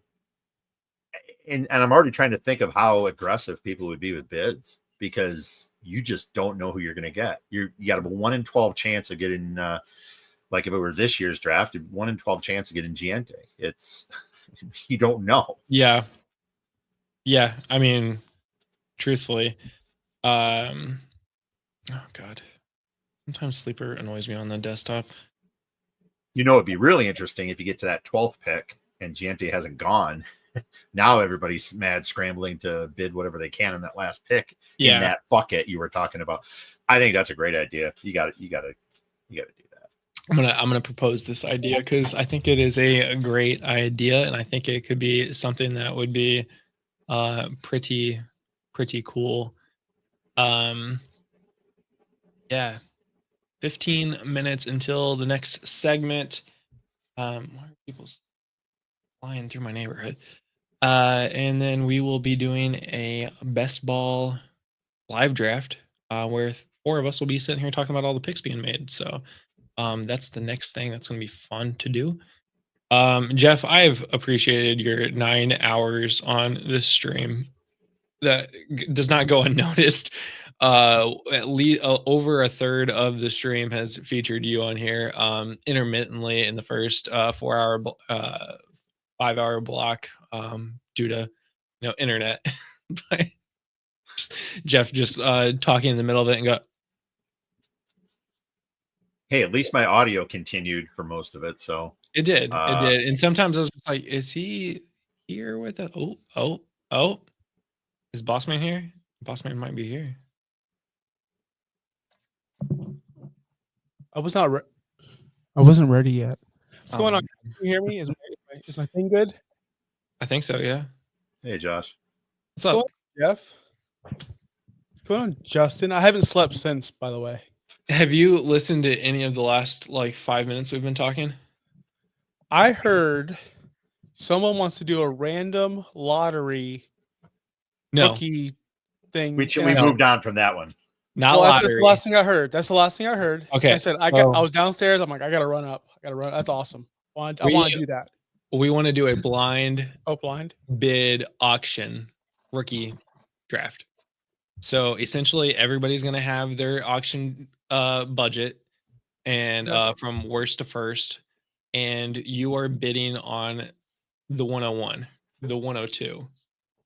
And then once everybody has measure of league wide best, once everybody has said, okay, that's the most I'm going to bid on the 101, we take the first block of players, which will be the top 12 of the ADP, which will freeze at a certain point, and we will put them in the spinner, and whoever comes up on the spinner is who they draft.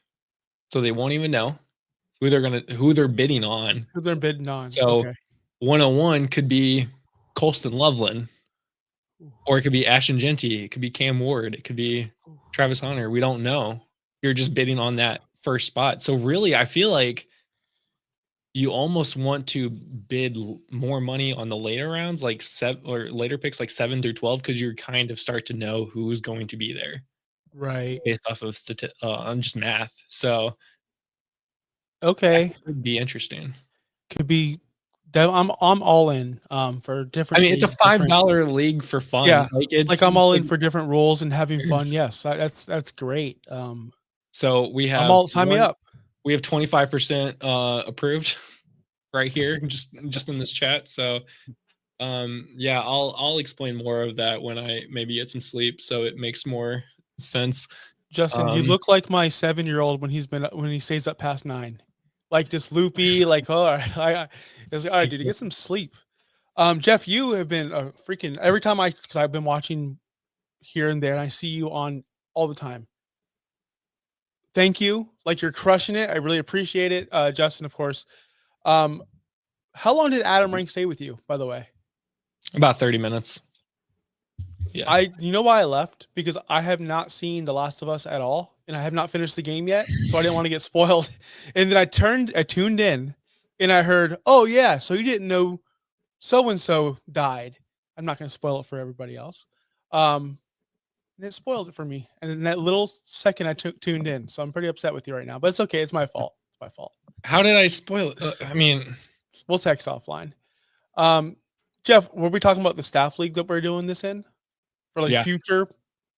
Yeah, we were talking about that because you can't follow up such a unique startup draft with just the vanilla linear dynasty. You had to come up with something. That's when we started spitballing. And at first I thought, hey, you're just going to, all 50 selections get thrown in a hat, and the first person who's up, you get this draft pick. And so somebody could actually end up with the first 4 draft picks.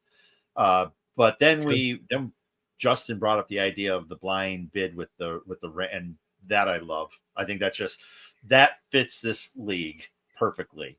And I just think we were talking about. You have to bucket the players too. Like you can't just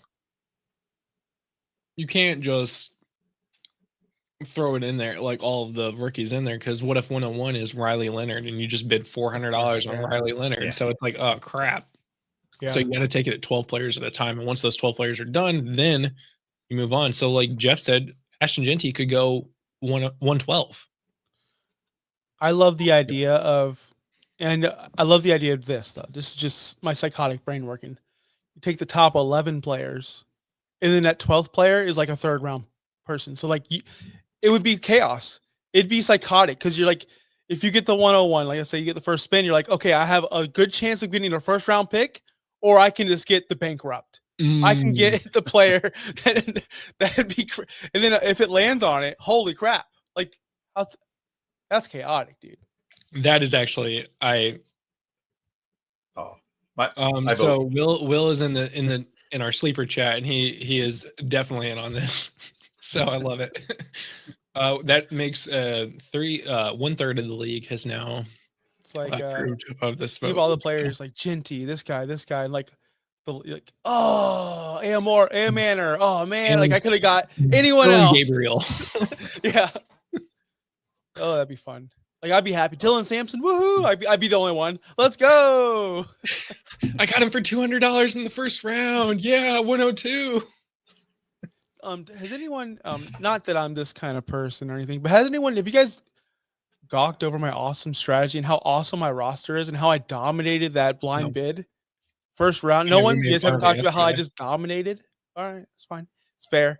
I'm actually happy with my team. In that league, I didn't think anyone would still have money, and then I see players go for like $45. I'm like, dang, I got this player for $1. So I think it came with preparation. Me and Topher, I think, had 100 bids each. Backup quarterback for $1. Who did? I did. Oh, I did. No, I sold him for $2. You did. You sold him for $2, and like they just kept going up. I'm like, wait, this is a loop of money somehow. I rebought him for $3, so I think it's a good deal still. I profited on it, so it was great. That wasn't the intent, but I did. Yes. So Will said, I still want to see the ideas that come out in hour 23. Keep it up. Keep up the great work, guys. Oh, Tuffer's here. I got BTJ for $1. Yeah, that was BTJ. I think Malik Neighbors went for $1. Like it was crazy. And then I got like Lucky Irving for $45 or something. I kicked butt in half. Yeah, you did. So that draft was that auction draft was pretty fun. Because there were a couple players like you're bidding up and you're just like, I I don't want this person getting this player for $1, and then you're like, okay, $2, and they're like, no, I'm out. I'm like, Have just I like your opinion. have I had a chance to explain the Daniel Jones situation to everyone? Jeff, do you understand what I did? Absolutely not. Oh wait, I know just what Justin told me, but I'll hear it from you. Yeah, so I'm not sure how Sleeper does their auctions. I've only done one on there. And I'm not sure how Justin runs his leagues in certain ways. Like he's very by the book, like there's no cutting corners. I'm a guy who likes to try to find the corners to cut. Always will. I'll always try to bend the rules. So I was like, oh, this is just basically a draft. We're just gonna bid $2.99 on the player I want, which I did with Josh Allen. And then the next nomination was me though. So I'm going, well, if I put someone out there that I want, I'm not going to be able to outbid anyone because I only have $1. And that means I'll never win a bid again because I'll only have $1. So I'll never literally be able to outbid someone. So let me get something. So I did it. And everyone laughed at me. I'm like, all right, well, sure. No one saw the strategy, I guess. And then Justin's like, bro, you would have got someone else. Eventually, you would have got. And I didn't know because I'm like, 24th okay, player. well, Sleeper, like, well, after 2 rounds, it's done. Like, that's Yeah. the way I interpreted it. I didn't think I'd get another chance to nominate someone else. That's what happened. So basically, I gave everyone a head start, and I got a non-usable player when I could have got a top 24 player. That is the first time Josh has said Daniel Jones is going to be a non-usable player. By the way, to start off the track. season. I'm keeping track. Yeah. So I outsmarted Well, myself, and Sean told me that. I just overthought it. Well, that's exactly how Justin explained it to me. So he did not skew that story at all. See, there you go. Look, Josh, I only tell the truth on this show, man. I only tell the truth. Chef, who's been here, I think, since like 4 a.m., 5 to 6 a.m. maybe. Down for any leagues I come up with. He needs more Devy leagues. So, Chef, I don't know if you're the one that maybe signed up for Super League, but Super League has fun scoring and it's best ball and it's managed. It's managed best ball. You fab waivers and stuff like that. Ton of high scoring points. I believe the link should be in the description below to register. If it's not, go to fantasynowplus.com and click on the Super League tab. There's a registration tab under there, but that is a great way to get in and get playing on some interesting leagues, I would say. Have you guys played in a league, Jeff's particular, where the league settings change weekly? Have you done this before? You've talked about this, and it's really hard doing Sleeper. My first ever listener league, back when we were Once Upon a Sunday, I did a league where the rules change week to week. 1 week would be Scott Fishbowl of the current year. The next week would be touchdowns only.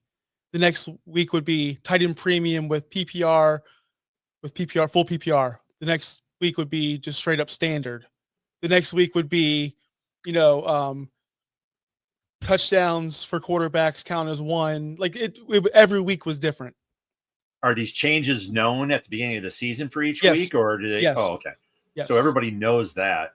And then that's this is the incredible. kicker, I like though. that. In the playoffs, the top 2 seeds, like the top seed standing, the one person picks the rules for that week of the playoffs. Oh wow! So it's a huge advantage. So you want to be the top seed standing from round to round. So the first, like if you're a first seed, you didn't get the third seed would do it because he's the highest person playing in that round.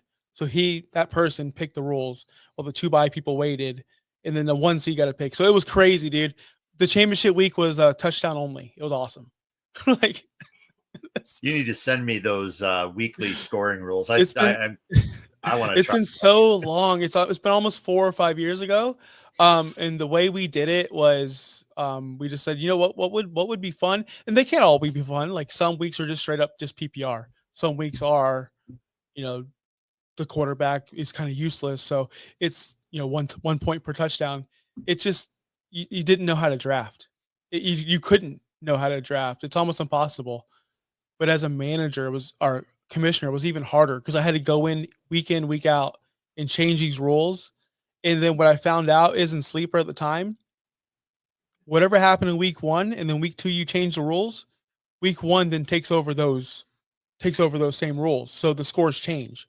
so I had to keep the scores myself written down. Yeah. That would be tough.